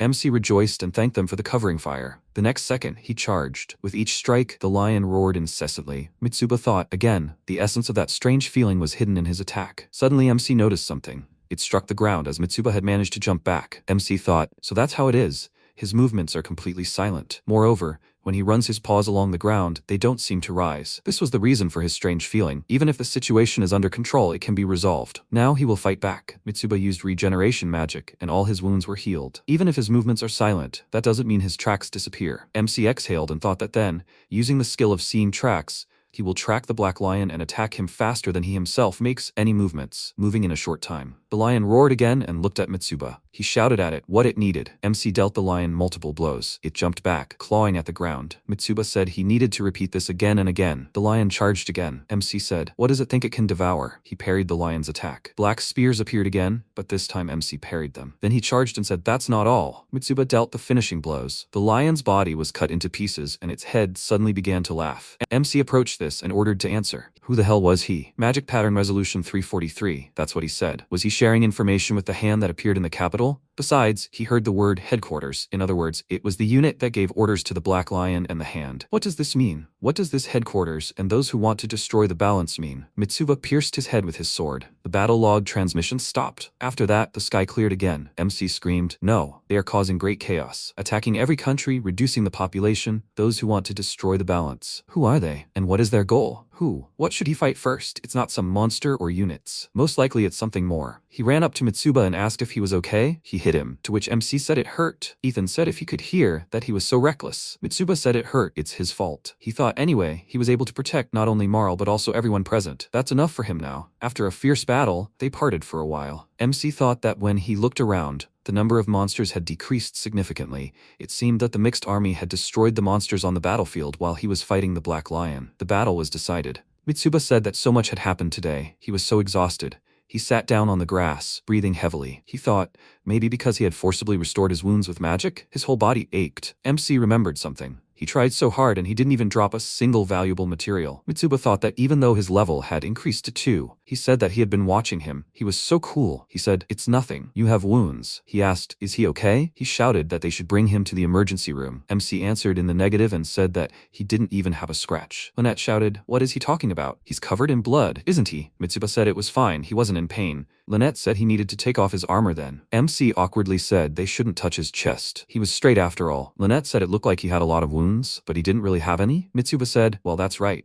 She told him they hadn't seen each other for a long time. She was Lynette from the Magic Corps platoon. MC said he had studied the wounds of restoration magic. She said he was bleeding a lot, so it looked like he was seriously injured. He was going to use purification magic now. He was starting. She was surprised. Mitsuba thought, that's an unusual feeling. How did he even get out with such wounds? Maybe it was thanks to his high life force, V8, with a 4-digit number. If you think about it, his heart and lungs were torn apart, which would have killed him instantly. MC asked if the chief commander was okay. They parted ways after the battle. He remembered the commander saying he'd go deal with the remaining monsters. He needed to rest. Mitsuba tried to argue with him. Lynette said Commander Waltz was wounded, but not fatally. She checked on him and he was fine. MC said that was good. He was so hungry, he needed help. She smiled and asked, "Is he feeling better now?" And really, if he ate, he'd be better. Mitsuba said everyone was so worried about him, even though he was fine. She didn't answer him, and then said that it was obvious they were worried. Would he go with the guild members? MC replied in the negative and said that he would be heading to the city of Telesco. Mitsuba said in surprise, there was some noise outside. Ethan burst in and asked if they had brought him here. MC calmly asked what he wanted. He asked indignantly, what? He was feeling better already, wasn't he? He had defeated the monster in such a short time. Rumors of it had already spread throughout the capital and Berlin Glottis. He said that they needed, as usual, 1 mug. Ethan said that such a feat should be rewarded accordingly. Mitsuba replied in the negative and said that he planned to head to the next city, Telesco. He asked, "What do you mean? Or was this some kind of urgent summons?" MC said that he was right. He said upset that the warriors were so busy.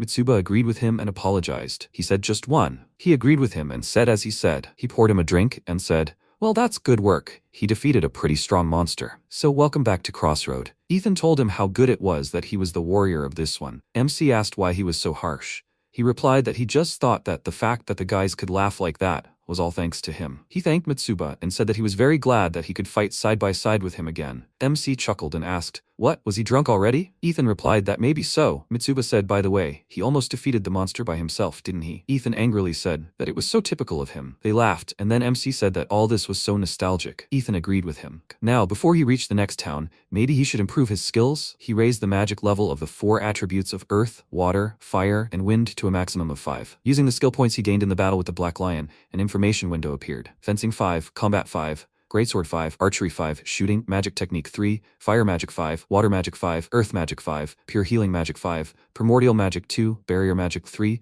Life Magic, Body Strengthening 5, Magic Power Increase 5, Recovery 5, Negotiation 2, Cooking 1, Writing 2, Crafting 5, Detection 3, Appraisal. The level is increasing and with it the skills. Mitsuba exhaled and thought, is it because he learned to use the most powerful magic? In the next town, he'll try zeroing Telesco. MC shouted that he should get it. He thought that in Telesco, everything was finished with a simple explosion using maximum attribute magic in order from right to left, and after that, the capital of Alphen, home of Zontark. Mitsuba awkwardly said that they were quite strong opponents. Zontark asked what he was even talking about. He threw the documents and said that he thought he had come to report, but he was starting to tell him something completely different. Monsters are torn apart by stone spears, crushed with ice, burned in flames, and cut down by gusts of wind. The suburbs of Telesco. MC said that zeroing can kill a monster from a distance, right? That's one of the good methods, isn't it? It really is the most effective method, isn't it? Maybe not in all cases, but still, he almost died once. Zontark answered positively and said that he heard about it from the Crossroad Knights order. Mitsuba thought,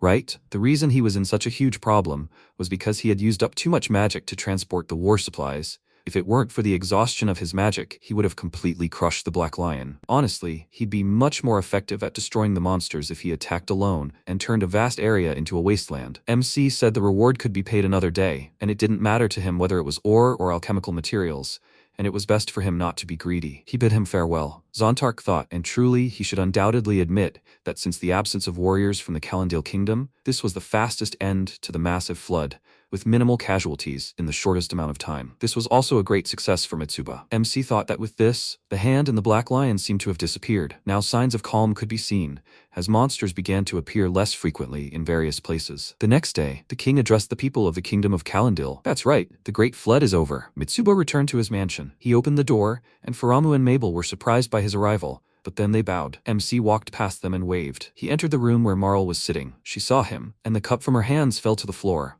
With tears in her eyes, she rushed to hug him and greeted him. Frightened, she asked him if he was injured. Was he okay? Mitsuba greeted her and told her not to worry. He was in pain. She hit him on the chest, then sank to the floor and said that she was very scared. He almost disappeared inside. She felt it. MC said nothing and thought, apparently her magic and his restoration magic which they exchanged were connected, which means that at that moment when he almost died, she felt it too. He reached out to her and called her. Then he hugged her tightly and said that it was all over. Everything was finished. She couldn't hold back any longer and started crying. She agreed with him. They were all sitting at the table and Mabel said that the most important thing was that he was safe. Mitsuba said that everything ended well. Today he would ask for dinner and she told him as he said. MC said, and also after the bath, he would ask for a massage. She was happy about this and said that she understood him. Marl came up to her and said that it was unfair. She should. Mabel got scared and screamed. Faramu agreed with her and said that it was Marl's turn. Mitsuba sighed with relief, looking at them and thinking that he was home. She asked him if he could hear her. MC didn't answer. This happened at dinner shortly after Mitsuba returned home. MC was very surprised and asked, is this Toro Kombu Onigiri? Marl said they look strange, right? What is it? Jack replied that they used seaweed from the Goebel's kingdom. She was surprised and asked, seaweed? Mitsuba folded his hands in front of him and said that they needed to get started quickly. They wished him a bon appetit. She asked him if he was also thinking about which one to start with. MC answered positively. Jack called Mabel. She said that she was listening to him. He asked what she thought was important in their work. She hesitated and said, but is it serving and looking after the mansion? She was thinking. Jack thought for a moment and said that he would highlight the most important thing. And they shouldn't look at the master. She was very surprised. She thought that the most important thing in their work was the master's support.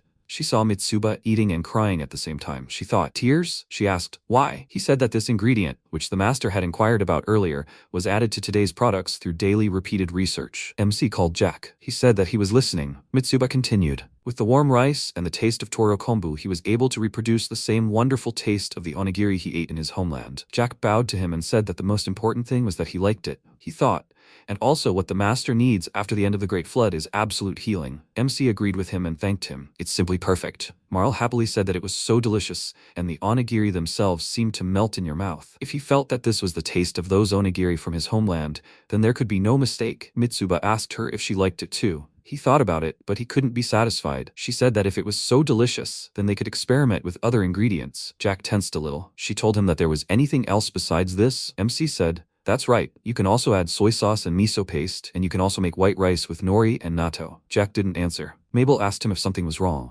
Jack was very serious, as if he was getting ready for the most important battle. He thought that the butler's research was continuing for the sake of healing the master. Mitsuba said that this completed the first stage of the flood work in the kingdom of Calendil. He asked her what about her homeland, the kingdom of Mislonia. Is everything alright there? Maybe they should head there? Marl said that she thought everything would be fine there, because the kingdom of Mislonia has its own 3 heroes. MC was surprised and thought, 3 heroes? Perhaps they are as strong as he is? Well, then they are definitely not needed there. He asked who those heroes were. She answered that her father, the eldest son of an influential aristocrat and a former adventurer. Mitsuba said in surprise, so that's it? He asked, what do you mean, her father? She turned to him and said that her father was a hero too. MC had a terrible feeling that if he went to the kingdom of Mislonia, something like that was unlikely to happen. He said that if he wanted to marry his daughter, he would have to defeat him first. Mitsuba continued, that won't happen. For some reason he was sure of it. She said she didn't know what he'd been up to, but she thought everything would work out, and her mom wouldn't allow anything new. MC asked, Mom, is her dad afraid of her? She answered yes and said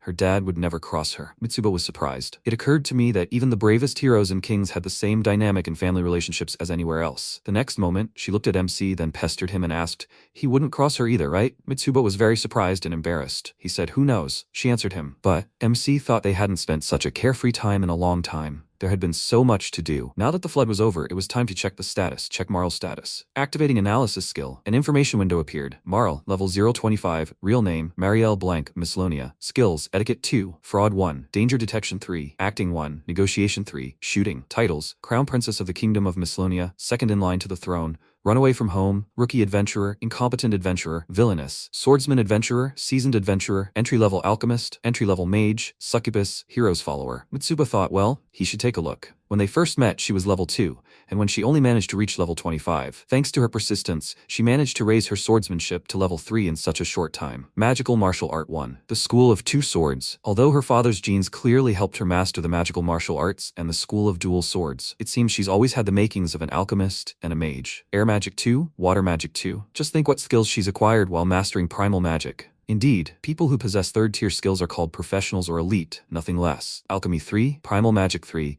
Negotiation 3, Swordsmanship 3. And Marl has several of them, which undoubtedly demonstrates her talent. By the way, the Kingdom of Mislonia has long welcomed heroes. They say it's because their blood runs in the blood of aristocrats and the royal family. That's what royal genes do. MC was surprised and asked, what? He looked at her rank and thought, what a crazy list of ranks. He looked at the information window, the titles, Crown Princess of the Kingdom of Mislonia, second in line of succession, Runaway, Rookie Adventurer, Incompetent Adventurer, Villainous, Swordsman Adventurer, Seasoned Adventurer, Beginner Level Alchemist, Beginner Level Mage, Succubus, Hero's Follower, Hero's Mistress, Saint, Alchemist, Skilled Swordsman, Hurricane Sword Princess. Mitsuba thought he wouldn't get involved in this madness. He said he wouldn't, so he wouldn't. He'd better check his status. An information window appeared. Skills, Swordsmanship 5, Greatsword 5, Throwing 5, Archery 1, Magic Technique 3, Fire Magic 5, Water Magic 5, Air Magic 5, Earth Magic 5, Pure Magic 5, Healing Magic 5, Primordial Magic 2, Barrier Magic 3, Spatial Magic 5, Everyday Magic, Body Strengthening 5, Increasing Magical Power 5, Restoration 5, Negotiation 2, Cooking 1, Horse Riding 5, Crafting 5, Presence Detection, Danger Detection 5, Analysis, Eye of Magical Power, Poison Resistance 3, Light Magic. MC thought about how many skills he had maxed out at level 5. There's definitely skill inflation here.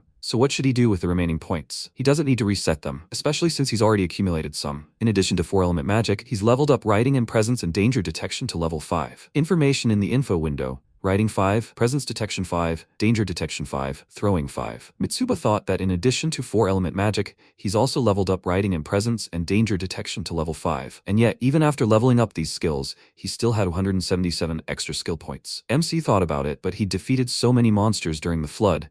Had his level progress really slowed, and with it, his skill point gain. So these were all the points he had left. So for now, he'd have to think about it. He'd need to think about which skills to level up next. The information window said, skill points 177, reset skills. Skills, Swordsmanship 5, Greatsword 5, Throwing 5, Archery 1, Magic Technique 3, Fire Magic 5, Water Magic 5, Air Magic 5, Earth Magic 5, Pure Magic 5, Healing Magic 5, Primordial Magic 2. Mitsuba thought something told him he'd encounter powerful monsters in the uncharted lands. Right, what was his rank? MC was stunned, seeing his knowledge. The information window stated, Foreigner, Mage, Warrior, Fighter, Novice Adventurer, Rising Star, Magic Mage, Troll Slayer, Adventurer, Mid-Level Mage, Magic Barrier, Adventurer, Interrogation Master, Hero of the Calendil Kingdom, Swordmaster, Fistmaster, Incubus, Inexperienced Blacksmith, Blacksmith, First Class Blacksmith, Crafting Genius, Crafting Master, Magic Swordmaster, Top Tier Mage, Hero, Sword God, Fist God, Martial Arts God, Magic God, Demon King, Wavebreaker, Dragon Slayer, Demon Kingslayer, Space Mage, Earth and Thunder Mage, Brilliant Water Mage, Brilliant Fire Mage, Incredible Air Mage, Elementalist. Mitsuba thought about the titles he'd earned for mastering skills,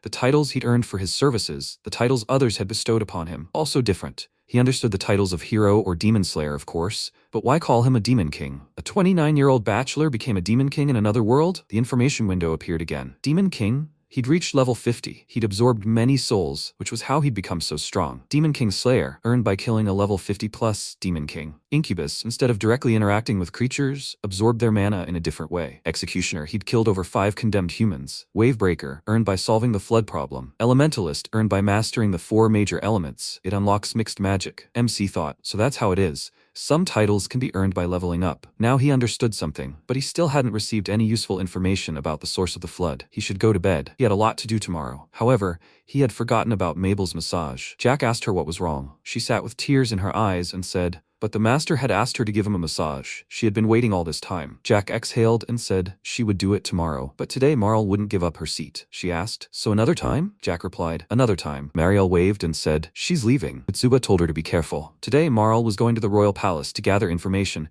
and negotiate their salary. By salary, he meant everything related to their reward for the flood situation. In general, the reward itself had already been determined, how much the kingdom of Calendil could give them. If he went to the negotiations, he'd be killed in no time. So he entrusted this matter to Marl, who was twice, if not 3 times superior negotiator. MC said he'd go for a stroll too. He was counting on them. The girls bowed and said they obeyed him. Faramu wished him a safe journey. Mitsuba thought that in order to be able to marry Marl peacefully upon his return to the kingdom of Mislonia, he intended to prove the reality of his accomplishments. Even if his and Marl's names alone were enough to cause a stir, that's what Marl told him. She said it was desirable for him to have accomplishments that would be useful to the kingdom of Mislonia. Then the royal family of Mislonia would quickly accept him. MC thought about it, but frankly, he wasn't quite sure what exactly could be considered such an accomplishment. Achievements? Should he hand over land with mining rights to them? Should he show them his court rank? For now, he should see how things were going in the country after the flood. Maybe he'd stumble upon something. A new part of town. Mitsuba thought, mithril armor, a famous brand bag, thick-skinned troll armor. Right, no one would think he'd run into a hero here. MC looked at them and thought, judging by the passersby, many evacuated peasants from the surrounding area had arrived here. He asked her if she was okay. She asked, what about him? What about the village? Rumor has it, it's in terrible shape after the monster invasion. He replied that marauders had already started carrying out all the belongings from the houses. Perhaps the monsters were still roaming somewhere in the surrounding area. But first,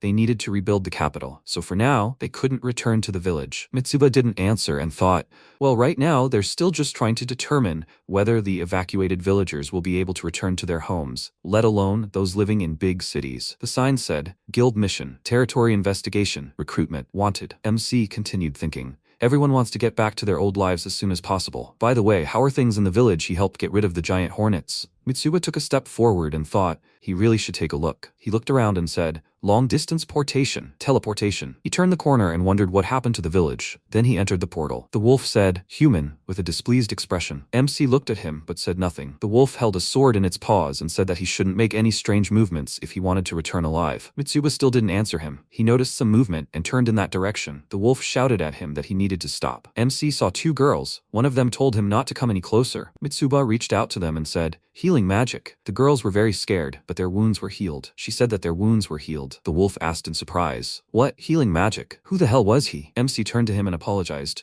saying that he didn't want to fight him, but he simply couldn't pass by the wounded ladies. If he was bothering them, then he would leave right now. Leave. But before that, could he ask them a few questions? The wolf didn't answer. Mitsuba continued, his name was Mitsuba Toishi. He was an adventurer from the Alphen capital of the kingdom of Calendil. And they? The wolf introduced himself. He was Soun, but he didn't need to know where he was from. The girls' names were Karen and Sherry. Soun asked, what the hell was he doing here? MC replied that he simply had some connection with this village, so he came to inquire about what was happening here after the flood and what brought him here. Soun replied that they were the people of his village. Soun, Pamela, Rerix. Soun asked if he was making himself clear. Mitsuba answered in the affirmative. He thought that the inhabitants of Vieto village had probably evacuated to some capital city. In their absence, the beastmen had begun scavenging for food and household items. But why? Had the monsters in the region not calmed down? Surely the beastmen couldn't have come to this village on purpose. MC thought for a moment and looked at her. Pamela asked him, "What's wrong?" He hadn't seen any beastmen. Mitsuba hesitated and apologized. He said that he had never seen beastmen in any other place, so he was distracted by their gaze. He apologized, bowed, and said that it had been rude of him. Rurik said that he was a strange man, bowing his head to beastmen. MC asked in surprise, what did he mean? Karen told him he had treated their wounds. Sherry added, "But why?" Mitsuba replied in surprise that they should wait. Wasn't it normal to apologize for bad behavior and worry about others' wounds? Everyone was surprised. Rurik said, "Well, right." Malkina landed and said that they shouldn't trust a man's words. He would take advantage of their lack of vigilance and sell them to some slave traders, no doubt. MC exhaled and said, "Really? He couldn't have made them believe him on their first meeting. Why did they even start talking about slave traders?" Rurik said, "But to humans, they, the people who took them, are just monsters and slaves." Mitsuba asked in shock, what did he mean? He thought they'd told him that racial discrimination against beastmen was rampant in society. In the kingdom of Calendil, they weren't even considered ordinary citizens, so they were forced to live secluded lives on the outskirts of villages. Sound had gathered the beastmen around him and lived there, far from humans. Those beastmen who lived in the city, at worst, became slaves to the aristocracy. They were used for entertainment for various purposes. They were chained. They were treated like animals. Surely Sound was even aware of the reasons for this discrimination, and he accepted his situation humbly, as a harsh reality. Raging injustice. MC said he hadn't even thought about it. He'd rarely seen beastmen in the city, and if he had, they were slaves. He thought of beastmen as a discriminated race. Slaves. Previously, you could even see slave markets in the capital. Apparently, even the authorities couldn't tolerate such things happening before their eyes. At the moment, he has no information other than the beastmen's stories to investigate. He'll need to ask Marl, Faramu, and Jack about this. However, he already believes what the beastmen told him.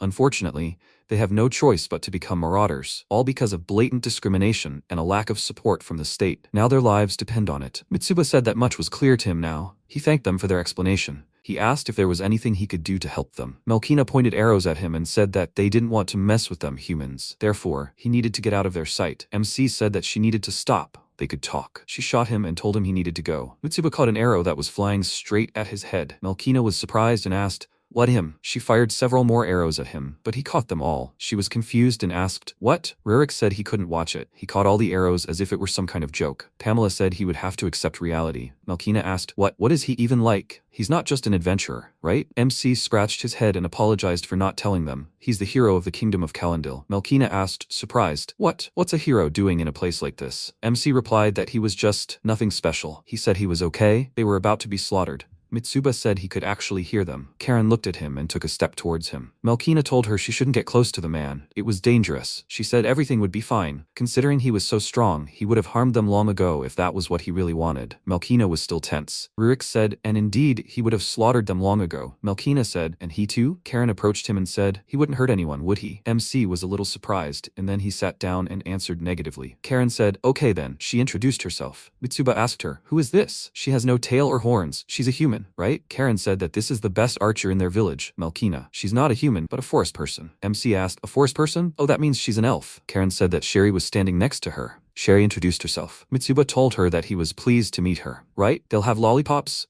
They answered that they will, and approached him and said that he was, of course, surprised that he was a hero. Rumor has it that he destroyed many monsters during the flood. MC answered positively and said that it was true. Sound said that the kingdom of Calendil had almost overcome the flooding problem, but he saw that it had suffered considerable damage. He answered affirmatively. Sound said that more than half the adults were injured. He was surprised they had withstood such a horde of monsters. MC was surprised. Sound continued. Beastmen are much stronger than ordinary people and much smarter. They know, climbing across the valley, they hid children and the elderly in caves, where they survived the attack. They headed to the village to find food and medicine. Mitsuba said that if they led him to the village, he could help them. Folk asked what he was talking about. MC said he had already seen that he could use healing magic. He could get a mountain of food from loot boxes. They don't taste great, but they restore health well. Sound looked at the food and said, that much? He thanked Mitsuba and said, but they have nothing to give him in return. He needed to know what he was really after. MC smiled and thought, well, he has a couple of goals. He said he wanted them to become subjects of his country. Sound was very surprised and asked, what? Countries? What was that about a few hours ago? He said that as a reward for eliminating the flood, he needed to ask the kingdom of Calendil for something special. What if he asked them for territory? If they took undeveloped or even unexplored land,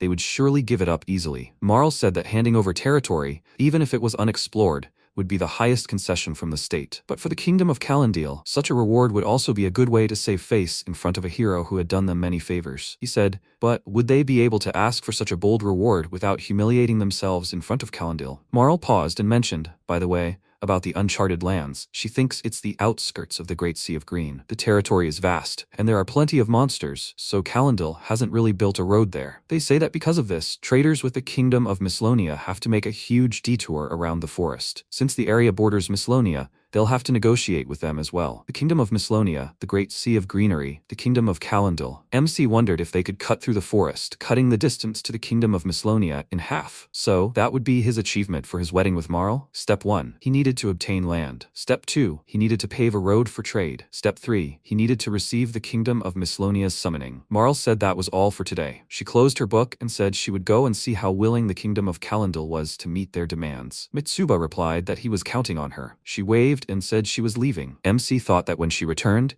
he would need to discuss his plan with her. Present time, Calendil Castle. Marl asked with a smile, how did they like their terms? The king was shocked. Then he said, but Princess Marl, she knows that their country is already busy reviving the village. She looked at him coldly, then smiled and said that she saw that he had become quite rich thanks to Mitsuba's weapons, and their treasury was overflowing, right? The king was horrified and said that she needed to give them time to think. She said that she would come again. She thought about it. And anyway, they wouldn't have any problems with the new land. She wondered what MC was doing. Mitsuba said that they needed to stop looking at him with such pitiful eyes. Okay. He understood. In fact, he had a plan for them. She asked. A plan? MC answered positively and said that for this he planned to develop the land and live without thinking about anything, but implementing this plan was quite expensive, so he had a brilliant idea. They needed to put this conversation off until later. If they agreed, he would tell them the rest of the details. His people weren't ready yet. In the meantime, they needed to somehow resolve their dire situation. He tossed down some food. He caught it and thanked Mitsuba. Then he said, but he had already told him that they had nothing to give him in return. MC thought that was true, but he too was a master at persuading them that he was helping them without any self-interest, which was necessary given that they would forever think he was a slave trader trying to take advantage of their trust. He said, but it was better for kindness to be fake, if not non-existent, right? And does one really need a reason to help someone? Soun asked. But what was his real motive? Mitsuba smiled and said he wanted to develop business with them. He wouldn't say it would be on completely equal terms, but at least it would be much closer to equality than the relationship between slaves and masters. He wanted to marry a high-class girl, but to do so, he would have to perform a heroic deed for her people. That's why he needed labor, and he disapproved of slavery. So in business, it was important for both parties to trust each other. That's why he had to show them he had enough power to trust him. For starters, he'd provide them with his wares. Ryrix said they needed to make concessions. They all thought about it. Then Sound said they had arrived. This was their village. MC was shocked by what he saw. A wooden fence, built simply for economic reasons. Fields that still bore the marks of the invasion. Half the houses were destroyed, the other half were burned. Things were much more serious than he thought. Judging from conversations with the beastmen, there are beastmen who combine human and animal traits. So the upright beastmen, you could say, live alongside true beasts. The beastmen suddenly glanced at Mitsuba. MC said their glances were much more painful than he thought. Melkina replied,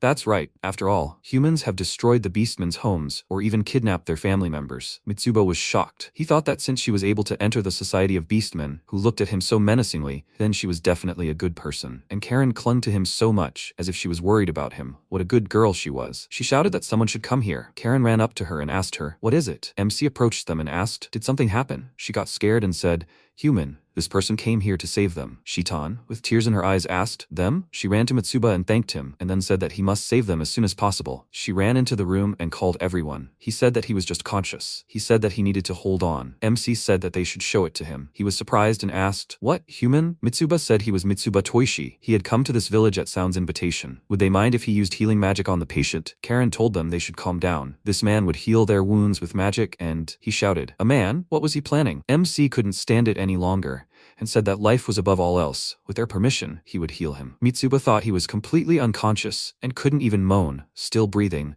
but almost out of mana. In other words, he was on the verge of death. Simple restoration magic wouldn't work on him, but if he used another healing magic, a more powerful form of it. MC had used regeneration magic. He thought that regeneration magic, emitted at the 3rd level of healing magic, converts the mana of the casting spell into energy that fills the damaged space, meaning this magic can even regrow a missing limb. His wounds were healed. Karen was very surprised. He opened his eyes. She called out to him. She called him. She said he was awake. Thank goodness. Mitsuba thought that even though it was powerful energy, it had a low success rate and took longer to fully heal than regular healing magic. This time, he had enough mana for one try. MC looked tired. He said to bring him the other seriously injured patients. She said they should bring them all, and as soon as possible. She said there was another injured one here. He asked what was wrong with the wounded. He said here. They looked inside and were surprised. They were all healthy and alert. Mitsuba was very tired and thought that it seemed like it was over, right? She said he had worked hard. He said she was the one with the dog ears. She thanked him for saving them all. MC answered, but that's why he came here, especially since it's a mere trifle for him. She asked again, a trifle? Mitsuba looked at her and thought it was hard to believe that such a small child, still seriously wounded, was caring for the sick and wounded. It's hard to care for sick people, especially when their lives are in real danger. He reached out and stroked her head, then said that she was very good. She was very embarrassed. MC thought she was very cute. He wanted her home. His home. She looked like a dog. Sound said that he needed help with supplies. Mitsuba agreed with him. Deborah said that she was wondering what all the noise was about. He was already a big catch, and he brought it. Was today's catch not enough for him? MC was surprised and thought, a bear? Sound said that was not true at all, but she would let them pass. Deborah thought about it. MC thought, wow, that's big. It's at least 2 meters. Wait, it's not going to eat him whole, right? Deborah approached him and said she didn't feel threatened by him. Mitsuba thanked her fearfully. She asked why he brought a human child with him. Sound replied that he promised to become their patron. Deborah was very surprised. MC stood and thought, a human child? Well, that's true. He still looks 19 years old. Deborah said that they need to forget this pointless talk about building their own country. They will always need provisions. Mitsuba thought, pointless? Deborah said, well, then should he show her his goods? She will lead him to the warehouse. They arrived at the warehouse. MC said that he was about all filled. Sound commented on how much there was. Mitsuba said that these were all supplies from the time when they almost became enemies of the state and had to flee.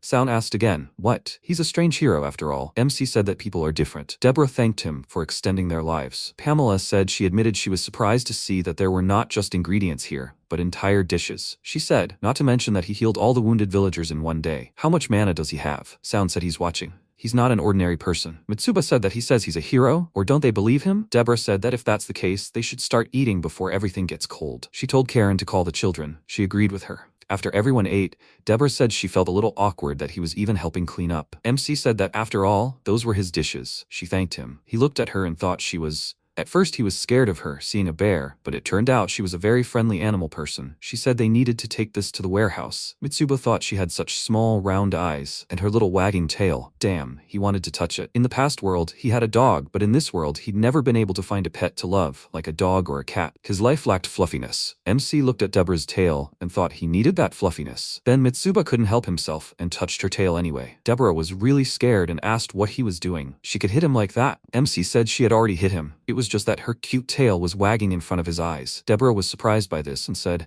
is that really true? Then there really is nothing to be done. But he shouldn't touch it without warning. Of course, he's human and doesn't know about their customs, but they get uncomfortable when people touch their tails. Mitsuba agreed with her and said, so if she allows it, he can touch it? He'll be careful. Deborah said he needs to stop talking nonsense and get out. He yelled that he should flirt somewhere private. MC looked at them and said, so somewhere private is okay? Mitsuba said, well, he has to go. He'll be here the day after tomorrow.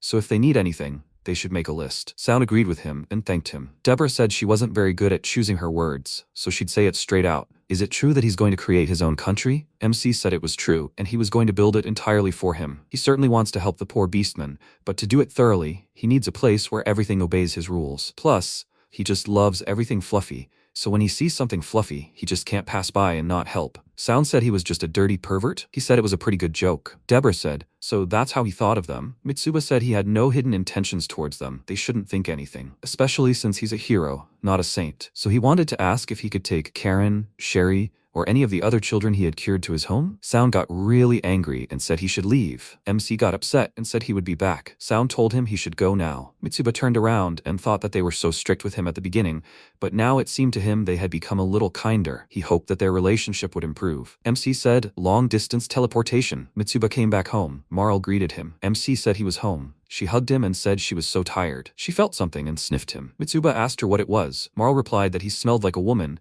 but it was not Faramu or Mabel. MC was surprised. He said that she shouldn't think anything. She asked him where he'd been all day, while she'd been so busy negotiating. Mitsuba thought he couldn't really hide the whole thing with the beastmen and the creation of the country from her. He'd told her she could listen to him. That was how he'd laid out his entire plan. The only thing he hadn't told her was that he wanted to give the beastmen a special status. She asked him if he wanted to create a country where humans could live alongside the beastmen. He'd thought it through, hadn't he? He was serious, right? MC had responded positively and said, so what about the land transfer? Marl replied that there was no problem with permission from Calendil. The problem was getting permission from Mislonia. Mislonia wouldn't benefit much, so convincing them would be difficult. The Great Sea of Foliage, separating the kingdom of Calendil and the kingdom of Mislonia, had long been considered a buffer zone. If he starts building a nation in territory that no one had previously cared about because it wasn't causing any problems, those countries will certainly start paying special attention to his territory. Mitsuba said that, in other words, they need to provide the kingdom of Mislonia with such a benefit that they'll be willing to accept their kingdom, right? She agreed. MC thoughtfully asked, what about the idea of providing a safe trade route? They'll cut a road through the forest, and then those countries will have a safe trade route, which will also reduce transportation costs. Marl said that wouldn't be enough. His trade route could be used for military purposes in the future. Moreover, if he builds a new road, the areas that served the old route will suffer losses, and he could actually undermine the country's economy. Mitsuba was upset. She said that establishing a trade route isn't that easy. There are a lot of monsters in this forest. Won't they interfere with the construction of dwellings? MC said that wouldn't be a problem. He'd dig a road using magic, so construction wouldn't require much effort or time. As for the security of the dwellings, he'd come up with something with barrier magic. He had an idea. He thought about how many problems there had been with building a nation. Marl wouldn't agree with him so easily. Marl asked, well then, they wouldn't rush into trouble and would create a village like him, but first, they need to focus all their efforts on obtaining forest use rights. Mitsuba was surprised by her words. He asked, so she was okay with it? Marl said, did he want her to be against it? He replied that to build the village they'd have to go through more negotiations like today. And her homeland, they'd have to negotiate with her too. And she had plenty of things to do. Marl stood up and said she wanted to help him achieve what he wanted. She asked him to take her with him to the world he imagined in his head. MC was overjoyed by these words and thanked her, then apologized for relying on her so much. Marl replied that everything was fine, but before he did anything, he should definitely consult with her. Mitsuba agreed with her. She said, by the way, it doesn't matter anymore when they hold negotiations. Her location was revealed during the flood ceremony in the kingdom of Calendil. MC was surprised and said, that is. She continued after him. She must meet her family. She stood up and said that it was high time they held negotiations in the kingdom of Mislonia. She said, Holy Marielle Blanc of Mislonia, it was definitely her, Marl. Marl was sitting with her textbooks. Mitsuba peeked in and looked at her, then left and closed the door behind him. He thought he wanted to invite her shopping, but she was very busy. Faramu noticed him and wished him good morning. She said he was up early today. MC also wished her good morning. Then he asked, right, if she wanted to join him. Faramu was surprised, but she answered yes, a new shopping street. Mitsuba asked her if they should get something to eat. He apologized for dragging her out so early in the morning. Faramu replied that she was honored to be useful even outside the estate. But what did he plan to do with so many supplies? MC thought that he left most of the food and supplies he brought back in the Beastman village. Today, he was busy buying new supplies. After the great disaster, the kingdom of Calendil is gradually recovering, but the Beastmen are still not recognized as full citizens. They live far from human settlements.